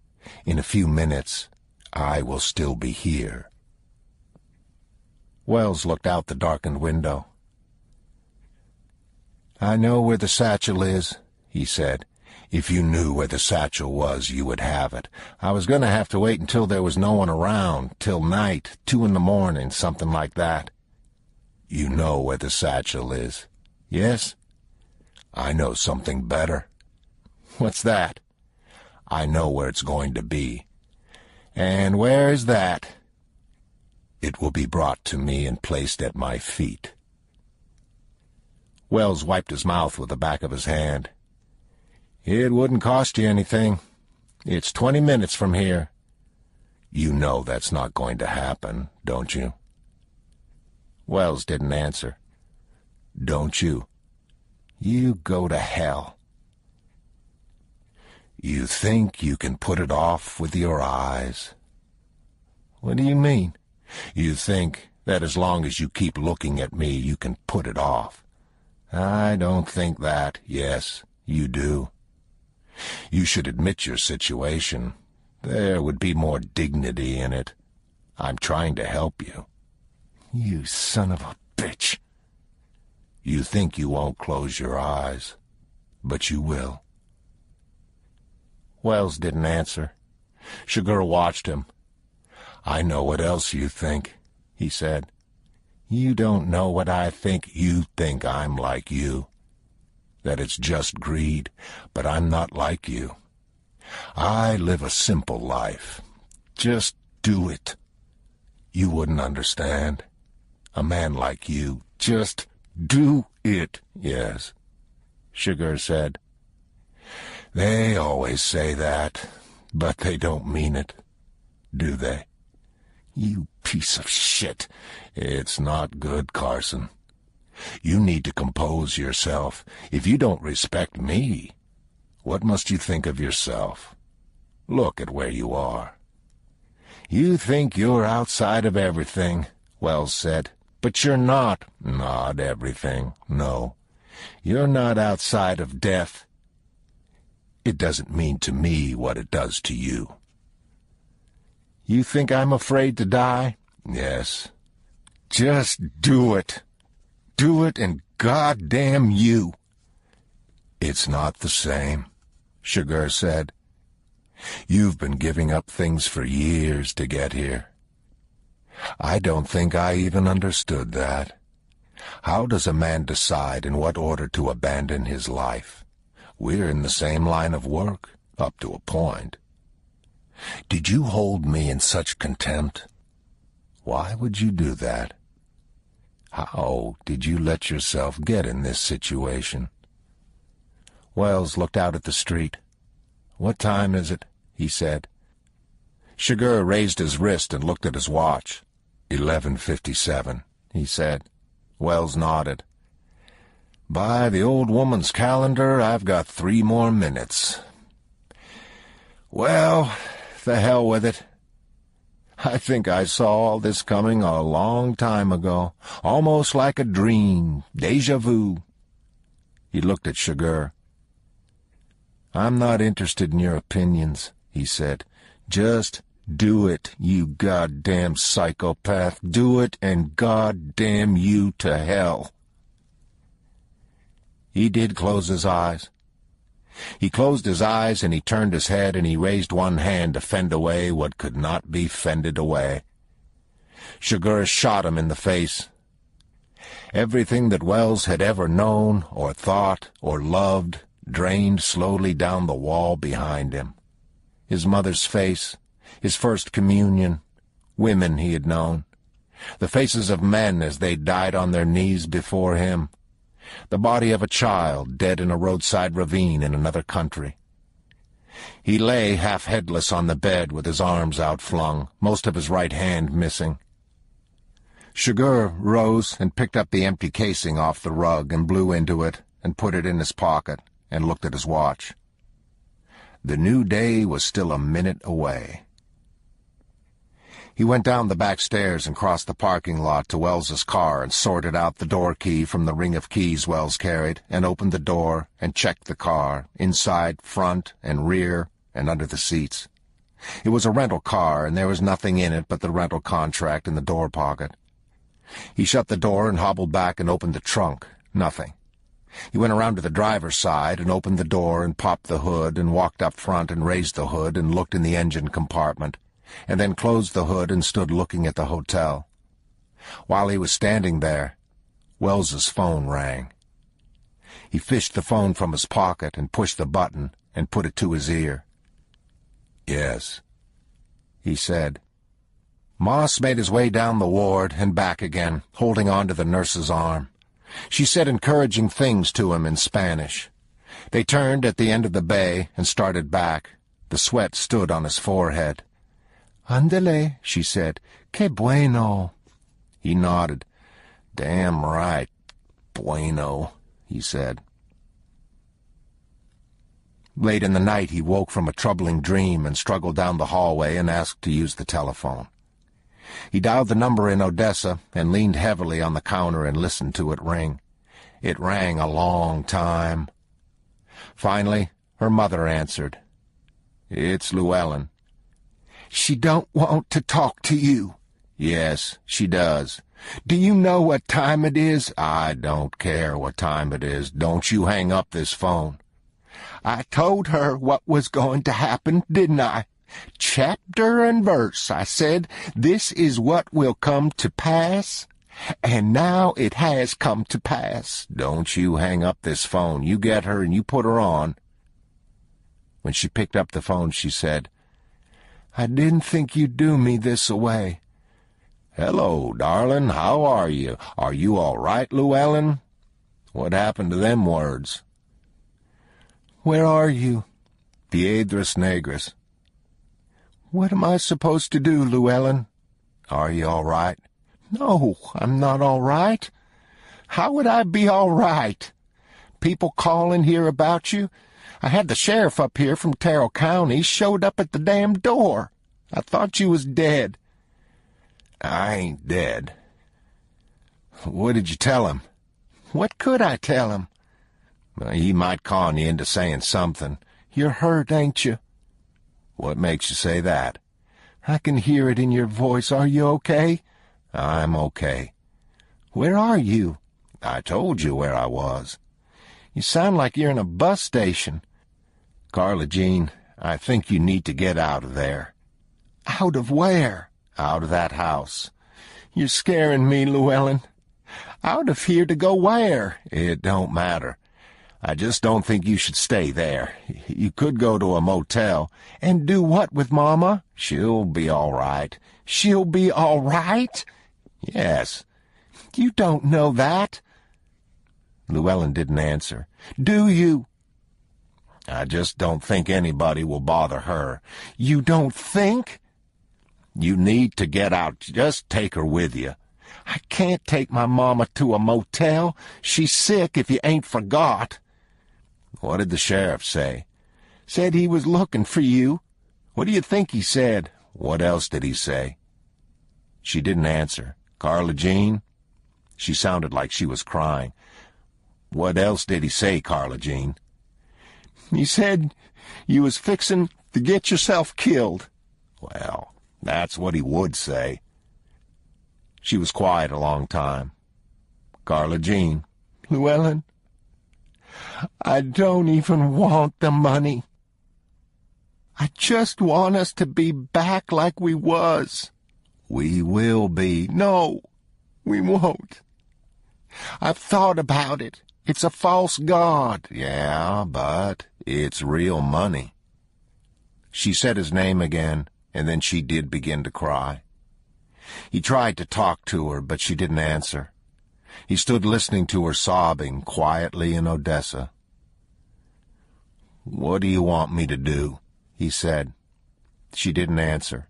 Carla Jean? I want things to be like they was. If I tell you I'll try and fix everything, will you do what I ask you? Yes, I will. I've got a number here I can call, somebody that can help us. Can you trust them? I don't know. I just know I can't trust nobody else. I'll call you tomorrow. I didn't think they'd find you up there, or I never would have sent you. I'll call you tomorrow. He hung up the phone and dialed the mobile number that Wells had given him. It answered on the second ring, but it wasn't Wells. I think I got the wrong number, he said. You don't have the wrong number. You need to come see me. Who is this? You know who it is.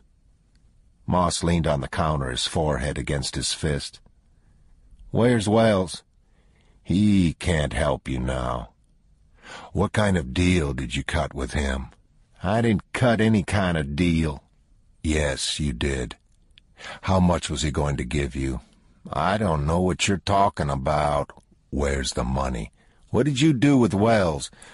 We had a difference of opinion. You don't need to concern yourself about Wells. He's out of the picture. You need to talk to me. I don't need to talk to you. I think you do. Do you know where I'm going? Why would I care where you're going? Do you know where I'm going? Moss didn't answer. Are you there? I'm here. I know where you are. Yeah? Where am I? You're in a hospital in Piedras Negras. But that's not where I'm going. Do you know where I'm going? Yeah, I know where you're going. You can turn all this around. Why would I believe you? You believed Wells. I didn't believe Wells. You called him. So, I called him. Tell me, what do you want me to do? Moss shifted his weight. Sweat stood on his forehead. He didn't answer. Tell me something. I'm waiting. I could be waiting for you when you get there, you know, Moss said. Charter a plane. You thought about that? That would be okay, but you won't. How do you know I won't? You wouldn't have told me. Anyway, I have to go. You know they won't be there. It doesn't make any difference where they are. So what are you going up there for? You know how this is going to turn out, don't you? No. Do you? Yes, I do. I think you do too. You just haven't accepted it yet. So this is what I'll do. You bring me the money, and I'll let her walk. Otherwise, she's accountable. The same as you. I don't know if you care about that, but that's the best deal you're going to get. I won't tell you you can save yourself, because you can't. Well, I'm gonna bring you something, all right, Moss said. I've decided to make you a special project of mine. You ain't gonna have to look for me at all. I'm glad to hear that. You were beginning to disappoint me. You won't be disappointed. Good. You don't have to, by God, worry about being disappointed. He left before daylight, dressed in the muslin hospital gown with the overcoat over it. The skirt of the overcoat was stiff with blood. He had no shoes. In the inside pocket of the coat was the money he'd folded away there, stiff and blood-stained. He stood in the street looking toward the lights. He'd no notion where he was. The concrete cold under his feet. He made his way down to the corner. A few cars passed. He walked down to the lights at the next corner and stopped and leaned with one hand against the building. He had 2 white lozenges in his overcoat pocket that he'd saved, and he took one now, swallowing it dry. He thought he was going to vomit. He stood there for a long time. There was a windowsill there he'd have sat on, save that it was spiked with pointed iron bars to discourage loiterers. A cab went by, and he raised one hand, but it kept going. He was going to have to go out into the street, and after a while, he did. He'd been tottering there for some time when another cab passed, and he raised his hand, and it pulled to the curb. The driver studied him. Moss leaned on the window. "Can you take me across the bridge?" he said. "To the other side?" "Yes, to the other side. You got monies?" "Yes, I got monies." The driver looked dubious. $20, he said. "Okay." At the gate, the guard leaned down and regarded him where he sat in the dim rear of the cab. "What country were you born in?" he said. "The United States." "What are you bringing in?" "Not anything." The guard studied him. "Would you mind stepping out here?" he said. Moss pushed down on the door handle and leaned on the front seat to ease himself out of the cab. He stood. "What happened to your shoes?" "I don't know." "You don't have any clothes on, do you?" "I got clothes on." The second guard was waving the cars past. He pointed for the cab driver. "Would you please pull your cab over into the second space there?" The driver put the cab in gear. "Would you mind stepping away from the vehicle?" Moss stepped away. The cab pulled into the parking area, and the driver cut the engine. Moss looked at the guard. The guard seemed to be waiting for him to say something, but he didn't. They took him inside and sat him in a steel chair in a small white office. Another man came in and stood leaning against a steel desk. He looked him over. How much have you had to drink? I ain't had anything to drink. What happened to you? What do you mean? What happened to your clothes? I don't know. Do you have any identification? No. Nothing? No. The man leaned back, his arms crossed at his chest. He said, "Who do you think gets to go through this gate into the United States of America?" I don't know. American citizens. Some American citizens. Who do you think decides that? You do, I reckon. That's correct. And how do I decide? I don't know. I ask questions. If I get sensible answers, then they get to go to America. If I don't get sensible answers, they don't. Is there anything about that you don't understand? No, sir. Then maybe you'd like to start over. All right. We need to hear more about why you're out here with no clothes on. I got a overcoat on. Are you jacking with me? No, sir. Don't jack with me. Are you in the service? No, sir. I'm a veteran. What branch of the service? United States Army. Were you in NAM? Yes, sir. 3 tours. What outfit? 12th Infantry Battalion. What were your dates of tour duty? August 7th, 1966 to May 2nd, 1968. The man watched him for some time. Moss looked at him and looked away. He looked toward the door, the empty hall, sitting hunched forward in the overcoat with his elbows on his knees. Are you all right? Yes, sir, I'm all right. I got a wife that'll come and get me if you all will let me go on. Have you got any money? You got change for a phone call? Yes, sir. He heard claws scrabbling on the tiles. A guard was standing there with a German shepherd on a lead. The man jutted his chin at the guard. Get someone to help this man. He needs to get into town. Is the taxi gone? Yes, sir, it was clean, I know. Get someone to help him. He looked at Moss. Where are you from? I'm from San Saba, Texas. Does your wife know where you are? Yes, sir, I talked to her here just a while ago. Did you all have a fight? Did who have a fight? You and your wife. Well, somewhat of a one, I reckon, yes, sir. You need to tell her you're sorry. Sir? I said you need to tell her you're sorry. Yes, sir, I will.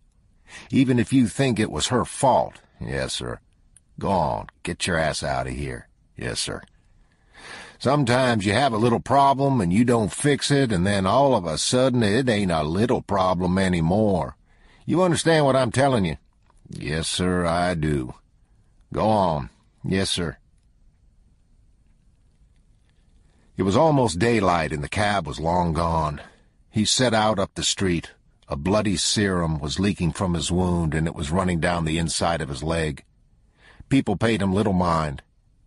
He turned up Adams Street and stopped at a clothing store and peered in. Lights were on at the rear. He knocked at the door and waited and knocked again. Finally, a small man in a white shirt and a black tie opened the door and looked out at him. I know you ain't open, Moss said, but I need some clothes real bad. The man nodded and swung open the door. Come in, he said. They walked side by side down the aisle toward the boots section. Tony Lama, Justin, Nakona. There were some low chairs there, and Moss eased himself down and sat with his hands gripping the chair arms. I need boots and some clothes, he said. I got some medical problems, and I don't want to walk around no more than what I can help. The man nodded. Yes, sir, he said. Of course. Do you carry the Larry Mahans? No, sir, we don't. That's all right. I need a pair of Wrangler jeans, 32 by 34 length, a shirt size large, some socks, and show me some Nakona boots in a 10.5. And I need a belt. Yes, sir. Did you want to look at hats? Moss looked across the store. I think a hat would be good. You got any of them stockman's hats with a small brim? 7 3/8? Yes, we do. We have a 3X Beaver in the Resistol and a little better grade in the Stetson, 5X, I think it is. Let me see the Stetson, that silver belly color. All right, sir. Are white socks all right? White socks is all I wear. What about underwear? Maybe a pair of jockey shorts, 32 or medium. Yes, sir. You just make yourself comfortable. Are you all right? I'm all right. The man nodded and turned to go. Can I ask you something? Moss said. Yes, sir. Do you get a lot of people come in here with no clothes on? No, sir, I wouldn't say a lot. He carried the pile of new clothing with him to the dressing room and slid off the coat and hung it from the hook on the back of the door. A pale, dried blood was crusted across his sallow, sunken paunch. He pushed at the edges of the tape, but they wouldn't stick. He eased himself down on the wooden bench and pulled on the socks, and he opened the package of shorts and took them out and pulled them over his feet and up to his knees, and then stood and pulled them carefully up over the dressing. He sat again and undid the shirt from its cardboard forms and endless pins. When he came out of the dressing room, he had the coat over his arm. He walked up and down the creaking wooden aisle. The clerk stood looking down at the boots. "The Lizard takes longer to break in," he said. "Yeah, hot in the summer, too. These are all right. Let's try that hat. I ain't been duded up like this since I got out of the Army." The sheriff sipped his coffee and set the cup back down in the same ring on the glass desktop that he'd taken it from. "They're fixing to close the hotel," he said. Bell nodded. "I ain't surprised. They all quit. That feller hadn't pulled but 2 shifts. I blame myself. Never occurred to me that son of a bitch would come back. I just never even imagined such a thing. He might never have left. I thought about that, too. The reason nobody knows what he looks like is that none of them live long enough to tell it. This is a goddamn homicidal lunatic, Ed Tom. Yeah, I don't think he's a lunatic, though. Well, what would you call him?" "I don't know." "When are they fixing to close it?" "It's done closed as far as that goes." "You got a key?" "Yeah, I got a key. It's a crime scene." "Why don't we go over there and look around some more?" "All right, we can do that." The first thing they saw was the transponder unit sitting on a windowsill in the hallway. Bell picked it up and turned it in his hand, looking at the dial and the knobs. "That ain't a goddamn bomb, is it, Sheriff?" "No." "That's all we need. It's a tracking device." "So whatever it was they was tracking, they found." "Probably." "How long has it been setting there, do you reckon?" "I don't know. I think I might be able to guess what they were tracking, though." "Maybe," Bell said. "There's something about this whole deal that don't rattle right. It ain't supposed to. We got an ex-Army colonel here with most of his head gone that you had to ID off of his fingerprints, what fingers wasn't shot off. Regular Army, 24 years service. Not a piece of paper on him. He'd been robbed. Yeah. What do you know about this that you ain't telling, Sheriff? You got the same facts I got. I ain't talking about facts. You think this whole mess has moved south?" Bell shook his head. "I don't know. You got a dog in this hunt?" "Not really. A couple of kids from my county that might be sort of involved that ought not to be." "Sort of involved?" "Yeah. Are we talking kin?" "No. Just people from my county, people I'm supposed to be looking after." He handed the transponder unit to the sheriff. "What am I supposed to do with this?" "It's Maverick County property, crime scene evidence." The sheriff shook his head. "Dope," he said. "Dope. They sell that shit to school kids. It's worse than that." "How's that?" "School kids buy it." Part 7. I won't talk about the war, neither. I was supposed to be a war hero, and I lost a whole squad of men, got decorated for it. They died and I got a medal. I don't even need to know what you think about that. There ain't a day I don't remember it. Some boys I know come back. They went on to school up at Austin on the GI Bill. They had hard things to say about their people. Some of 'em did. Called 'em a bunch of rednecks and all such as that. Didn't like their politics. 2 generations in this county is a long time. You're talking about the early settlers. I used to tell 'em that having your wife and children killed and scalped and gutted like fish has a tendency to make some people irritable, but they didn't seem to know what I was talking about. I think the 60s in this country sobered some of 'em up. I hope it did. I read in the papers here a while back some teachers come across a survey that was sent out back in the 30s to a number of schools around the country. Had this questionnaire about what was the problems with teaching in the schools, and they come across these forms. They'd been filled out and sent in from around the country answering these questions, and the biggest problems they could name was things like talking in class and running in the hallways, chewing gum, copying homework, things of that nature. So they got one of them forms that was blank and printed up a bunch of 'em and sent 'em back out to the same schools 40 years later. Well, here come the answers back. Rape, arson, murder, drugs, suicide. So I think about that.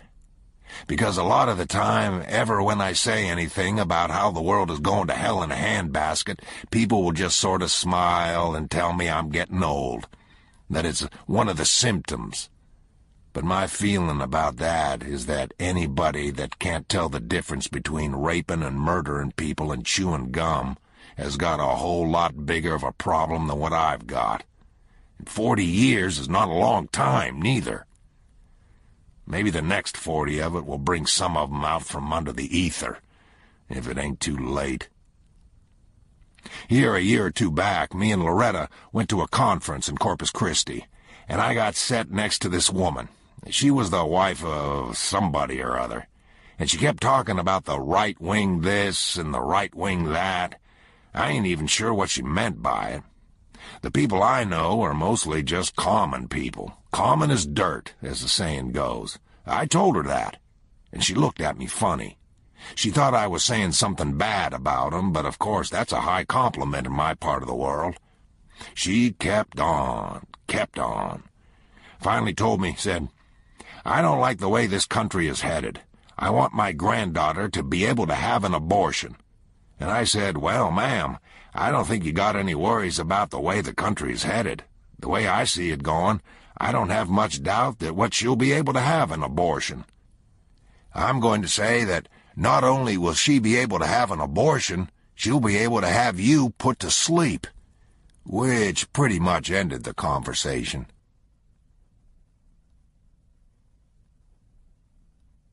Sugar limped up the 17 flights of concrete steps in the cool concrete well, and when he got to the steel door on the landing, he shot the cylinder out of the lock with the plunger of the stun gun and opened the door and stepped into the hallway and shut the door behind him.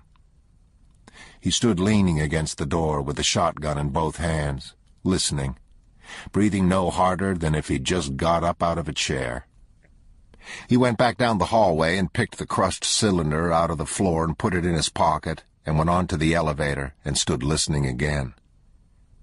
He took off his boots and stood them by the elevator door and went down the hallway in his sock feet, walking slowly, favoring his wounded leg.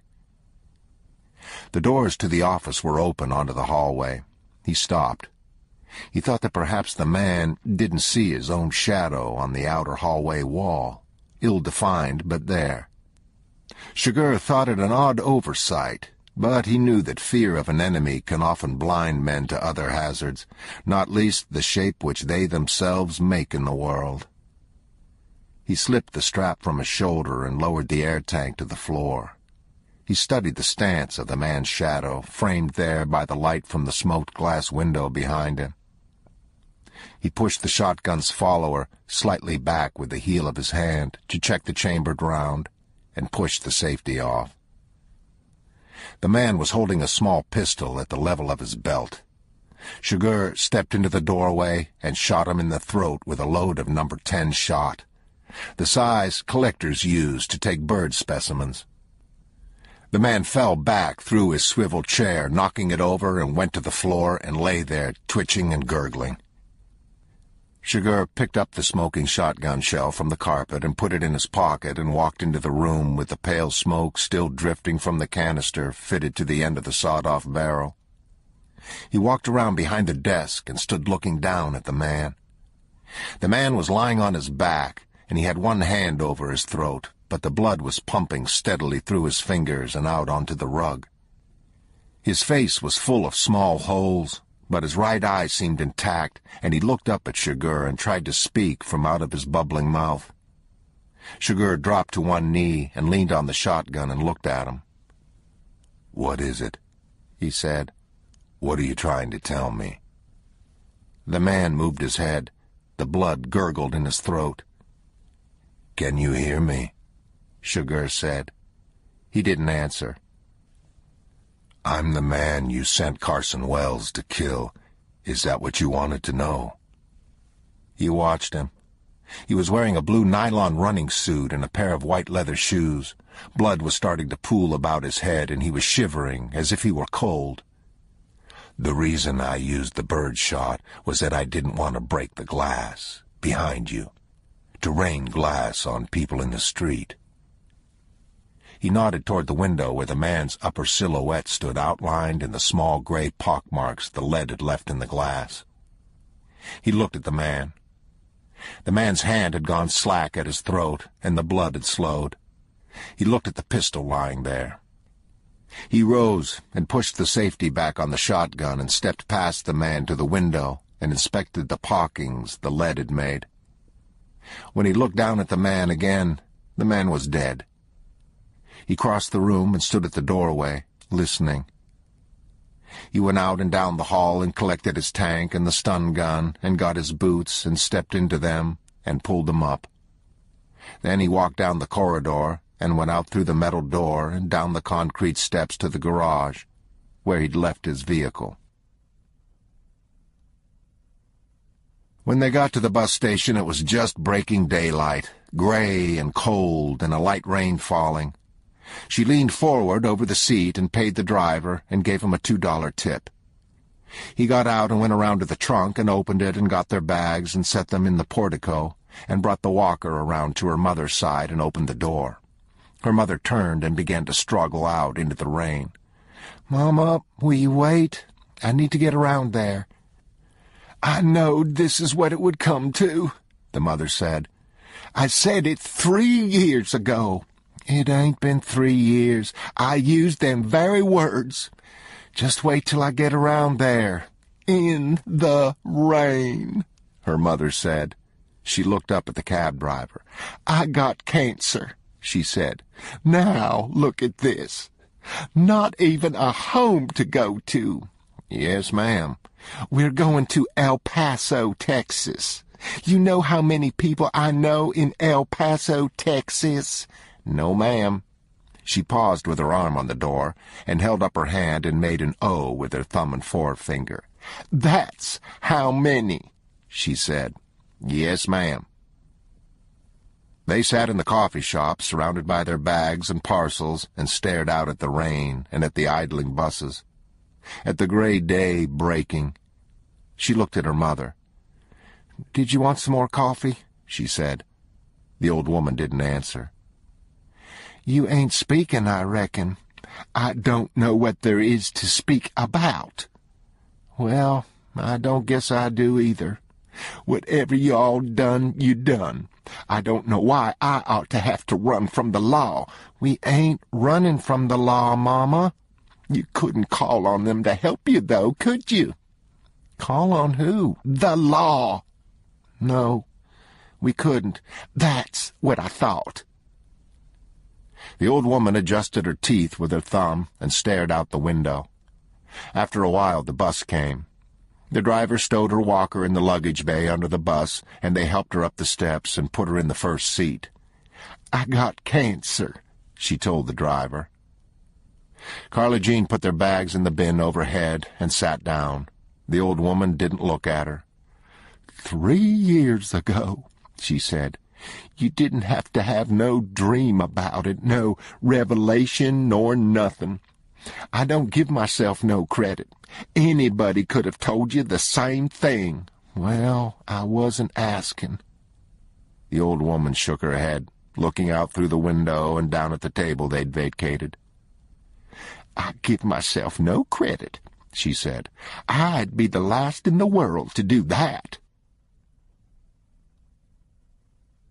Chigurh pulled up across the street and shut off the engine. He turned off the lights and sat watching the darkened house. The green diode numerals on the radio put the time at 1:17. He sat there till 1:22, and then he took the flashlight from the glove box and got out and closed the truck door and crossed the street to the house. He opened the screen door and punched out the cylinder and walked in and shut the door behind him and stood listening. There was a light coming from the kitchen, and he walked down the hallway with the flashlight in one hand and the shotgun in the other. When he got to the doorway, he stopped and listened again. The light came from a bare bulb on the back porch. He went on into the kitchen. A bare formica and chrome table in the center of the room with a box of cereal standing on it. The shadow of the kitchen window lying on the linoleum floor. He crossed the room and opened the refrigerator and looked in. He put the shotgun in the crook of his arm and took out a can of orange soda and opened it with his forefinger and stood drinking it, listening for anything that might follow the metallic click of the can. He drank and set the half-empty can on the counter and shut the refrigerator door and walked through the dining room and into the living room and sat in an easy chair in the corner and looked out at the street. After a while, he rose and crossed the room and went up the stairs. He stood listening at the head of the stairwell. When he entered the old woman's room, he could smell the sweet, musty odor of sickness, and he thought for a moment she might even be lying there in the bed. He switched on the flashlight and went into the bathroom. He stood reading the labels of the pharmacy bottles on the vanity. He looked out the window at the street below, the dull winter light from the street lamps. 2 a.m, dry, cold, silent. He went out and down the hallway to the small bedroom at the rear of the house. He emptied her bureau drawers out onto the bed and sat sorting through her things, holding up from time to time some item and studying it in the bluish light from the yard lamp. A plastic hairbrush, a cheap fairground bracelet. Weighing these things in his hand like a medium who might thereby divine some fact concerning the owner. He sat turning the pages in a photo album. School friends, family, a dog, a house, not this one, a man who may have been her father. He put 2 pictures of her in his shirt pocket. There was a ceiling fan overhead. He got up and pulled the chain and lay down on the bed with a shotgun alongside him, watching the wooden blades wheel slowly in the light from the window. After a while he got up and took the chair from the desk in the corner and tilted it and pushed the top back ladder up under the doorknob. Then he sat on the bed and pulled off his boots and stretched out and went to sleep. In the morning he walked through the house again, upstairs and down, and then returned to the bathroom at the end of the hall to shower. He left the curtain pulled back, the water spraying onto the floor. The hallway door open and the shotgun lying on the vanity a foot away. He dried the dressing on his leg with a hairdryer and shaved and dressed and went down to the kitchen and ate a bowl of cereal and milk, walking through the house as he ate. In the living room he stopped and looked at the mail lying in the floor beneath the brass slot in the front door. He stood there, chewing slowly. Then he set the bowl and spoon on the coffee table and crossed the room and bent over and picked up the mail and stood sorting through it. He sat in a chair by the door and opened the phone bill and cupped the envelope and blew into it. He glanced down the list of calls. Halfway down was the Terrell County Sheriff's Department. He folded the bill and put it back in the envelope and put the envelope in his shirt pocket. Then he looked through the other pieces of mail again. He rose and went into the kitchen and got the shotgun off the table and came back and stood where he'd stood before. He crossed to a cheap mahogany desk and opened the top drawer. The drawer was stuffed with mail. He laid the shotgun down and sat in the chair and pulled the mail out and piled it on the desk and began to go through it.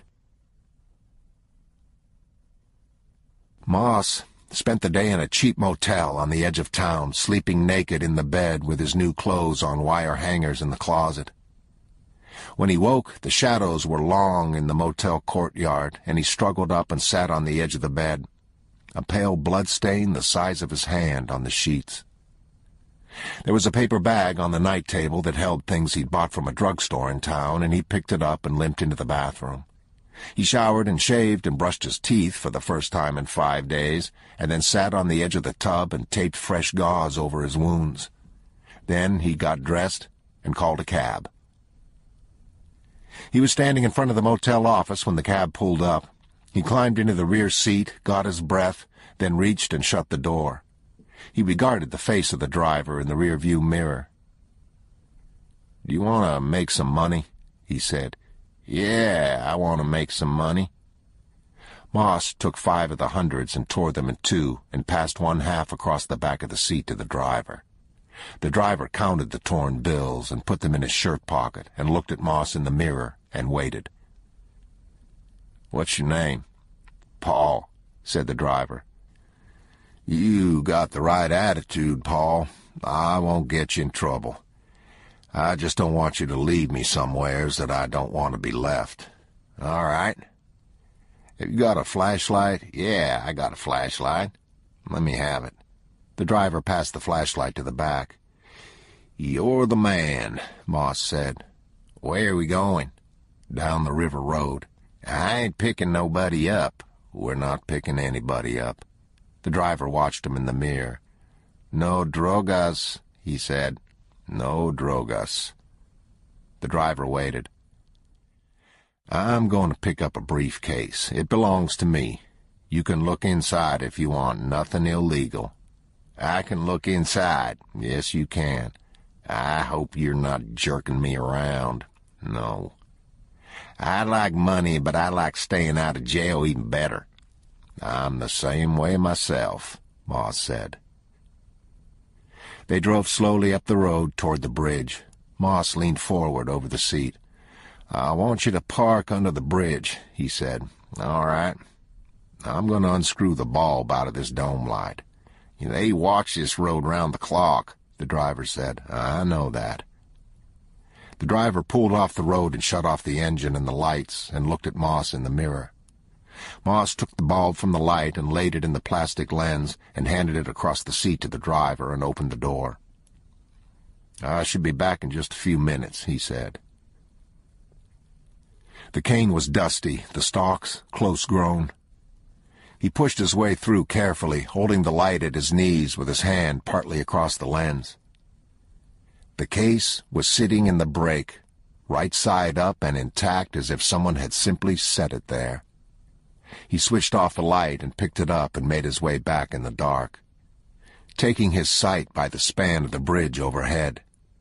When he got to the cab, he opened the door and set the case in the seat and got in carefully and shut the door.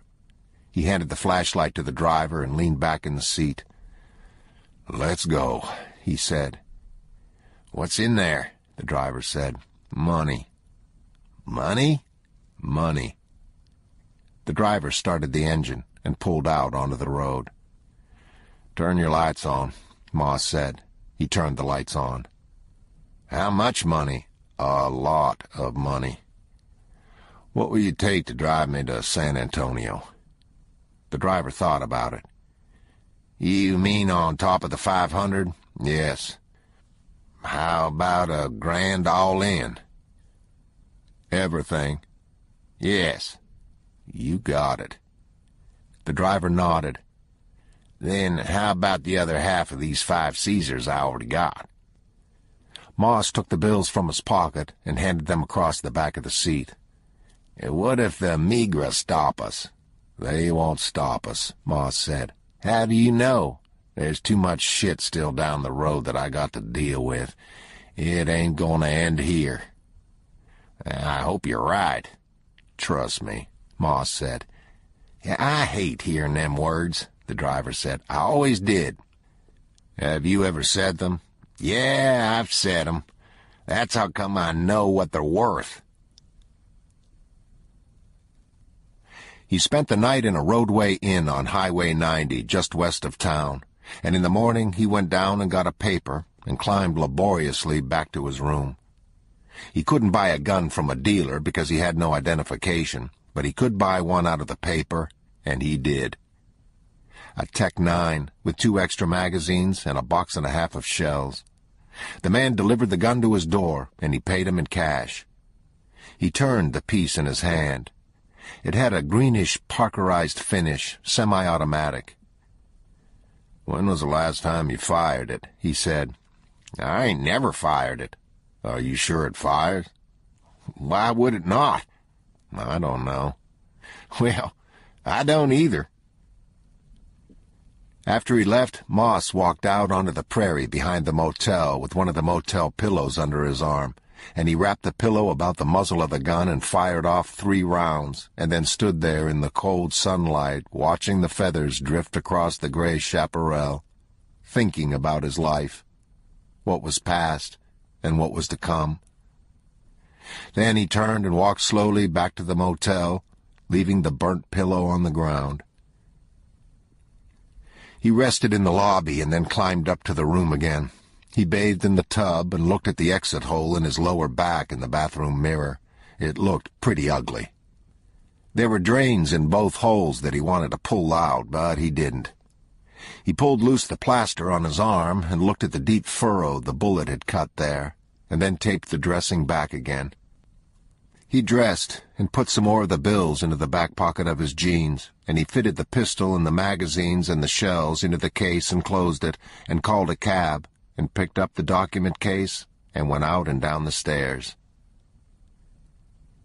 He bought a 1978 Ford pickup with 4-wheel drive and a 460 engine from a lot on North Broadway, and paid the man in cash and got the title notarized in the office and put the title in the glove box and drove away. He drove back to the motel and checked out and left, the Tech-9 under the seat and the document case and his bag of clothes sitting in the floor on the passenger side of the truck.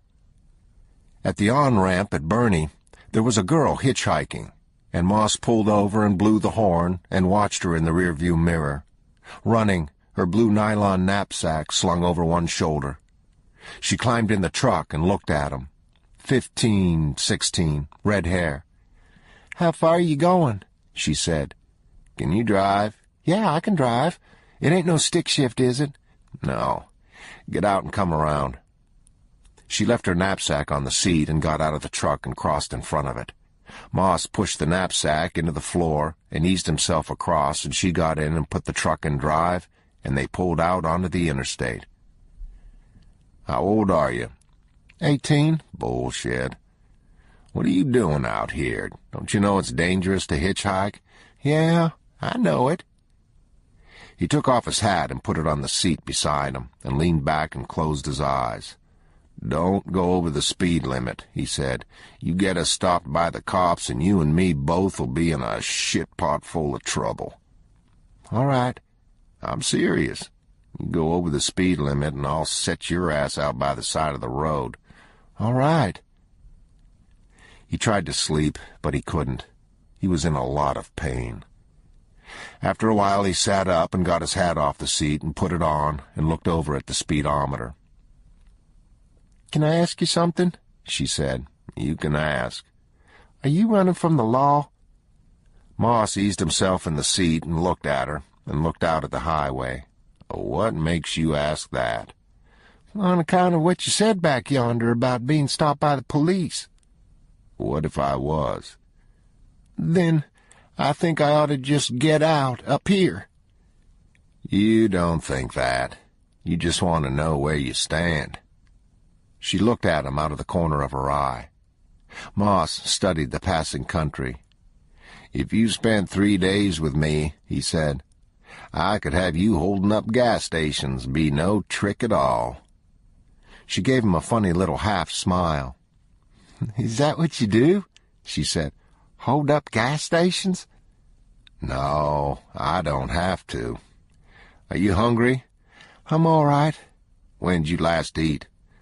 I don't like for people to start asking me when I eat last. All right. When did you eat last? I knowed you was a smart-ass from the time I got in the truck. Yeah. Pull off up here at this next exit. It's supposed to be 4 miles. And reach me that machine gun from under the seat. Belle drove slowly across the cattle guard and got out and closed the gate and got back in the truck and drove across the pasture and parked at the well and got out and walked over to the tank. He put his hand in the water and raised a palmful and let it spill again. He took off his hat and passed his wet hand through his hair and looked up at the windmill. He looked out at the slow, dark elliptic of the blades turning in the dry and wind-bent grass. A low wooden trundling under his feet. Then he just stood there, paying the brim of his hat slowly through his fingers. The posture of a man, perhaps, who has just buried something. I don't know a damn thing, he said. When he got home, she had supper waiting. He dropped the keys to the pickup in the kitchen drawer and went to the sink to wash his hands. His wife laid a piece of paper on the counter, and he stood looking at it. Did she say where she was? This is a West Texas number. She just said it was Carla Jean and give the number. He went to the sideboard and called. She and her grandmother were in a motel outside of El Paso. I need for you to tell me something, she said. All right. Is your word good? Yes, it is. Even to me? I'd say especially to you. He could hear her breathing in the receiver, traffic in the distance. Sheriff? Yes, ma'am. If I tell you where he called from, do you give your word that no harm will come to him? I can give my word that no harm will come to him from me. I could do that. After a while, she said, Okay. The man sitting at the little plywood table that folded up from the wall onto a hinged leg finished writing on the pad of paper and took off the headset and laid it on the table in front of him and passed both hands backwards over the sides of his black hair. He turned and looked toward the rear of the trailer where the second man was stretched out on the bed. Listo, he said. The man sat up and swung his legs to the floor. He sat there for a minute, and then he rose and came forward. You got it? I got it. He tore the sheet off the pad and handed it to him, and he read it and folded it and put it into his shirt pocket. Then he reached up and opened one of the kitchen cabinets and took out a camouflage-finished submachine gun and a pair of spare clips and pushed open the door and stepped down into the lot and shut the door behind him. He crossed the gravel to where a black Plymouth Barracuda was parked and opened the door and pitched the machine gun in on the far seat and lowered himself in and shut the door and started the engine. He blipped the throttle a couple of times and then pulled out onto the blacktop and turned on the lights and shifted into second gear and went up the road with the car squatting on the big rear tires and fishtailing and the tires whining and unspooling clouds of rubber smoke behind him. Part 8. I've lost a lot of friends over these last few years, not all of them older than me, neither. One of the things you realize about getting older is that not everybody is going to get older with you. You try to help the people that are paying your salary, and of course you can't help but think about the kind of record you leave. This county has not had an unsolved homicide in 41 years. Now we got 9 of them in 1 week. Will they be solved? I don't know. Every day is against you. Time is not on your side. I don't know as it'd be any compliment if you was known for second-guessing a bunch of dope dealers. Not that they have all that much trouble second-guessing us. They don't have no respect for the law. That ain't half of it. They don't even think about the law. It don't seem to even concern them. Of course, here a while back, they shot and killed a federal judge. I guess he concerned them. Add to that there's peace officers along this border getting rich off of narcotics. Now, that's a painful thing to know, or it is for me. I don't believe that was true even 10 years ago. A crooked peace officer is just a damned abomination. That's all you can say about it. He's 10 times worse than the criminal, and this ain't going away. And that's about the only thing I do know. It ain't going away. Where would it go to? And this may sound ignorant, but I think for me the worst of it is knowing that probably the only reason I'm even still alive is that they have no respect for me. And that's very painful. Very painful. It has done got way beyond anything you might have thought about even a few years ago. Here a while back they found a DC-4 over in Presidio County, just setting out in the desert. They'd come in there of a night and graded out a sort of landing strip and set out rows of tar barrels for lights, but there was no way you could have flown that thing back out of there. It was stripped out to the walls, just had a pilot's seat in it. You could smell the marijuana, you didn't need no dog. Well, the sheriff over there, and I won't say his name, he wanted to get set up and nail 'em when they come back for the plane. And finally, somebody told him that they wasn't nobody coming back, never had been. When he finally understood what it was they was telling him, he just got real quiet. And then he turned around and got in his car and left. When they was having them dope wars down across the border, you could not buy a half-quart mason jar nowheres to put up your preserves and such, your chow-chow. They wasn't none to be had. What it was, they was using them jars to put hand grenades in. If you flew over somebody's house or compound and you dropped grenades on 'em, they'd go off before they hit the ground. So what they done was, they'd pull the pin and stick 'em down in the jar and screw the lid back on. Then, whenever they hit the ground, the glass'd break and release the spoon, the lever. They would preload cases of them things. Hard to believe that a man would ride around at night in a small plane with a cargo such as that, but they done it. I think if you were Satan, and you were sitting around trying to think up something that would just bring the human race to its knees, what you'd probably come up with is narcotics. Maybe he did. I told that to somebody at breakfast the other morning, and they asked me if I believed in Satan. I said, well, that ain't the point, and they said, I know, but do you? I had to think about that. I guess as a boy I did.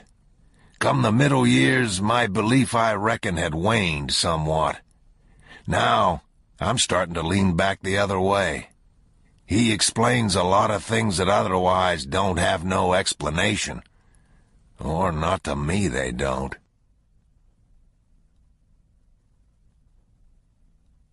Moss set the case in the booth and eased himself in after it. He lifted the menu from the wire rack where it stood along with the mustard and ketchup. She scooted into the booth opposite. He didn't look up. "What are you having?" he said. "I don't know. I ain't looked at the menu." He spun the menu around and slid it in front of her and turned and looked for the waitress. "What are you?" the girl said. What am I having? "No. What are you? Are you a character?" He studied her. The only people I know that know what a character is, he said, is other characters. "I might just be a fellow traveler." Fellow traveler? "Yeah." Well, you are now. "You're hurt, ain't you?" What makes you say that? "You can't hardly walk." Maybe it's just an old war injury. "I don't think so. What happened to you?" You mean lately? "Yeah, lately." You don't need to know. "Why not?" I don't want you getting all excited on me. "What makes you think I'd get excited?" "'Cause bad girls like bad boys. What are you going to have?" I don't know. What is it you do?" 3 weeks ago, I was a law-abiding citizen, working a 9-to-5 job, 8 to 4 anyways. Things happen to you, they happen. They don't ask first. They don't require your permission. "That's the truth if ever I heard it told," she said. "You hang around me, you'll hear some more of it." "You think I'm a bad girl?" "I think you'd like to be." "What's in that briefcase?" "Briefs." "What's in it?" "I could tell you, but then I'd have to kill you." "You ain't supposed to carry a gun in a public place. Did you not know that? In particular, a gun such as that." "Let me ask you something." "Go ahead." "When the shooting starts, would you rather be armed or be legal?" "No, I don't want to be around no shooting." "Yes, you do. It's wrote all over you. You just don't want to get shot. What are you having?" "What are you?" "Cheeseburger and chocolate milk." The waitress came and they ordered. She got the hot beef sandwich with mashed potatoes and gravy. "You ain't even asked me where I was going," she said. "I know where you're going." "Where am I going, then?" "Down the road." "That ain't no answer." "It's more than just an answer." "You don't know everything." "No, I don't." "You ever kill anybody?" "Yeah," he said. "You?" She looked embarrassed. "You know I ain't never killed nobody." "I don't know that." "Well, I ain't." "You ain't, then." "You ain't done either." "Are you?" "Done what?" "What I just said." "Killing people?" She looked around to see if they might be overheard. "Yes," she said.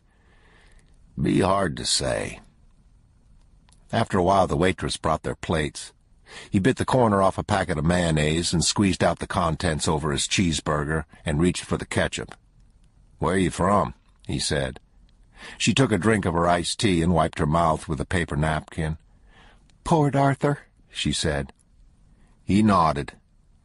He took up the cheeseburger in both hands and bit into it and sat back, chewing. "I ain't never been to Port Arthur," he said. "I ain't never seen you there." "How could you have seen me there if I ain't never been there?" "I couldn't. I was just saying I ain't. I was agreeing with you." Moss shook his head. They ate. "I reckon you're on your way to California." "How did you know that?" "That's the direction you're headed in." "Well, that's where I'm going." "You got any money?" "What's it to you?" "It ain't nothing to me. Do you?" "I got some." He finished the cheeseburger and wiped his hands on the paper napkin and drank the rest of the milk. Then he reached in his pocket and took out the roll of hundreds and unfolded them. He counted out $1,000 onto the formica and pushed it toward her and put the roll back in his pocket. "Let's go," he said. "What's that for?" "To go to California on." "What do I got to do for it?" "You don't have to do nothing. Even a blind sow finds an acorn every once in a while. Put that up and let's go." They paid and walked out to the truck. "You wasn't calling me a sow back yonder, was you?" Moss ignored her. "Give me the keys," he said. She took the keys from her pocket and handed them over. "I thought maybe you forgot I had 'em," she said. "I don't forget much." "I could have just slipped off like I was going to the ladies' room and took your truck and left you setting there." "No, you couldn't have." "Why not?" "Get in the truck." They got in, and he set the case between them and pulled the Tech-9 out of his belt and slid it under the seat. "Why not?" she said. "Don't be ignorant all your life. In the first place, I could see all the way to the front door and out the parking lot clear to the truck. In the second place, even if I was dumbass enough to sit with my back to the door, I'd have just called a cab and run you down and pulled you over and beat the shit out of you and left you laying there." She got real quiet. He put the key in the ignition and started the truck and backed it out. "Would you have done that?" "What do you think?" When they pulled into Van Horn, it was 7 o'clock at night. She'd slept a good part of the way, curled up with her knapsack for a pillow. He pulled into a truck stop and shut off the engine, and her eyes snapped open like a deer's. She sat up and looked at him, and then looked out at the parking lot. "Where are we?" she said. "Van Horn. You hungry?" "I could eat a bite." "You want some diesel fried chicken?" "What?" He pointed to the sign overhead. "I ain't eating nothing like that," she said. She was in the ladies' room a long time. When she came out, she wanted to know if he'd ordered. "I did. I ordered some of that chicken for you." "You ain't done it," she said. They ordered steaks. "Do you live like this all the time?" she said. "Sure. When you're a big-time desperado, the sky's the limit." "What's that on that chain?" "This?" "Yeah." "It's a tush off a wild boar." "What do you wear that for?" "It ain't mine. I'm just keeping it for somebody." "A lady somebody?" "No, a dead somebody." The steaks came. He watched her eat.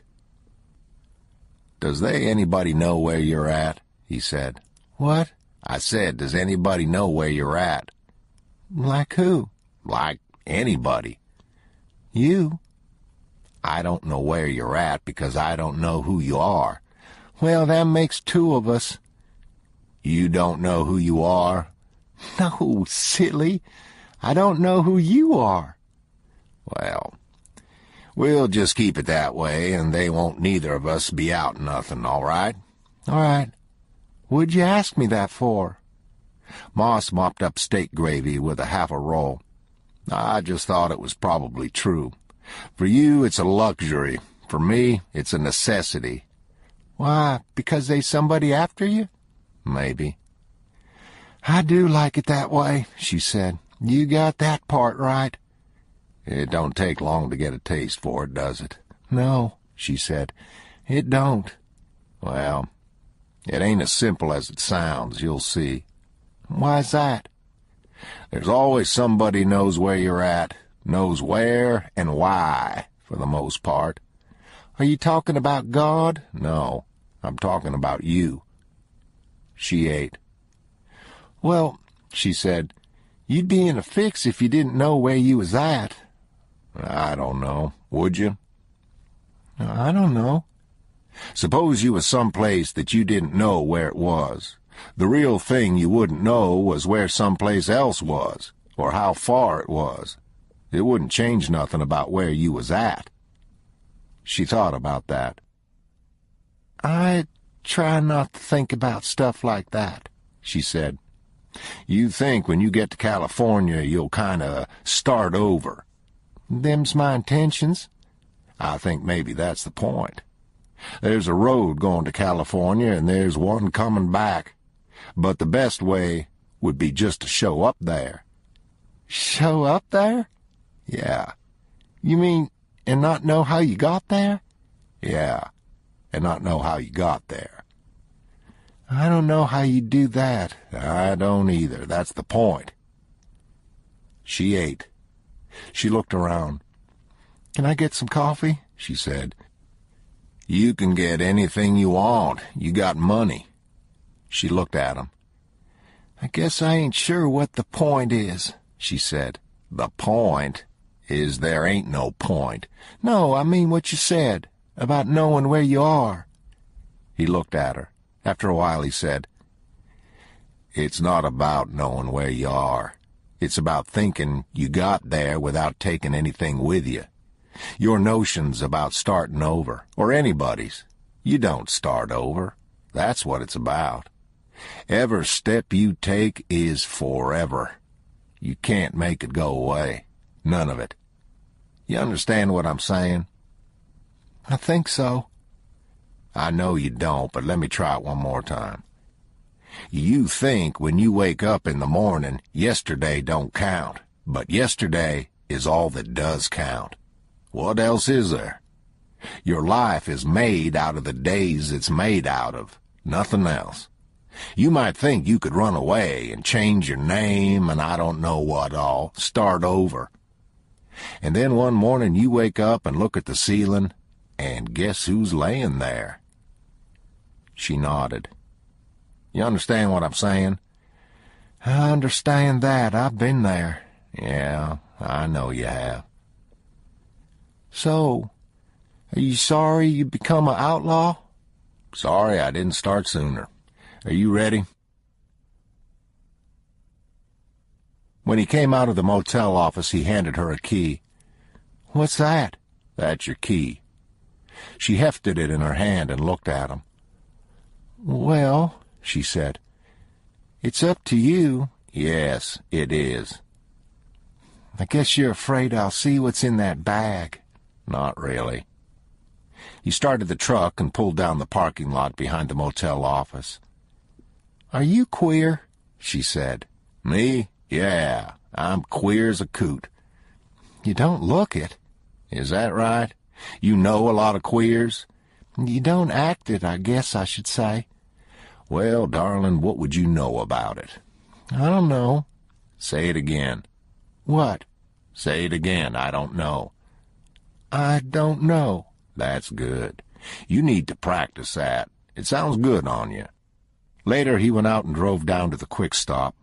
When he pulled back into the motel, he sat there studying the cars in the lot. Then he got out. He walked down to her room and tapped at the door. He waited. He tapped again. He saw the curtain move, and then she opened the door. She stood there in the same jeans and T-shirt. She looked like she'd just woken up. I know you ain't old enough to drink, but I thought I'd see if you wanted a beer. Yeah, she said. I'd drink a beer. He lifted one of the cold bottles out of the brown paper bag and handed it to you. Here you go, he said. He'd already turned to go. She stepped out and let the door shut behind her. You don't need to rush off that way, she said. He stopped on the lower step. You got another one of these in that sack? Yeah, I got 2 more, and I aim to drink both of 'em. I just meant maybe you could sit here and drink one of 'em with me. He squinted at her. You ever notice how women have trouble taking no for an answer? I think it starts about age 3. What about men? They get used to it. They better. I won't say a word. I'll just sit here. You won't say a word? No. Well, that's already a lie. Well, I won't say hardly nothing. I'll be real quiet. He sat on the step and pulled one of the beers from the bag and twisted off the cap and tilted the bottle and drank. She sat on the next step up and did the same. You sleep a lot? He said. I sleep when I get the chance, yeah. You? I ain't had a night's sleep in about 2 weeks. I don't know what it would feel like. I think it's beginning to make me stupid. You don't look stupid to me. Well, that's by your lights. What's that mean? Nothing, I'm just ragging you. I'll quit. You ain't got drugs in that satchel, have you? No, why? You use drugs? I'd smoke some weed if you had some. Well, I ain't. That's all right. Moss shook his head. He drank. I just meant it's all right. We could just sit out here and drink a beer. Well, I'm glad to hear that's all right. Where are you heading? You ain't never said.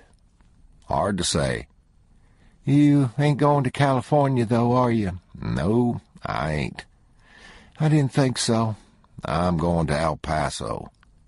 I thought you didn't know where you was going. Maybe I just decided. I don't think so. Moss didn't answer. This is nice, setting out here, she said.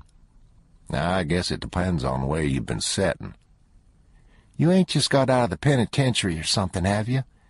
I just got off of death row. They done shaved my head for the electric chair. You can see where it started to grow back. You're full of it. Be funny if it turned out to be true, though, wouldn't it? Is the law hunting you? Everybody's hunting me. What did you do? I've been picking up young girls hitchhiking and burying them out in the desert. That ain't funny. Yeah, you're right. It ain't. I was just pulling your leg. You said you'd quit. I will. Do you ever tell the truth? Yeah, I tell the truth. You're married, ain't you? Yeah. What's your wife's name? Carla Jean. Is she in El Paso? Yeah. Does she know what you do for a living? Yeah, she knows. I'm a welder. She watched him, to see what else he'd say. He didn't say anything. You ain't no welder, she said. Why ain't I? What have you got that machine gun for? 'Cause they's some bad people after me. What did you do to 'em? I took something that belongs to 'em and they want it back. That don't sound like welding to me. It don't, does it? I guess I hadn't thought of that. He sipped the beer, holding it by the neck between his thumb and forefinger. And that's what's in the bag, ain't it? Hard to say. Are you a safecracker? A safecracker? Yeah. Whatever give you that notion? I don't know. Are you? No. Well, you're something, ain't you? Everybody's something. You ever been to California? Yeah, I've been to California. I got a brother lives there. Does he like it? I don't know. He lives there. You wouldn't live there, though, would you? No. You think that's where I ought to go? He looked at her and looked away again. He stretched his legs out on the concrete and crossed his boots and looked out across the parking lot toward the highway and the lights on the highway. Darling, he said, how in the hell would I know where you ought to go? Yeah, well, I appreciate you giving me that money. You're welcome. You didn't have to do that. I thought you wasn't going to talk. All right, that's a lot of money, though. It ain't half what you think it is, you'll see. I won't blow it in. I need money to get me a place to stay. You'll be all right. I hope so. Best way to live in California is to be from somewheres else. Probably the best way is to be from Mars. I hope not, 'cause I ain't. You'll be all right. Can I ask you something? Yeah, go ahead. How old are you? 36. That's pretty old. I didn't know you was that old.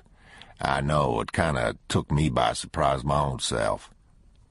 I got a feeling I ought to be afraid of you, but I ain't. Well, I can't advise you on that, neither. Most people will run from their own mother to get to hug death by the neck. They can't wait to see him. I guess that's what you think I'm doing. I don't even want to know what you're doing. I wonder where I'd be right now if I hadn't have met you this morning. I don't know. I was always lucky about stuff like that, about meeting people. Well, I wouldn't speak too soon. Why, you fixing to bury me out in the desert? No. But there's a lot of bad luck out there. You hang around long enough and you'll come in for your share of it. I think I done have. I believe I'm due for a change. I might even be overdue. Yeah, well, you ain't. Why do you say that? He looked at her. Let me tell you something, little sister. If there is one thing on this planet that you don't look like, it's a bunch of good luck walking around. That's a hateful thing to say. No, it ain't. I just want you to be careful. We get to El Paso, I'm going to drop you at the bus station. You got money. You don't need to be out here hitchhiking. All right. All right. Would you have done what you said back yonder? About if I'd have took your truck? What's that? You know, about beating the crap out of me? No. I didn't think so. You want to split this last beer? All right. Run in there and get a cup. I'll be back in a minute. All right. You ain't changed your mind, have you? About what? You know about what. I don't change my mind. I like to get it right the first time. He rose and started up the walkway. She stood at the door. I'll tell you something I heard in a movie one time, she said. He stopped and turned. What's that? There's a lot of good salesmen around, and you might buy something yet. Well, darling, you're just a little late, 'cause I done bought, and I think I'll stick with what I got. He went on up the walkway and climbed the stairs and went in. The Barracuda pulled into a truck stop outside of Balmoral and drove into the bay of the adjoining car wash. The driver got out and shut the door and looked at it. There was blood and other matter streaked over the glass and over the sheet metal, and he walked out and got quarters from a change machine and came back and put them in the slot and took down the wand from the rack and washed the car and rinsed it off and got back in and pulled out onto the highway going west. Bell left the house at 7:30 and took 285 north to Fort Stockton. It was about a 200-mile run to Van Horn, and he reckoned he could make it in under 3 hours. He turned the roof lights on. About 10 miles west of Fort Stockton, on the I-10 interstate, he passed a car burning by the side of the highway. There were police cars at the scene, and one lane of the highway was blocked off. He didn't stop, but it gave him an uneasy feeling. He stopped at Balmoral and refilled his coffee bottle, and he pulled into Van Horn at 10:25. He didn't know what he was looking for, but he didn't have to. In the parking lot of a motel, there were 2 Culberson County patrol cars and a state police car, all with their lights going. The motel was cordoned off with yellow tape. He pulled in and parked and left his own lights on. The deputy didn't know him, but the sheriff did. They were questioning a man sitting in his shirt sleeves in the open back door of one of the cruisers. "Damn if bad news don't travel fast," the sheriff said. "What are you doing up here, Sheriff?" What's happened, Marvin? "Had a little shootout. You know anything about this?" I don't know. You got any victims? "They left out of here about a half hour ago in the ambulance. 2 men and a woman. The woman was dead, and the one boy I don't think is going to make it either. The other one might." Do you know who they were? "No. One of the men was Mexican, and we're waiting for a registration on his car sitting over yonder. Wasn't a one of 'em had any identification, on 'em or in the room, either one." What does this man say? "He says the Mexican started it. Says he drugged the woman out of her room, and the other man come out with a gun, but when he seen the Mexican had a gun pointed at the woman's head, he laid his own piece down. And whenever he done that, the Mexican shoved the woman away and shot her and then turned and shot him. He was standing in front of 117 right yonder. Shot him with a goddamn machine gun. According to this witness, the old boy fell down the steps, and then he picked up his gun again and shot the Mexican. Which I don't see how he done it. He was shot all to pieces. You can see the blood on the walkway yonder. We had a real good response time, about 7 minutes, I think. The girl was just shot dead." No ID? "No ID. The other old boy's truck has got dealer tags on it." Bell nodded. He looked at the witness. The witness had asked for a cigarette, and he lit it and sat smoking. He looked pretty comfortable. He looked as if he'd sat in the back of police cruisers before. That woman, Bell said, was she Anglo? "Yeah, she was Anglo. Had blonde hair, sort of reddish, maybe." Did you all find any dope? "Not yet. We're still looking." Any money? "We ain't found nothing yet. The girl was checked into 121, had a knapsack with some clothes in it and stuff was all." Bell looked down the row of motel doors, people standing around in small groups talking. He looked at the black Barracuda. Has that thing got anything to turn them tires with? I'd say it would turn 'em pretty good. It's got a 440 under the hood with a blower on it. A blower? Yep. I don't see one. It's one of them sidewinders. It's all under the hood. Bell stood looking at the car. Then he turned and looked at the sheriff. Can you get away from here for a minute? I can. What did you have in mind? I just thought I might get you to ride over to the clinic with me. All right. Just ride with me. That'll be fine. Let me just park my cruiser a little better. Hell, it's all right, Ed Tom. Just let me pull it up here out of the way. You don't always know how quick you'll be back when you set off someplace. At the desk, the sheriff spoke to the night nurse by name. She looked at Bell. He's up here to make a identification, the sheriff said. She nodded and rose and put her pencil in the pages of the book she was reading. 2 of them were DOA, she said. They flew that Mexican out of here in a helicopter about 20 minutes ago, or maybe you already knew that? Nobody tells me nothing, darling, the sheriff said. They followed her down the hallway. There was a thin trail of blood along the concrete floor. They wouldn't have been hard to find, would they? Bell said. There was a red sign at the end of the hall that read exit. Before they got there, she turned and fitted a key to a steel door on the left and opened it and switched on the light. The room was raw concrete block, windowless and empty, save for 3 steel machinist tables on wheels. On 2 of them lay bodies covered with plastic sheets. She stood with her back to the open door while they filed past. He ain't a friend of yours, is he, Ed Tom?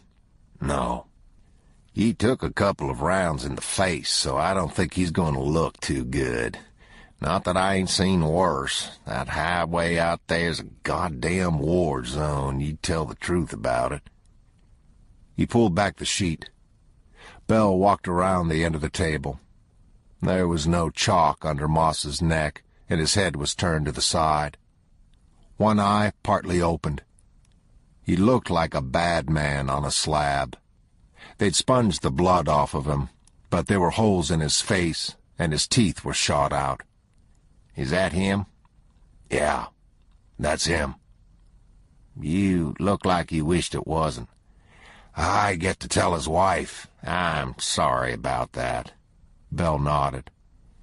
Well, the sheriff said, there ain't nothing you could have done about it. No, Bell said, but you always like to think there is. The sheriff covered Moss's face and reached and lifted back the plastic at the other table and looked at Bell. Bell shook his head. They'd rented 2 rooms, or he did, paid cash. You couldn't read the name on the register, just a scrawl. His name was Moss. All right. We'll get your information down at the office. Kind of a skanky-looking little old girl. Yeah. He covered her face again. I don't reckon his wife is going to like that part of it neither, he said. No, I don't expect she will. The sheriff looked at the nurse. She was still standing, leaning against the door. How many times was she hit? He said. Do you know? No, I don't, Sheriff. You can look at her if you want. I don't mind, and I know she won't. That's all right. It'll be on the autopsy. Are you ready, Ed Tom? Yeah, I was ready before I come in here. He sat in the sheriff's office alone with the door shut and stared at the phone on the desk. Finally, he got up and went out. The deputy looked up. He's gone home, I reckon. Yes, sir, the deputy said. Can I help you with something, Sheriff? How far is it to El Paso? It's about 120 miles. You tell him I said thank you, and I'll give him a call tomorrow. Yes, sir. He stopped and ate on the far side of town and sat in the booth and sipped his coffee and watched the lights out on the highway. Something wrong. He couldn't make sense out of it. He looked at his watch, 1:20. He paid and walked out and got in the cruiser and sat there. Then he drove to the intersection and turned east and drove back to the motel again. Chigurh checked into a motel on the eastbound interstate and walked out across a windy field in the dark and watched across the highway through a pair of binoculars. The big overland trucks loomed up in the glasses and drew away. He squatted on his heels with his elbows on his knees, watching. Then he went back to the motel. He set his alarm for 1 o'clock, and when it went off, he got up and showered and dressed and walked out to his truck with his small leather bag and put it behind the seat. He parked in the motel parking lot, and he sat there for some time, leaning back in the seat and watching in the rearview mirror. Nothing. The police cars were long gone. The yellow police tape across the door lifted in the wind, and the trucks droned past, headed for Arizona and California. He got out and walked up to the door and blew out the lock with his stun gun and walked in and shut the door behind him. He could see the room pretty well by the light through the windows, small spills of light from the bullet holes in the plywood door. He pulled the little bedside table over to the wall and stood and took a screwdriver from his rear pocket and began to back the screws out of the louvered steel cover of the air duct. He set it on the table and reached in and pulled out the bag and stepped down and walked over to the window and looked out at the parking lot. He took the pistol from behind his belt and opened the door and stepped out and closed it behind him and stooped under the tape and walked down to his truck and got in.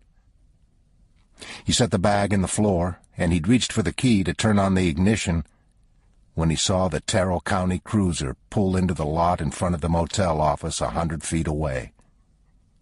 He let go of the key and sat back. The cruiser pulled into a parking space and the lights went out. Then the motor. Sugar waited, the pistol in his lap. When Bell got out, he took a look around the lot, and then he walked up to the door at 117 and tried the knob. The door was unlocked. He ducked under the tape and pushed the door open and reached and found the wall switch and turned on the light. The first thing he saw was the grill and the screws lying on the table. He shut the door behind him and stood there. He stepped to the window and looked past the edge of the curtain out at the parking lot. He stood there for some time. Nothing moved. He saw something lying in the floor and stepped over and picked it up, but he already knew what it was. He turned it in his hand. He walked over and sat on the bed and weighed the little piece of brass in his palm. Then he tilted it into the ashtray on the bedside table. He picked up the telephone, but the line was dead. He put the receiver back in the cradle. He took his pistol from the holster and flipped open the gate and checked the shells in the cylinder and closed the gate with his thumb and sat with the pistol resting on his knee. "You don't know for sure that he's out there," he said. "Yes, you do. You knew it at the restaurant. That's why you come back here. Well, what do you aim to do?" He got up and walked over and switched off the light. 5 bullet holes in the door. He stood with the revolver in his hand, his thumb on the knurled hammer. Then he opened the door and walked out. He walked to the cruiser, studying the cars in the lot, pickup trucks for the most part. You could always see the muzzle flash first, just not first enough. Can you feel it when someone is watching you? A lot of people thought so. He reached the cruiser and opened the door with his left hand. The dome light came on. He stepped in and pulled the door shut and laid the pistol on the seat beside him and got out his key and put it in the ignition and started the car. Then he backed out of the parking space and switched on the lights and swung out of the lot. When he was out of sight of the motel, he pulled over onto the shoulder and took the speaker from the hook and called the sheriff's office. They sent 2 cars. He hung the mic up and put the cruiser in neutral and rolled back down the edge of the highway until he could just see the motel sign. He looked at his watch. 1:45. That 7-minute time would make it 1:52. He waited. At the motel, nothing moved. At 1:52, he saw them come down the highway and tail each other up the off-ramp with sirens on and lights blazing. He kept his eyes on the motel. Any vehicle that came out of the lot and headed up the access road, he'd already determined to run it off the road. When the cruisers pulled into the motel, he started the car and turned on the lights and did a U-turn and went back down the road the wrong way and pulled into the lot and got out. They went down the parking lot vehicle by vehicle with flashlights and their guns drawn and came back again. Bell was the first one back, and he stood leaning against his cruiser. He nodded to the deputies. "Gentlemen," he said, "I think we've been out-generaled." They holstered their pistols. He and the chief deputy walked over to the room, and Bell showed him the lock and the air vent and the lock cylinder. "What's he done that with, Sheriff?" the deputy said, holding the cylinder in his hand. "It's a long story," Bell said. "I'm sorry to have got you all out here for nothing." "Not a problem, Sheriff." "You tell the sheriff I'll call him from El Paso." "Yes, sir, I'll sure do it." 2 hours later, he checked into the Roadway Inn on the east side of town and got the key and went to his room and went to bed. He woke at 6, as he always did, and got up and closed the curtains and went back to bed, but he couldn't sleep. Finally, he got up and showered and dressed and went down to the coffee shop and got his breakfast and read the paper. There'd be nothing about Moss and the girl yet. When the waitress came with more coffee, he asked her what time they got the evening paper. "I don't know," she said. "I quit reading it." "I don't blame you. I would if I could." "I quit reading it, and I made my husband quit reading it." "Is that right?" "I don't know why they call it a newspaper. I don't call that stuff news." "No." "When was the last time you read something about Jesus Christ in the newspaper?" Bell shook his head. "I don't know," he said. "I guess I'd have to say it would be a while." "I guess it would, too," she said. "A long while." He'd knocked on other doors with the same sort of message. It wasn't all that new to him. He saw the window curtain move slightly, and then the door opened, and she stood there in jeans with her shirt tail out looking at him, no expression, just waiting. He took off his hat, and she leaned against the door jamb and turned her face away. "I'm sorry, ma'am," he said. "Oh, God," she said. She staggered back into the room and slumped to the floor and buried her face in her forearms with her hands over her head. Bell stood there holding his hat. He didn't know what to do. He couldn't see any sign of the mother. 2 Spanish maids were standing in the parking lot, watching and whispering to each other. He stepped into the room and closed the door. "Carla Jean," he said. "Oh, God," she said. "I'm just as sorry as I can be." "Oh, God." He stood there, his hat in his hand. "I'm sorry," he said. She raised her head and looked at him, her crumpled face. "Damn you," she said. "You stand there and tell me you're sorry? My husband is dead. Do you understand that? You say you're sorry one more time, and by God, if I won't get my gun and shoot you." Part 9. I had to take her at her word. Not a lot else you could do. I never saw her again. I wanted to tell her that the way they had it in the papers wasn't right, about him and that girl. It turned out she was a runaway, 15 years old. I don't believe that he had anything to do with her, and I hated that she thought that, which you know she did. I called her a number of times, but she'd hang up on me, and I can't blame her. Then when they called me from Odessa and told me what had happened, I couldn't hardly believe it.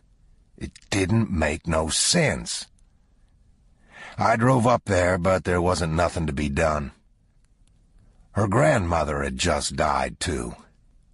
I tried to see if I could get his fingerprints off the FBI database, but they just drew a blank. Wanted to know what his name was and what he'd done and all such as that. You end up looking like a fool. He's a ghost. But he's out there. You wouldn't think it would be possible to just come and go that way. I keep waiting to hear something else. Maybe I will yet, or maybe not. It's easy to fool yourself, tell yourself what you want to hear. You wake up in the night and you think about things. I ain't sure anymore what it is I do want to hear. You tell yourself that maybe this business is over, but you know it ain't. You can wish all you want. My daddy always told me to just do the best you knew how and tell the truth. He said there was nothing to set a man's mind at ease like waking up in the morning and not having to decide who you were. And if you'd done something wrong, just stand up and say you done it and say you're sorry and get on with it. Don't haul stuff around with you. I guess all that sounds pretty simple today, even to me. All the more reason to think about it. He didn't say a lot, so I tend to remember what he did say, and I don't remember that he had a lot of patience with having to say things twice, so I learned to listen the first time. I might have strayed from all of that some as a younger man, but when I got back on that road, I pretty much decided not to quit again, and I didn't. I think the truth is always simple. It has pretty much got to be. It needs to be simple enough for a child to understand. Otherwise, it'd be too late. By the time you figured it out, it would be too late.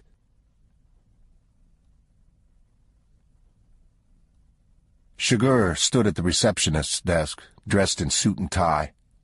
He set the case in the floor at his feet and looked around the office. "How do you spell that?" she said. He told her. "Is he expecting you?" "No, he's not. But he's going to be glad to see me." "Just a minute." She buzzed the inner office. There was a silence. Then she hung up the phone. "Go right in," she said. He opened the door and walked in, and a man at the desk stood up and looked at him. He came around the desk and held out his hand. "I know that name," he said. They sat on a sofa in the corner of the office, and Chigurh set the case on the coffee table and nodded at it. "That's yours," he said. "What is it?" "It's some money that belongs to you." The man sat looking at the case. Then he got up and went over to the desk and leaned and pushed a button. "Hold my calls," he said. He turned and put his hands on either side of the desk behind him and leaned back and studied Chigurh. "How did you find me?" he said. "What difference does it make?" "It makes a difference to me." "You don't have to worry. Nobody else is coming." "How do you know?" "Because I'm in charge of who is coming and who is not. I think we need to address the issue here. I don't want to spend a lot of time trying to put your mind at ease. I think it would be both hopeless and thankless, so let's talk about money." "All right." "Some of it is missing, about $100,000. Part of that was stolen, and part of it went to cover my expenses. I've been at some pains to recover your property, so I'd prefer not to be addressed as some sort of bearer of bad news here. There is $2.3 million in that case. I'm sorry I couldn't recover it all. But there you are." The man hadn't moved. After a while he said, "Who the hell are you?" "My name is Anton Chigurh." "I know that." "Then why did you ask?" "What do you want? I guess that's my question." "Well, I'd say that the purpose of my visit is simply to establish my bona fides, as someone who is an expert in a difficult field, as someone who is completely reliable and completely honest, something like that." "Someone I might do business with?" "Yes." "You're serious?" "Completely." Chigurh watched him. He watched the dilation in his eyes and the pulse in the artery of his neck, the rate of his breathing. When he'd first put his hands on the desk behind him, he'd looked somewhat relaxed. He was still standing in the identical attitude, but he didn't look that way anymore. "There's not a bomb in that damn bag, is there?" "No. No bombs." Chigurh undid the straps and unlatched the brass hasp, and opened the leather flap and tipped the case forward. "Yes," the man said. "Put that away." Chigurh closed the bag.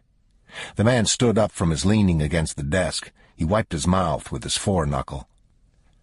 I think what you need to consider, Sugar said, is how you lost this money in the first place, who you listened to, and what happened when you did.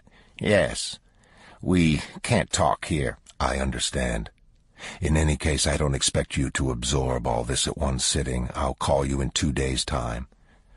All right. Sugar rose from the couch. The man nodded toward the case. You could do a lot of business on your own with that, he said. Sugar smiled. We have a lot to talk about, he said. We'll be dealing with new people now. There won't be any more problems. What happened to the old people? They've moved on to other things. Not everyone is suited to this line of work. The prospect of outsized profits leads people to exaggerate their own capabilities in their minds. They pretend to themselves that they are in control of events where perhaps they are not. And it is always one's stance upon uncertain ground that invites the attentions of one's enemies or discourages it. And you? What about your enemies? I have no enemies. I don't permit such a thing. He looked around the room.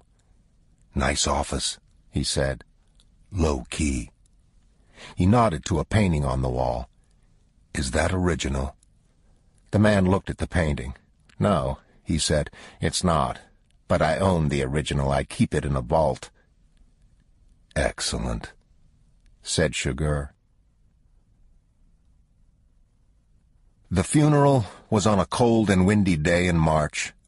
She stood beside her grandmother's sister. The sister's husband sat in front of her in a wheelchair with his chin resting in his hand. The dead woman had more friends than she would have reckoned. She was surprised. They'd come with their faces veiled in black. She put her hand on her uncle's shoulder, and he reached up across his chest and patted it. She'd thought maybe he was asleep. The whole while that the wind blew and the preacher talked, she had the feeling that someone was watching her. Twice, she even looked around. It was dark when she got home. She went into the kitchen and put the kettle on and sat at the kitchen table. She hadn't felt like crying. Now she did. She lowered her face into her folded arms. "Oh, Mama," she said. When she went upstairs and turned on the light in her bedroom, Sugar was sitting at the little desk waiting for her. She stood in the doorway, her hand falling slowly away from the wall switch. He moved not at all. She stood there, holding her hat. Finally she said, "I knowed this wasn't done with." Smart girl. "I ain't got it." Got what? "I need to sit down." Sugar nodded toward the bed. She sat and put her hat on the bed beside her, and then picked it up again and held it to her. Too late, Sugar said. "I know." What is it that you haven't got? "I think you know what I'm talking about." How much do you have? "I don't have none of it. I had about $7,000 all told, and I can tell you it's been long gone, and they's bills aplenty left to pay yet. I buried my mother today. I ain't paid for that neither." I wouldn't worry about it. She looked at the bedside table. "It's not there," he said. She sat slumped forward, holding her hat in her arms. "You've got no cause to hurt me," she said. "I know, but I gave my word." "Your word?" "Yes. We're at the mercy of the dead here. In this case, your husband." "That don't make no sense." "I'm afraid it does." "I don't have the money. You know I ain't got it." "I know." "You give your word to my husband to kill me?" "Yes." "He's dead. My husband is dead." "Yes, but I'm not." "You don't know nothing to dead people." Sugar cocked his head slightly. "No," he said. "How can you?" "How can you not?" "They're dead." "Yes, but my word is not dead. Nothing can change that." You can change it. I don't think so. Even a non-believer might find it useful to model himself after God. Very useful, in fact. You're just a blasphemer. Hard words. But what's done cannot be undone. I think you understand that. Your husband, you may be distressed to learn, had the opportunity to remove you from harm's way, and he chose not to do so. He was given that option, and his answer was no. Otherwise, I would not be here now. You aim to kill me. I'm sorry. She put the hat down on the bed and turned and looked out the window.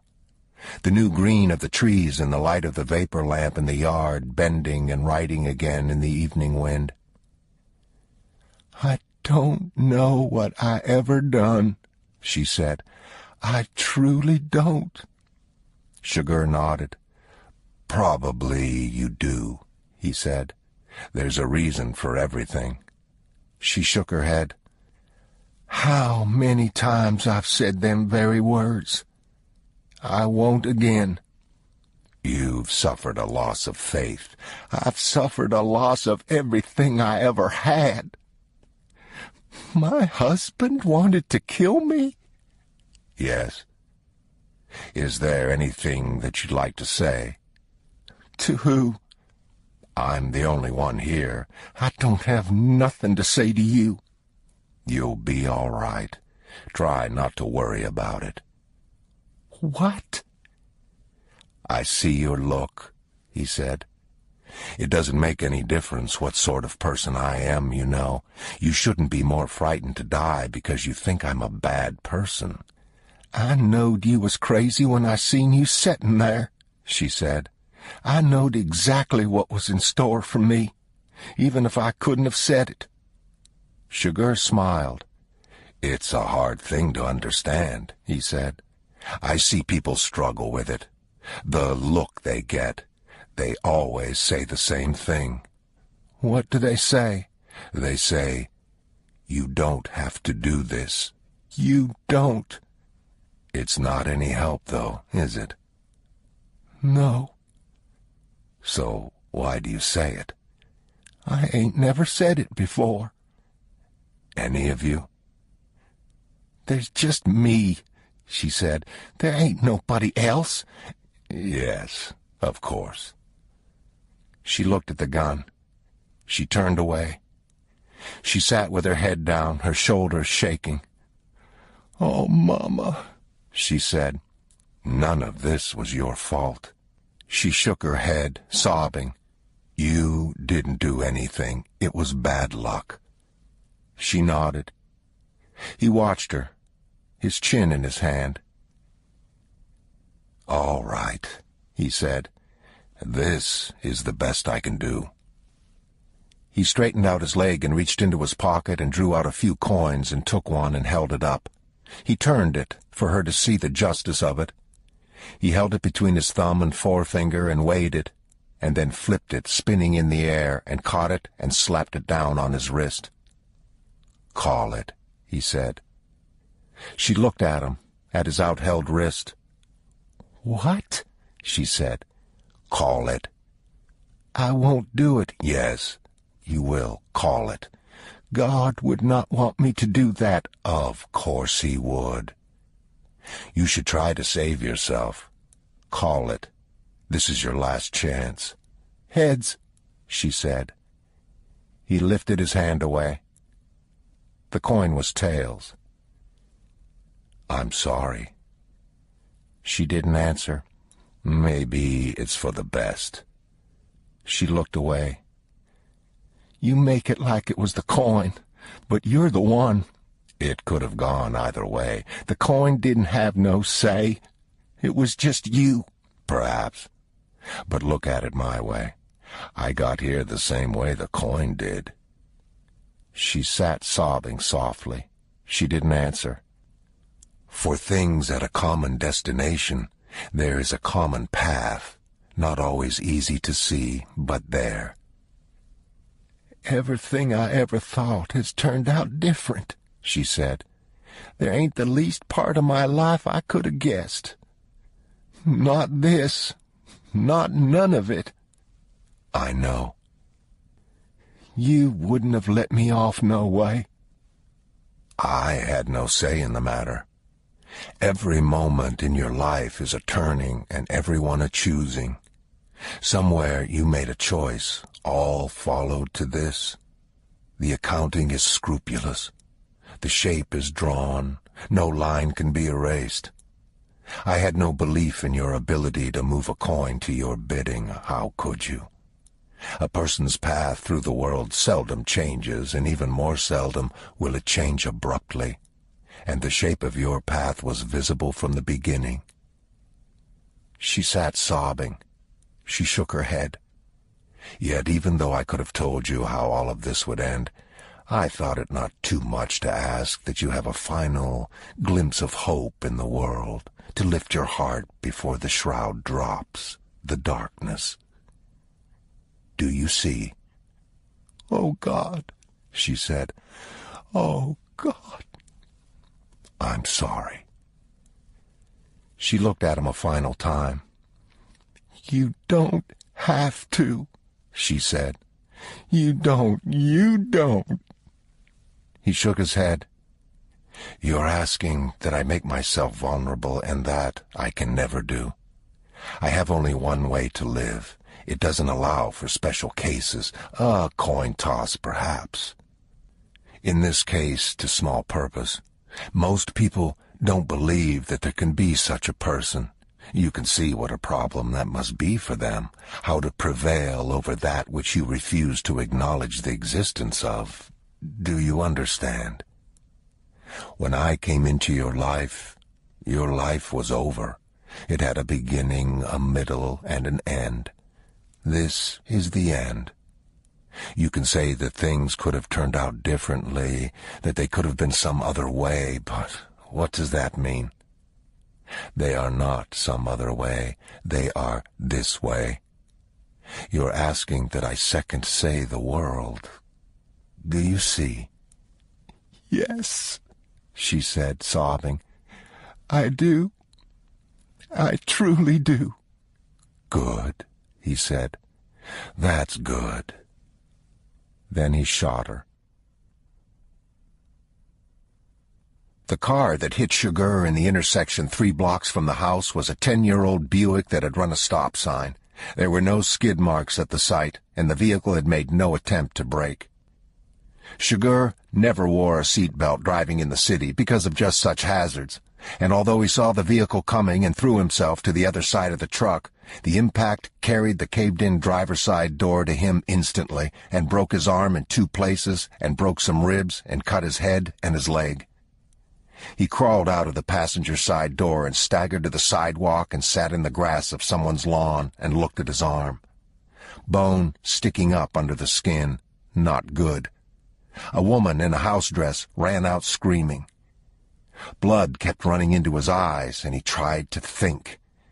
He held the arm and turned it and tried to see how badly it was bleeding, if the median artery were severed. He thought not. His head was ringing. No pain. Not yet. 2 teenage boys were standing there, looking at him. Are you all right, mister? Yeah, he said. I'm all right. Let me just sit here a minute. There's an ambulance coming. Man over yonder went to call one. All right. You sure you're all right? Sugar looked at them. What will you take for that shirt? He said. They looked at each other. What shirt? Any damn shirt. How much? He straightened out his leg and reached in his pocket and got out his money clip. I need something to wrap around my head, and I need a sling for this arm. One of the boys began to unbutton his shirt. Hell, mister, why didn't you say so? I'll give you my shirt. Sugar took the shirt and bit into it and ripped it in 2 down the back. He wrapped his head in a bandana, and he twisted the other half of the shirt into a sling and put his arm in it. Tie this for me, he said. They looked at each other. Just tie it. The boy in the T-shirt stepped forward and knelt and knotted the sling. That arm don't look good, he said.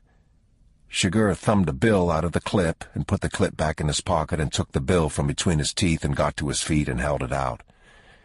Hell, mister, I don't mind helping somebody out. That's a lot of money. Take it. Take it, and you don't know what I look like. You hear? The boy took the bill. Yes, sir, he said. They watched him set off up the sidewalk, holding the twist of the bandana against his head, limping slightly. Part of that's mine, the other boy said. You still got your damn shirt. That ain't what it was for. That may be, but I'm still out of shirt. They walked out into the street where the vehicles sat steaming. The street lamps had come on. A pool of green antifreeze was collecting in the gutter. When they passed the open door of Chigurh's truck, the one in the T-shirt stopped the other with his hand. You see what I see? He said. Shit, the other one said. What they saw was Chigurh's pistol lying in the floorboard of the truck. They could already hear the sirens in the distance. Get it, the first one said. Go on. Why me? I ain't got a shirt to cover it with. Go on. Hurry. He climbed the 3 wooden steps to the porch and tapped loosely at the door with the back of his hand. He took off his hat and pressed his shirt sleeve against his forehead and put his hat back on again. Come in, a voice called. He opened the door and stepped into the cool darkness. Ellis? I'm back here. Come on back. He walked through the kitchen. The old man was sitting beside the table in his chair. The room smelled of old bacon grease and stale wood smoke from the stove, and over it all lay a faint tang of urine, like the smell of cats, but it wasn't just cats. Bell stood in the doorway and took his hat off. The old man looked up at him. One clouded eye from a cholla spine where a horse had thrown him years ago. Hey, Ed Tom, he said. I didn't know who that was.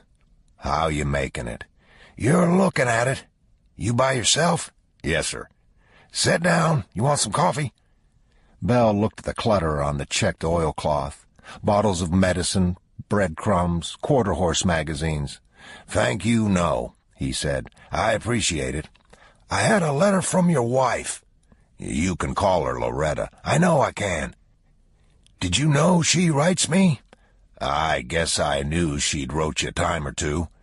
It's more than a time or two. She writes pretty regular. Tells me the family news. I didn't know there was any. You might be surprised. So, what was special about this letter, then?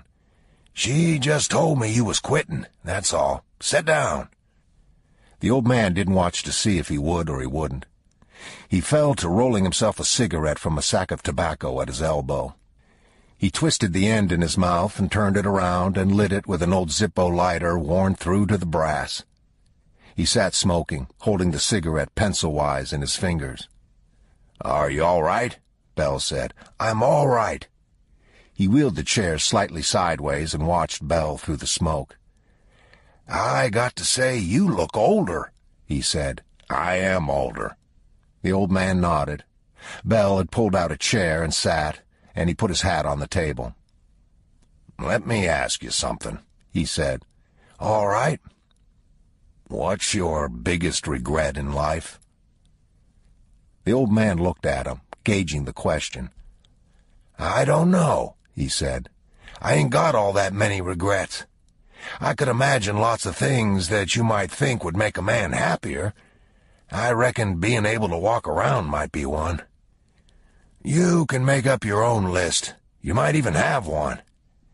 I think by the time you're grown, you're as happy as you're going to be.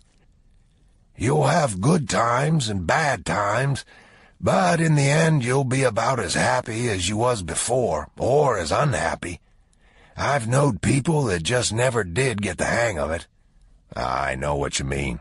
I know you do. The old man smoked. If what you're asking me is what made me the unhappiest, then I think you already know that. Yes, sir. And it ain't this chair, and it ain't this cotton eye. Yes, sir, I know that. You sign on for the ride, you probably think you got at least some notion of where the ride's going. But you might not. Or you might have been lied to. Probably nobody would blame you then, if you quit. But if it's just that it turned out to be a little rougher than what you had in mind, well, that's something else." Bell nodded. "I guess some things are better not put to the test." "I guess that's right." "What would it take to run Loretta off?" "I don't know. I guess I'd have to do something that was pretty bad. It damn sure wouldn't be just 'cause things got a little rough. She's done been there a time or two." Ellis nodded. He tipped the ash from his smoke into a jarlet on the table. "I'll take your word on that," he said. Bell smiled. He looked around. "How fresh is that coffee?" "I think it's all right. I generally make a fresh pot here every week, even if there is some left over." Bell smiled again and rose and carried the pot to the counter and plugged it in. They sat at the table drinking coffee out of the same crazed porcelain cups that had been in that house since before he was born. Bell looked at the cup, and he looked around the kitchen. "Well," he said, "some things don't change, I reckoned." "What would that be?" the old man said. "Hell, I don't know." "I don't either." "How many cats you got?" "Several. Depends on what you mean by got. Some of 'em are half wild and the rest are just outlaws. They run out the door when they heard your truck." "Did you hear the truck?" "How's that?" "I said, did you—" "You're having a little fun with me. What give you that idea?" "Did you?" "No. I seen the cats skedaddle." "You want some more of this?" "I'm done." "The man that shot you died in prison." "In Angola, yes." "What would you have done if he'd been released?" "I don't know. Nothing. There wouldn't be no point to it. There ain't no point to it. Not to any of it." "I'm kindly surprised to hear you say that." "You wear out, Ed Tom. All the time you spend trying to get back what's been took from you, there's more going out the door. After a while, you just try and get a tourniquet on it. Your granddad never asked me to sign on as deputy with him. I done that my own self. Hell, I didn't have nothing else to do. Paid about the same as cowboying. Anyway, you never know what worse luck your bad luck has saved you from. I was too young for one war and too old for the next one. But I seen what come out of it. You can be patriotic and still believe that some things cost more than what they're worth. Ask them Gold Star mothers what they paid and what they got for it. You always pay too much, particularly for promises.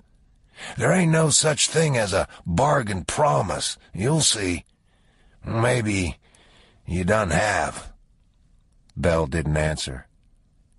"I always thought, when I got older, that God would sort of come into my life in some way. He didn't.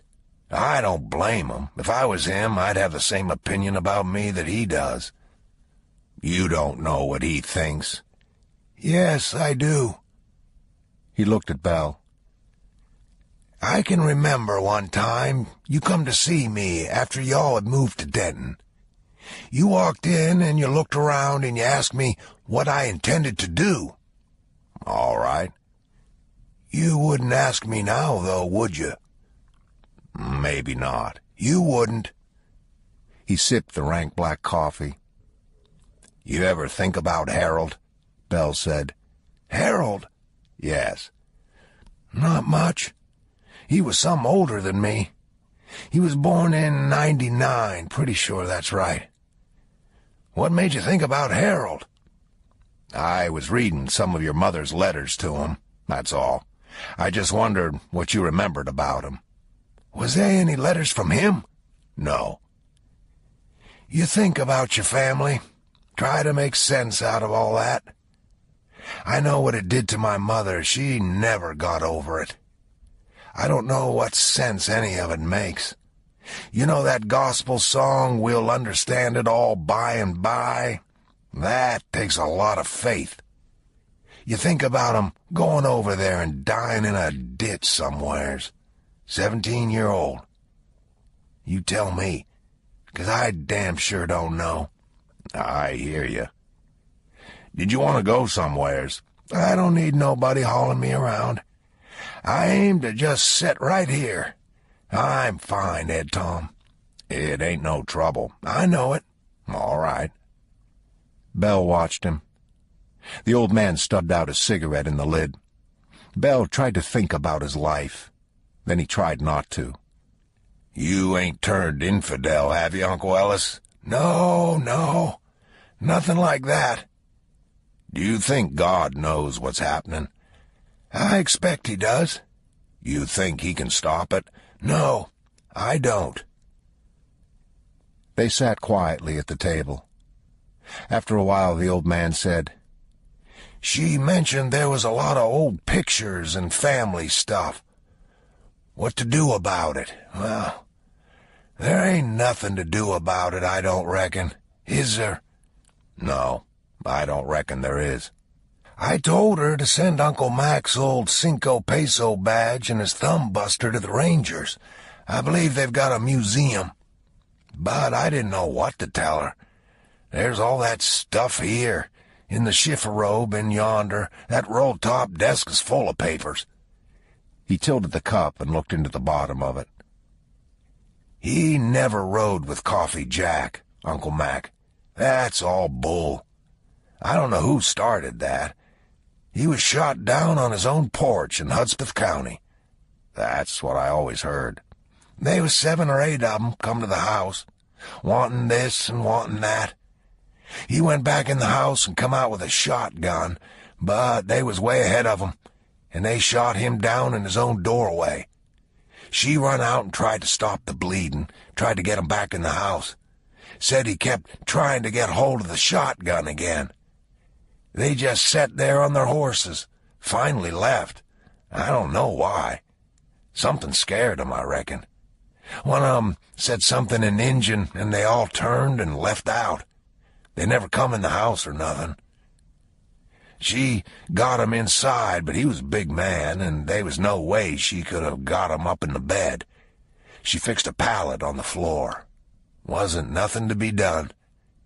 She always said she should have just left him there and rode for help, but I don't know where it was she would have rode to. He wouldn't have let her go no way. Wouldn't hardly let her go in the kitchen. He knew what the score was if she didn't. He was shot through the right lung. And that was that, as they say. When did he die? 18 and 79. No, I mean, was it right away, or in the night, or when was it? I believe it was that night, or early of the morning. She buried him herself, digging in that hard caliche. Then she just packed the wagon and hitched the horses and pulled out of there, and she never did go back.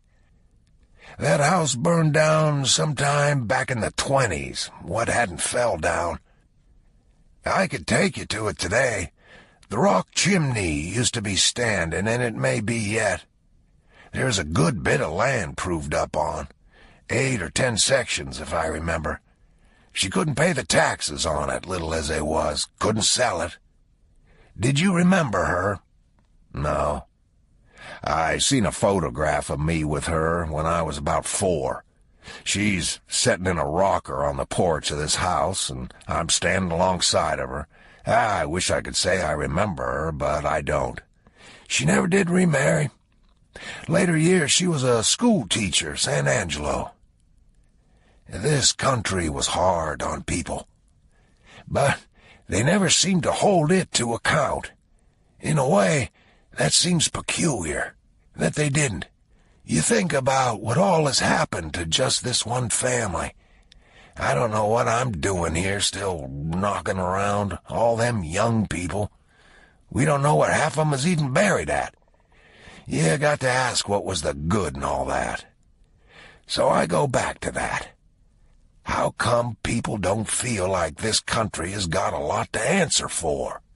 They don't. You can say that the country is just the country, it don't actively do nothing, but that don't mean much. I seen a man shoot his pickup truck with a shotgun one time. He must have thought it done something. And this country will kill you in a heartbeat, and still people love it. You understand what I'm saying? I think I do. Do you love it?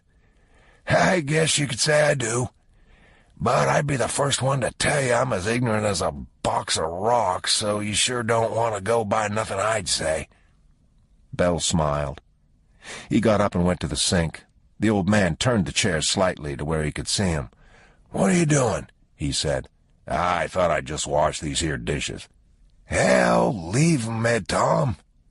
Lupe'll be here in the morning. It won't take but a minute." The water from the tap was Jip water.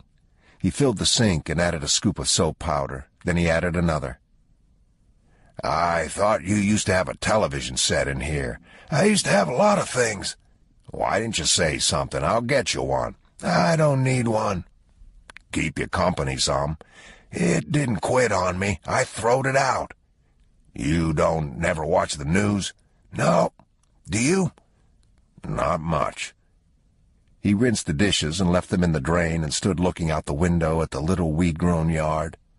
A weathered smokehouse, an aluminum two-horse trailer on blocks. "You used to have chickens," he said. "Yep," the old man said. Bell dried his hands and came back to the table and sat. He looked at his uncle. "Did you ever do anything you was ashamed of to the point where you never would tell anybody?" His uncle thought about that. "I'd say I have," he said. "I'd say about anybody has." "What is it you found out about me?" "I'm serious." "All right.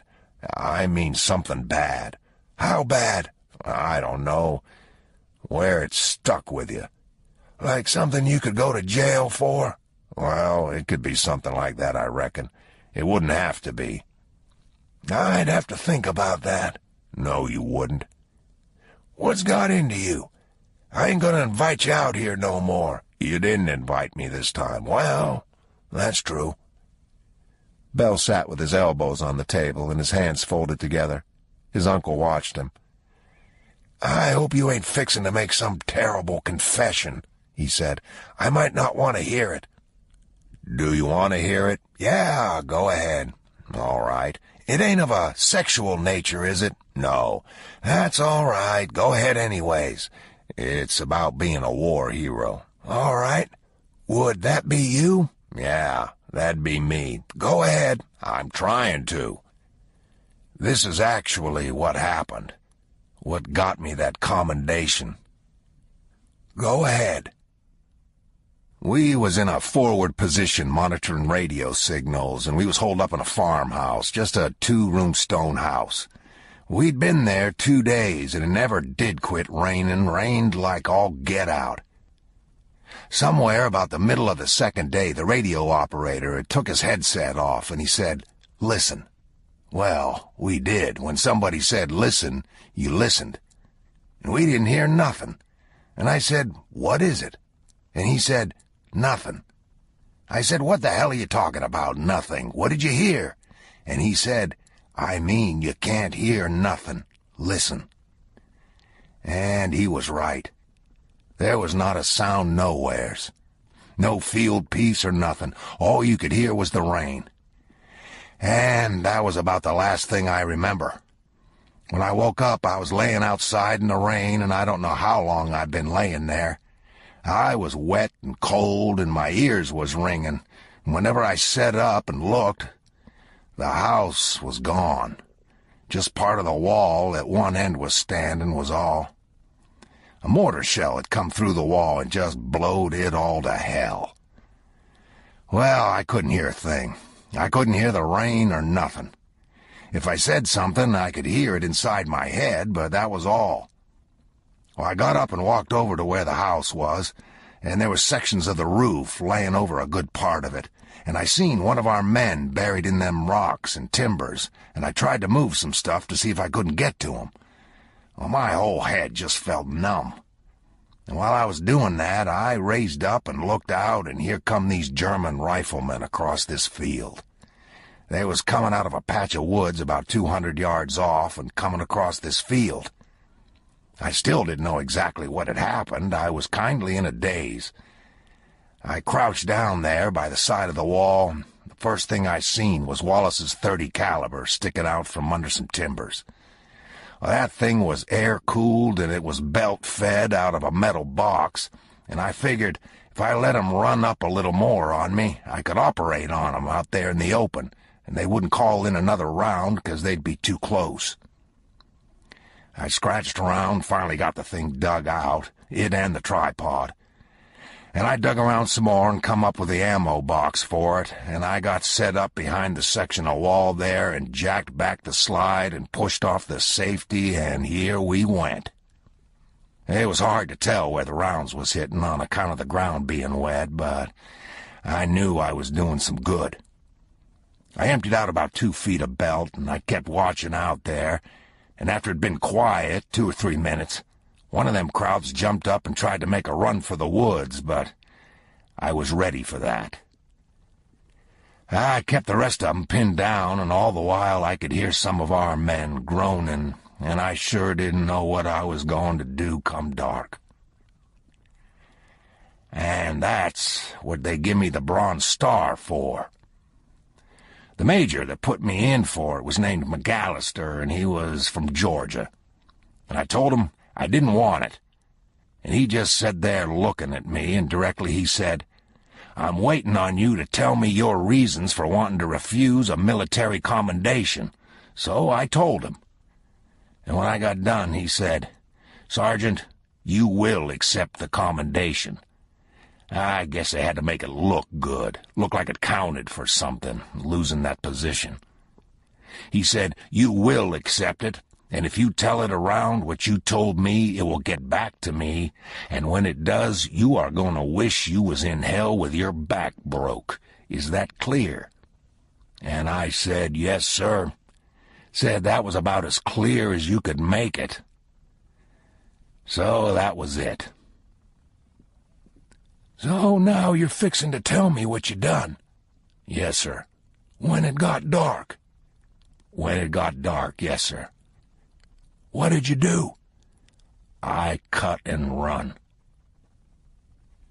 The old man thought about that. After a while, he said, "I got to assume that it seemed like a pretty good idea at the time." "Yeah," Bell said.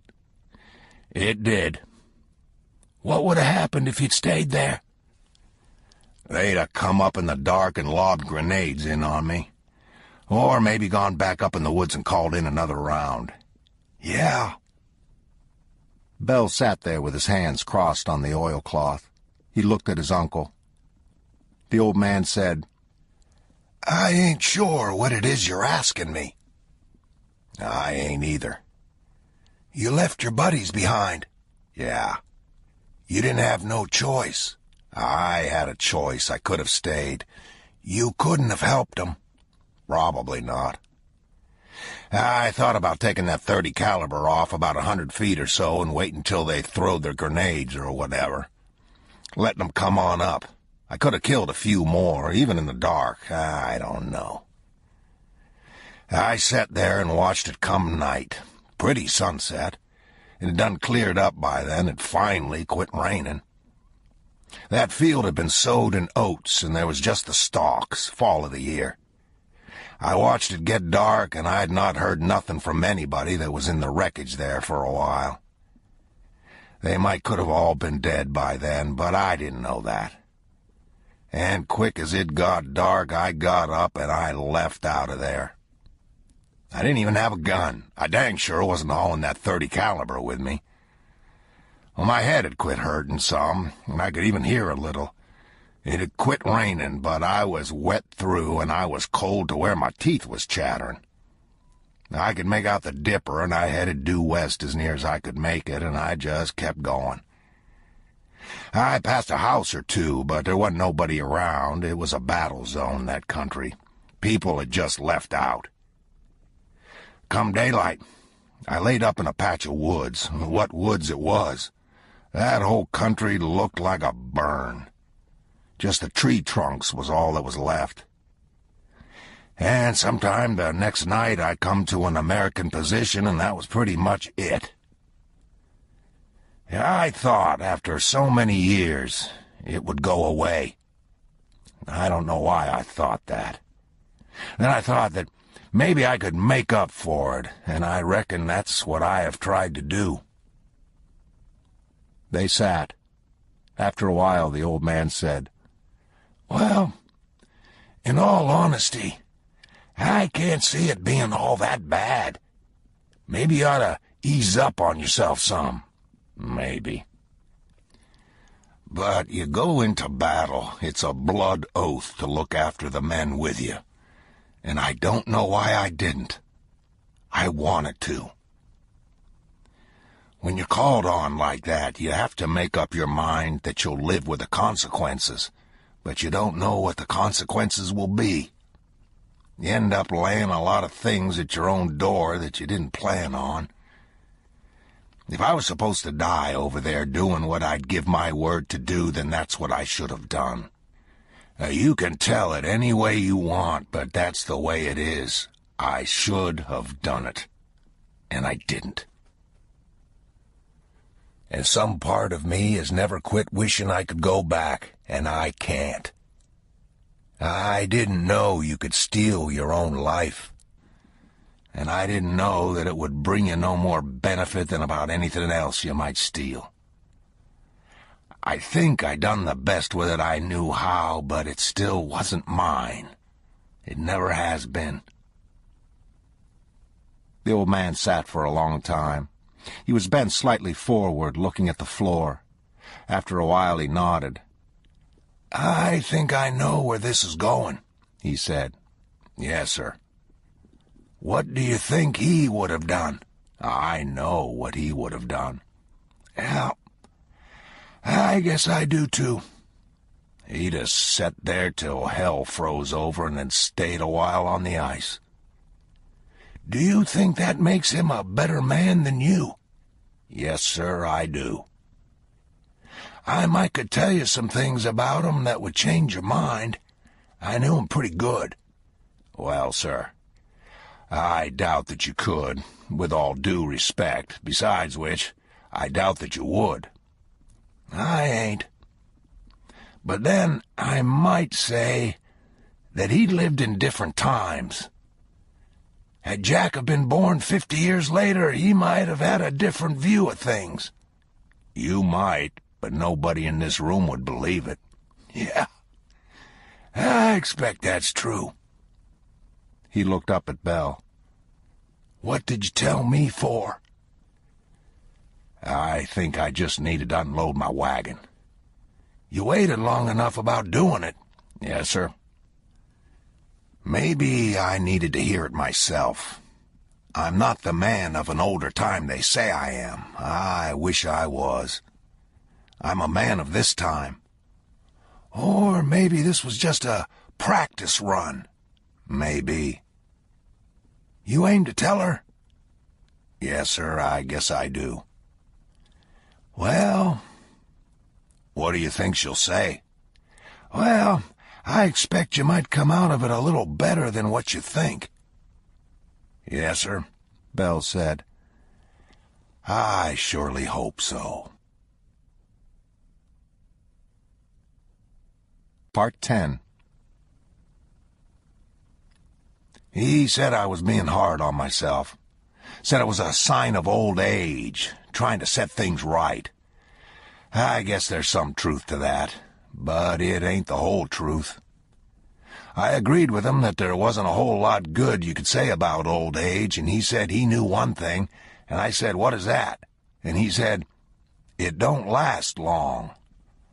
I waited for him to smile, but he didn't. I said, well, that's pretty cold, and he said it was no colder than what the facts called for. So that was all there was about that. I knew what he'd say anyways, bless his heart. You care about people, you try and lighten their load for 'em, even when it's self-ordained.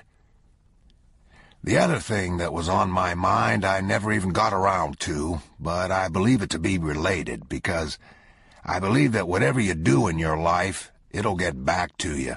If you live long enough, it will. And I can think of no reason in the world for that no good to have killed that girl. What did she ever do to him? The truth is, I never should have gone up there in the first place. Now they got that Mexican up here in Huntsville for killing that state trooper. That he shot him and set his car afire and him in it, and I don't believe he done it. But that's what he's gonna get the death penalty for. So what is my obligation there? I think I've sort of waited for all of this to go away somehow or another, and of course it ain't. I think I knew that when it started.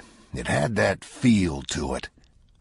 Like I was fixing to get drug into something where the road back was going to be a pretty long one. When he asked me why this come up now after so many years, I said that it had always been there, that I had just ignored it for the most part, but he's right, it did come up. I think sometimes people would rather have a bad answer about things than no answer at all. When I told it, well, it took a shape I would not have guessed it to have, and in that way he was right too. It was like a ball player told me one time. He said that if he had some slight injury and it bothered him a little bit, nagged at him, he generally played better. It kept his mind focused on one thing instead of 100. I can understand that. Not that it changes anything. I thought, if I lived my life in the strictest way I knew how, then I would not ever again have a thing that would eat on me that way. I said that I was 21 years old and I was entitled to one mistake, particularly if I could learn from it and become the sort of man I had it in my mind to be. Well, I was wrong about all of that. Now I aim to quit, and a good part of it is just knowing that I won't be called on to hunt this man. I reckon he's a man. So you could say to me that I ain't changed a bit, and I don't know that I would even have an argument about that. 36 years.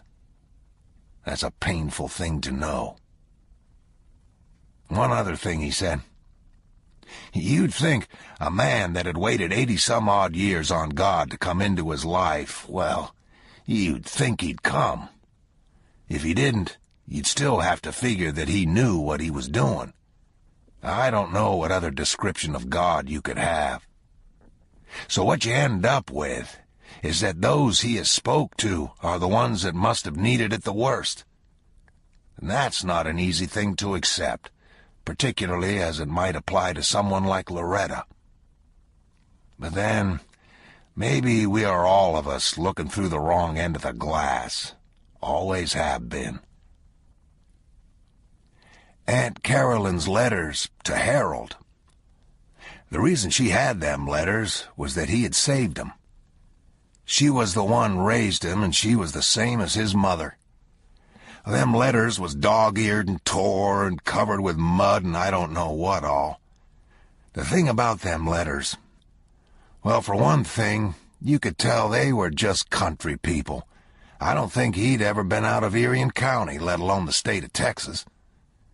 But the thing about them letters was you could tell that the world she was planning on him coming back to was not ever going to be here. Easy to see now, 60-some years on. But they just had no notion at all. You can say you like it or you don't like it, but it don't change nothing.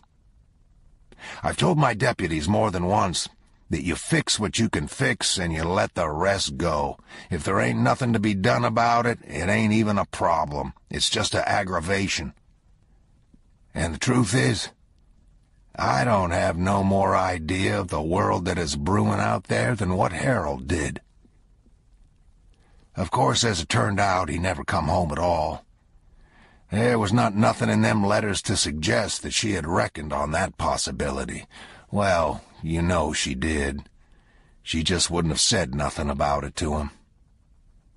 I've still got that medal, of course. It come in a fancy purple box with a ribbon and all. It was in my bureau for years, and then one day I took it out and put it in the drawer in the living room table where I wouldn't have to look at it. Not that I ever looked at it, but it was there. Harold didn't get no medal. He just come home in a wooden box. And I don't believe they had Gold Star mothers in the First World War. But if they had of, Aunt Carolyn would not have got one of them either, since he was not her natural son. But she should have. She never got his war pension neither. So, I went back out there one more time. I walked over that ground, and there's very little sign that anything had ever took place there. I picked up a shell casing or two, that was about it. I stood out there a long time, and I thought about things. It was one of them warm days you get in the winter sometimes, a little wind. I still keep thinking, maybe it is something about the country, sort of the way Ellis said. I thought about my family and about him out there in his wheelchair in the old house, and it just seemed to me that this country has got a strange kind of history, and a damned bloody one, too, about anywhere you care to look. I could stand back off and smile about such thoughts as them, but I still have 'em. I don't make excuses for the way I think, not no more. I talk to my daughter. She would be 30 now. That's all right. I don't care how that sounds. I like talking to her. Call it superstition or whatever you want. I know that over the years I have give her the heart I always wanted for myself, and that's all right. That's why I listen to her. I know I'll always get the best from her. It don't get mixed up with my own ignorance or my own meanness. I know how that sounds, and I guess I'd have to say that I don't care. I never even told my wife, and we don't have a whole lot of secrets from one another. I don't think she'd say I'm crazy, but some might. And Tom, yeah, they had to swear out a lunacy warrant. I hear they're feeding 'em under the door. That's all right. I listen to what she says, and what she says makes good sense. I wish she'd say more of it. I can use all the help I can get. Well, that's enough of that. When he walked in the house, the phone was ringing. "Sheriff Bell," he said. He made his way to the sideboard and picked up the phone. "Sheriff Bell," he said. "Sheriff, this is Detective Cook with the Odessa Police." "Yes, sir." "There's a report we have here that is flagged with your name. It has to do with a woman named Carla Jean Moss that was murdered here back in March." "Yes, sir. I appreciate you calling." "They picked up the murder weapon off of the FBI ballistics database, and they traced it down to a boy here in Midland. Now, the boy says he got the gun out of a truck at an accident scene, just seen it and took it, and I expect that's right. I talked to him. He sold it, and it turned up in a convenience store robbery in Shreveport, Louisiana. Now, the accident where he got the gun, it took place on the same day as the murder did. The man that owned the gun left it in the truck and disappeared, and he ain't been heard from since. So you can see where this is going. We don't get a lot of unsolved homicides up here, and we damn sure don't like 'em. Can I ask you what was your interest in the case, Sheriff?" Bell told him. Cook listened. Then he gave him a number. It was the investigator of the accident, Roger Catron. "Let me call him first. He'll talk to you." "That's all right," Bell said. "He'll talk to me. I've known him for years." He called the number, and Catron answered. "How you doing, Ed Tom?" "I ain't bragging. What can I do you for?" Bell told him about the wreck. "Yes, sir," Catron said. "Sure, I remember it. There's 2 boys killed in that wreck. We still ain't found the driver of the other vehicle." "What happened?" "Boys been smoking dope. They were on a stop sign and hit a brand-new Dodge pickup broadside. Totaled it out. The old boy in the pickup, he climbed out and just took off up the street before we got there. Truck had been bought in Mexico. Illegal. No EPA or nothing. No registration. What about the other vehicle? There was 3 boys in it, 19, 20 years old, all of 'em Mexican. The only one lived was the one in the back seat. Apparently they was passing around a doober, and they went through this intersection probably about 60 mile an hour and just T-boned the old boy in the truck. The one in the passenger side of the car, he come through the windscreen head first and crossed the street and landed on a woman's porch. She was out putting some mail in her box, and he didn't miss her by much. Well, she set off down the street in her house wrapper and hair curlers, just a-hollerin'. I don't think she's right yet. What'd y'all do with the boy that took the gun? We cut him loose. If I come up there, you reckon I could talk to him? I'd say you could. I'm looking at him on the screen right now. What's his name? David DeMarco. Is he Mexican? No. The boys in the car was, not him.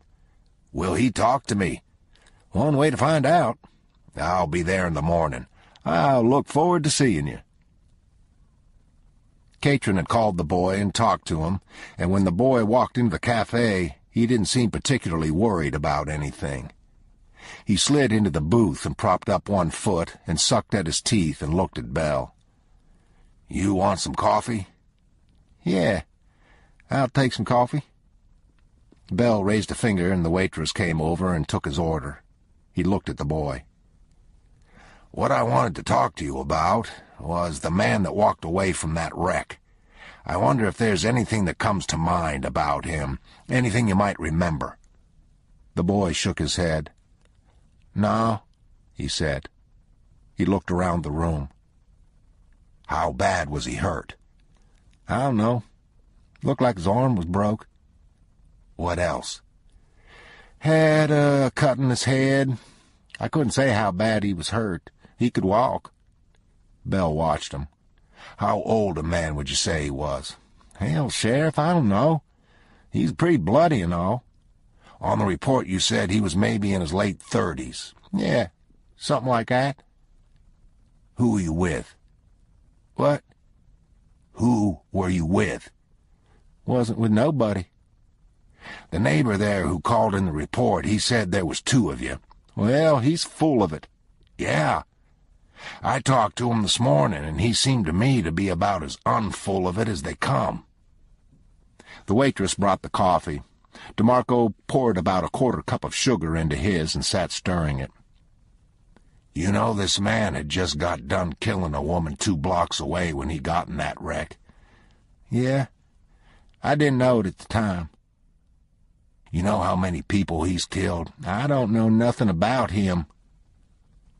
How tall was he, would you say? Not real tall, sort of medium. Was he wearing boots?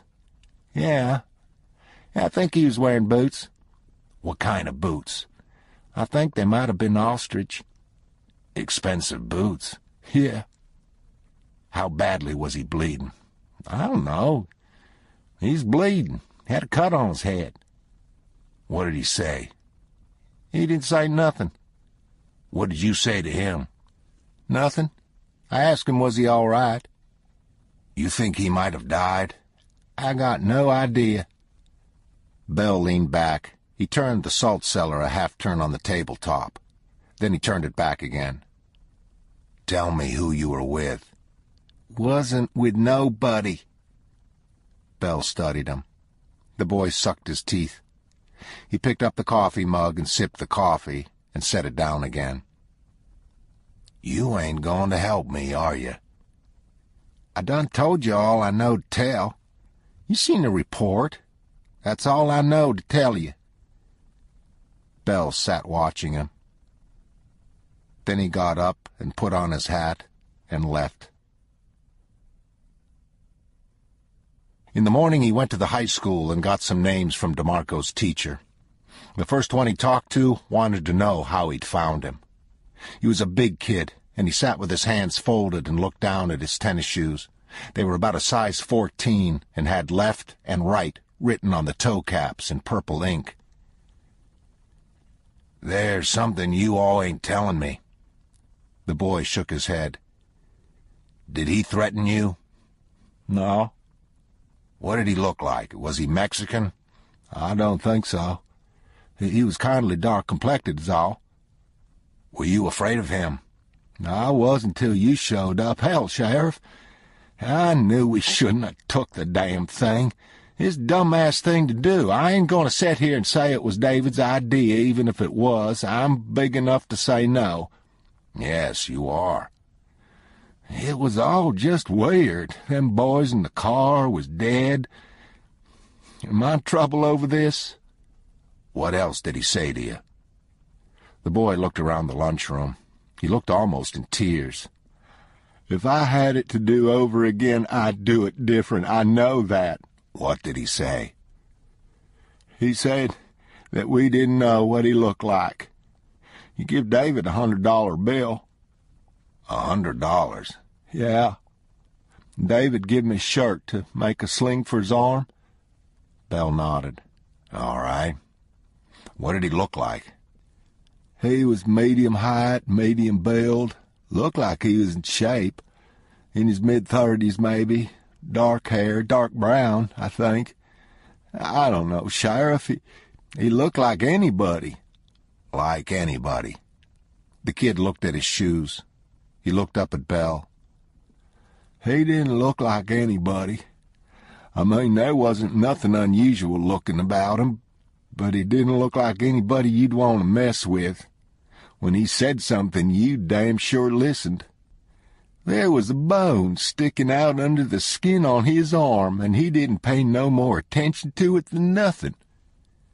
All right. Am I in trouble over this? No. I appreciate it. You don't know where things will take you, do you? No, sir, you don't. I think I learned something from it, if that's any use to you. It is. Do you think DeMarco learned anything? The boy shook his head. I don't know, he said. I can't speak for David. Part 11. I got Molly to run down his relatives, and we finally found his dad in San Saba.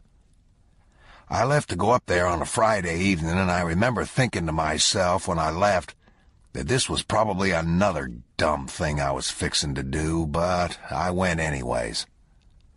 I done talked to him on the phone. He didn't sound like he was waiting to see me, or he wasn't waiting, but he said to come on, so here I went. Checked in a motel when I got there and drove out to his house in the morning. His wife had died some years back. We sat out on the porch and drunk iced tea, and I guess we'd have sat there from now on if I hadn't have said something. He was a bit older than me, 10 years maybe. I told him what I'd come to tell him, about his boy, told him the facts. He just sat there and nodded. He was sitting in a swing, and he just rocked back and forth a little and held that glass of tea in his lap. I didn't know what else to say, so I just shut up, and we sat there for quite some time. And then he said, and he didn't look at me, he just looked out across the yard, and he said, he was the best rifle shot I ever saw, bar none. I didn't know what to say. I said, yes, sir. He was a sniper in Vietnam, you know. I said I didn't know that. He was not in no drug deals. No, sir, he was not. He nodded. He wasn't raised that way, he said. Yes, sir. Was you in the war? Yes, I was, European theater. He nodded. Llewellyn, when he come home, he went to visit several families of buddies of his that had not made it back. He give it up. He didn't know what to say to 'em. He said he could see 'em setting there looking at him and wishing he was dead. You could see it in their faces, in the place of their own loved one, you understand. Yes, sir, I can understand that. I can, too. But, aside from that, they'd all done things over there that they just as soon left over there. We didn't have nothing like that in the war, or very little of it. He smacked the tar out of one or two of them hippies, spitting on 'em, calling 'em a baby killer. A lot of them boys that come back, they're still having problems. I thought it was because they didn't have the country behind them, but I think it might be worse than that, even. The country they did have was in pieces. It still is. It wasn't the hippies' fault. It wasn't the fault of them boys that got sent over there, neither. 18, 19-year-old. He turned and looked at me. And then I thought he looked a lot older. His eyes looked old. He said, "People will tell you it was Vietnam brought this country to its knees. But I never believed that. It was already in bad shape. Vietnam was just the icing on the cake. We didn't have nothing to give 'em to take over there. If we'd sent 'em without rifles, I don't know as they'd have been all that much worse off. You can't go to war like that. You can't go to war without God. I don't know what is going to happen when the next one comes. I surely don't." And that was pretty much all that was said.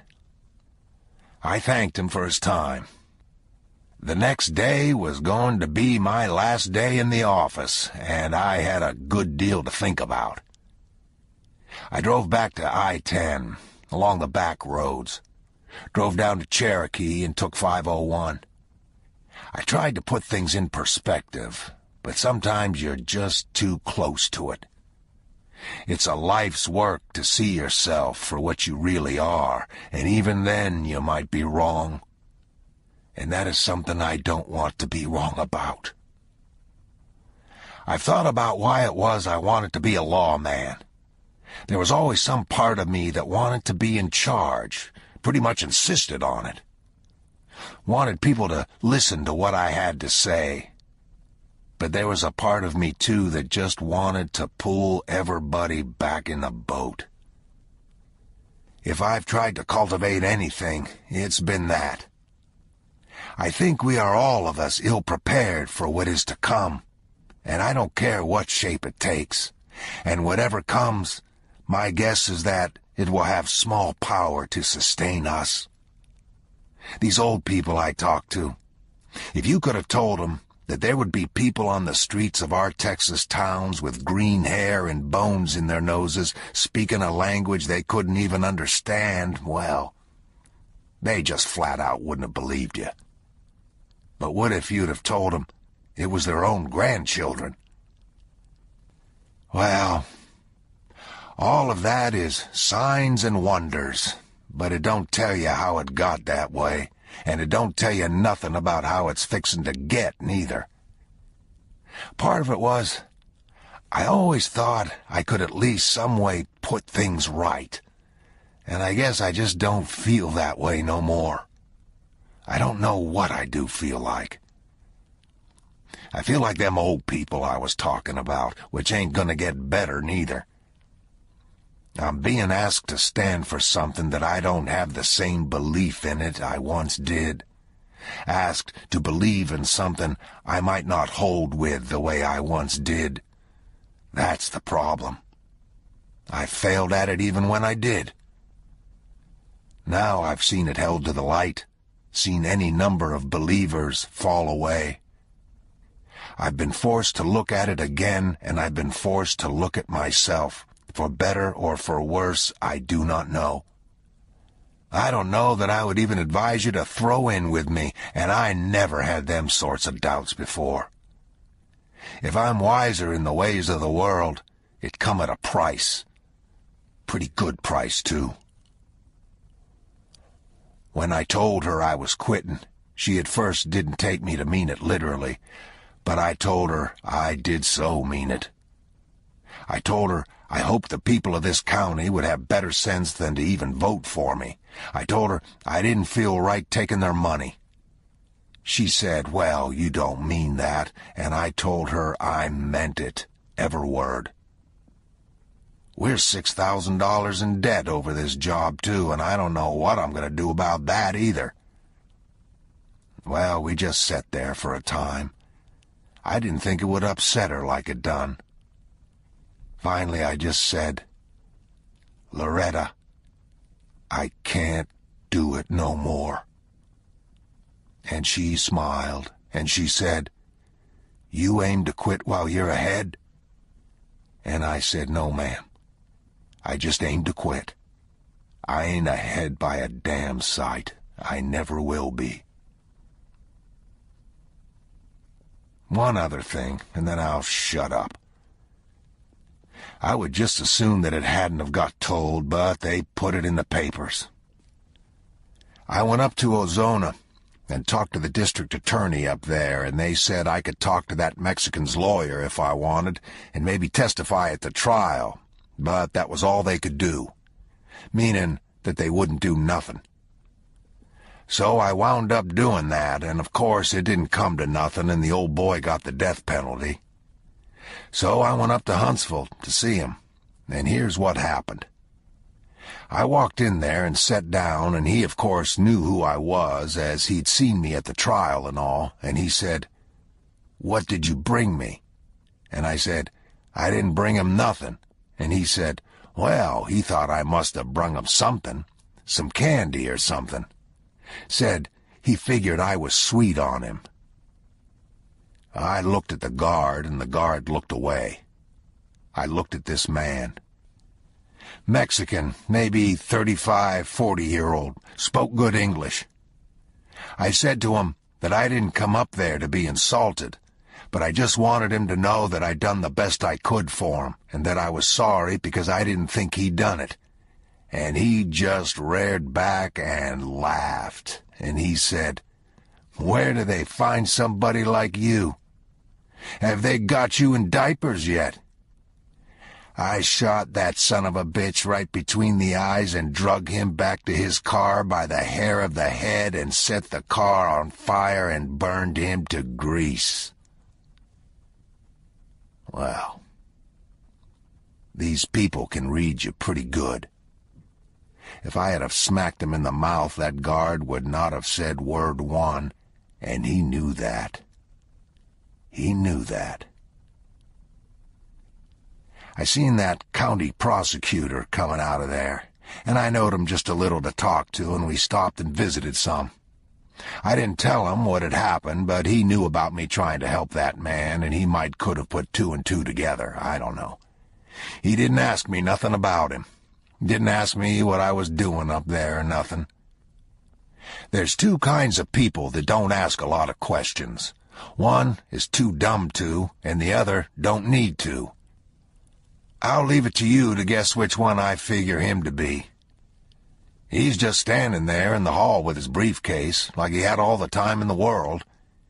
He told me that when he got out of law school, he'd been a defense attorney for a while. He said it made his life too complicated. He didn't want to spend the rest of his life being lied to on a daily basis just as a matter of course.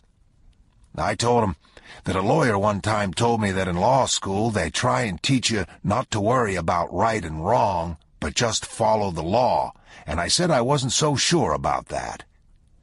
Well, he thought about that, and he nodded, and he said that he pretty much had to agree with that lawyer. He said that if you don't follow the law, right and wrong won't save you. Which I guess I can see the sense of, but it don't change the way I think. Finally, I asked him if he knew who Mammon was, and he said, "Mammon?" "Yes, Mammon." "You mean like in God and Mammon?" "Yes, sir." "Well," he said, "I can't say as I do. I know it's in the Bible. Is it the devil?" "I don't know. I'm going to look it up. I got a feeling I ought to know who it is."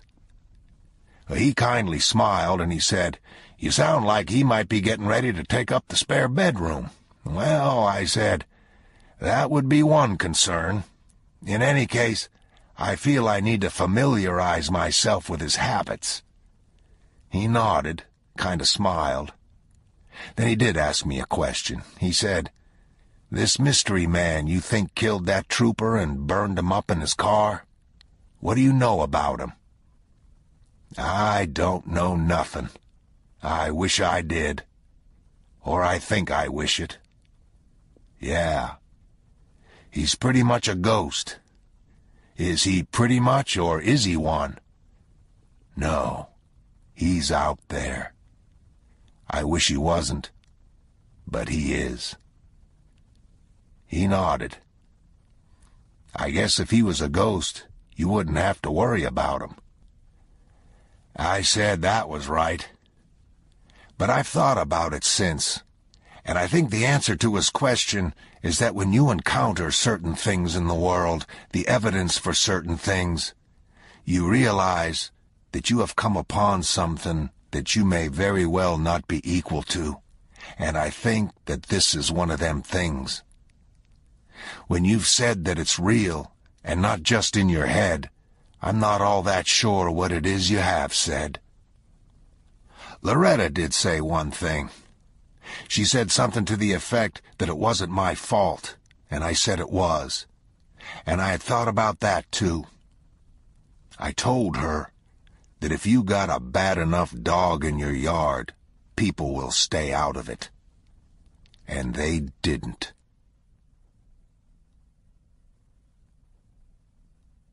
When he got home, she wasn't there, but her car was. He walked out to the barn, and her horse was gone. He started to go back to the house, but then he stopped, and he thought about her maybe being hurt, and he went to the tack room and got his saddle down and carried it out into the bay and whistled at his horse and watched his head come up over the stall door at the end of the barn with his ears scissoring. He rode out with the reins in one hand, patting the horse. He talked to the horse as he went. Feels good to be out, don't it? You know where they went? That's all right. Don't you worry about it. We'll find 'em. 40 minutes later, he saw her, and stopped and sat the horse and watched. She was riding along a red dirt ridge to the south, sitting with her hands crossed on the pommel. Looking toward the last of the sun, the horse slogging slowly through the loose sandy dirt, the red stain of it following them in the still air. "That's my heart yonder," he told the horse. "It always was." They rode together out to Warner's Well and dismounted and sat under the cottonwoods while the horses grazed. Doves coming into the tanks. "Late in the year, we won't be seeing them much longer." She smiled. "Late in the year," she said. "You hate it." "Leaving here?" "Leaving here." "I'm all right." "Because of me, though, ain't it?" She smiled. "Well," she said, "past a certain age, I don't guess there's any such thing as good change." "I guess we're in trouble, then." "We'll be all right. I think I'm going to like having you home for dinner." "I like being home any time." "I remember when Daddy retired, Mama told him.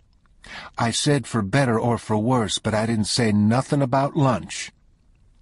Belle smiled. "I'll bet she wishes he could come home now." "I'll bet she does, too. I'll bet I do, for that matter." "I shouldn't ought to have said that." "You didn't say nothing wrong." "You'd say that anyways. That's my job." Belle smiled. "You wouldn't tell me if I was in the wrong?" "Nope." "What if I wanted you to?" "Tough." He watched the little brindled desert doves come stooping in under the dull rose light. "Is that true?" he said. "Pretty much. Not altogether." "Is that a good idea?" "Well," she said, "whatever it was, I expect you'd get it figured out with no help from me. And if it was something we just disagreed about, I reckon I'd get over it." "Where I might not." She smiled and put her hand on his. "Put it up," she said. "It's nice just to be here." "Yes, ma'am. It is indeed." Part 12. I'll wake Loretta up just being awake myself. Be laying there and she'll say my name, like asking me if I'm there. Sometimes I'll go in the kitchen and get her a ginger ale, and we'll sit there in the dark. I wish I had her ease about things. The world I've seen has not made me a spiritual person. Not like her. She worries about me, too. I see it. I reckon I thought that because I was older and the man, that she would learn from me, and in many respects she has. But I know where the debt lies.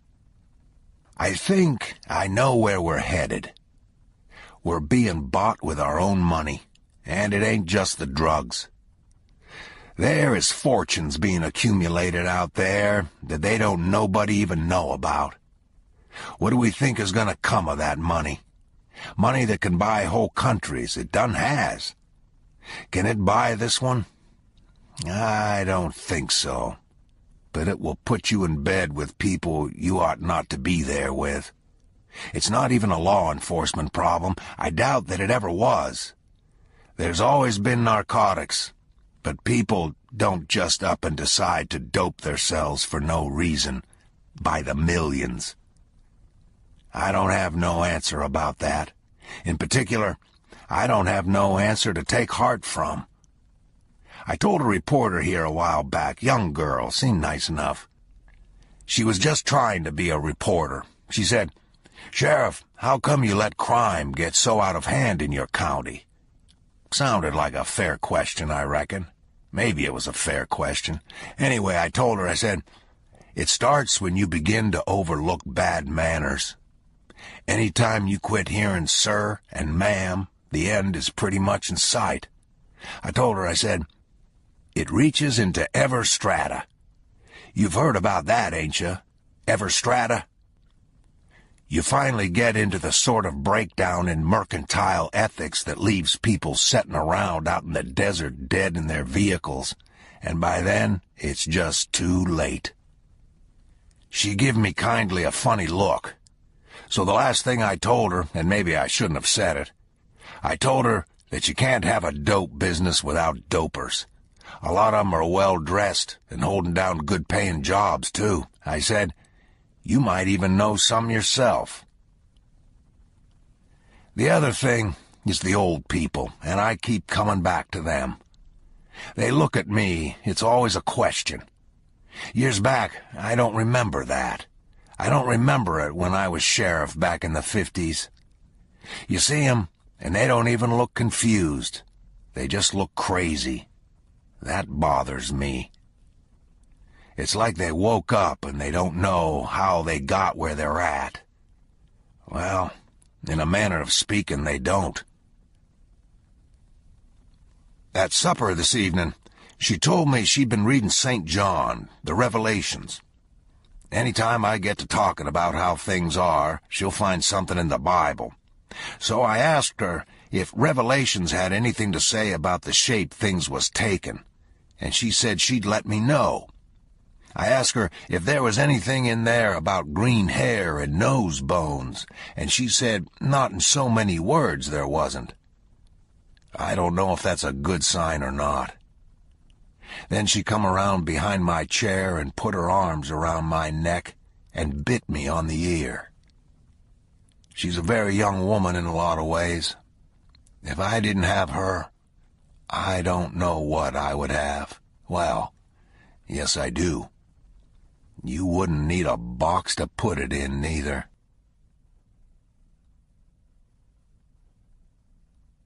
It was a cold, blustery day when he walked out of the courthouse for the last time. Some men could put their arms around a crying woman, but it never felt natural to him. He walked down the steps and out the back door and got in his truck and sat there. He couldn't name the feeling. It was sadness, but it was something else besides. And the something else besides was what had him sitting there instead of starting the truck. He'd felt like this before, but not in a long time. And when he said that, then he knew what it was. It was defeat. It was being beaten, more bitter to him than death. "You need to get over that," he said. Then he started the truck. Part 13. Where you went out the back door of that house, there was a stone water trough in the weeds by the side of the house. A galvanized pipe come off the roof, and the trough stayed pretty much full. And I remember stopping there one time and squatting down and looking at it, and I got to thinking about it. I don't know how long it had been there, 100 years, 200. You could see the chisel marks in the stone. It was hewed out of solid rock, and it was about 6 foot long and maybe 1.5 feet wide and about that deep. Just chiseled out of the rock. And I got to thinking about the man that done that. That country had not had a time of peace, much of any length at all that I knew of. I've read a little of the history of it since, and I ain't sure it ever had one. But this man had sat down with a hammer and chisel and carved out a stone water trough to last 10,000 years. Why was that? What was it that he had faith in? It wasn't that nothing would change, which is what you might think, I suppose. He had to know better than that. I thought about it a good deal. I thought about it after I left there, with that house blown to pieces.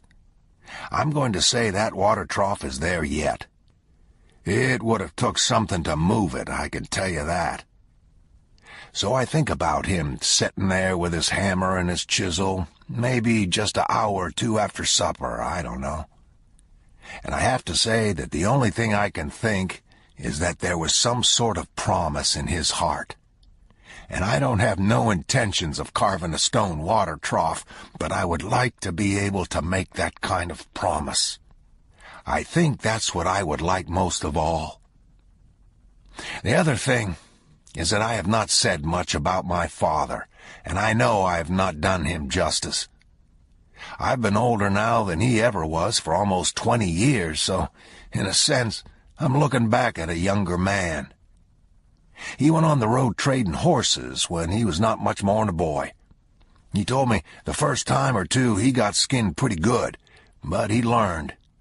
He said this trader one time, he put his arm around him, and he looked down at him, and he told him, said, "Son, I'm going to trade with you like you didn't even have a horse." Point being, some people will actually tell you what it is they aim to do to you, and whenever they do, you might want to listen. That stuck with me. He knew about horses, and he was good with them. I've seen him break a few, and he knew what he was doing. Very easy on the horse. Talked to him a lot. He never broke nothing in me, and I owe him more than I would have thought. As the world might look at it, I suppose I was a better man, bad as that sounds to say, bad as that is to say. That has got to have been hard to live with, let alone his daddy. He would never have made a lawman. He went to college, I think, 2 years, but he never did finish. I've thought about him a lot less than I should have, and I know that ain't right neither. I had 2 dreams about him after he died. I don't remember the first one all that well, but it was about meeting him in town somewheres, and he give me some money, and I think I lost it. But the second one, it was like we was both back in older times, and I was on horseback, going through the mountains of a night. Going through this pass in the mountains. It was cold, and there was snow on the ground, and he rode past me and kept on going, never said nothing. He just rode on past, and he had this blanket wrapped around him, and he had his head down, and when he rode past, I seen he was carrying fire in a horn, the way people used to do, and I could see the horn from the light inside of it, about the color of the moon. And in the dream, I knew that he was going on ahead, and that he was fixing to make a fire somewhere out there in all that dark and all that cold. And I knew that whenever I got there, he would be there. And then I woke up.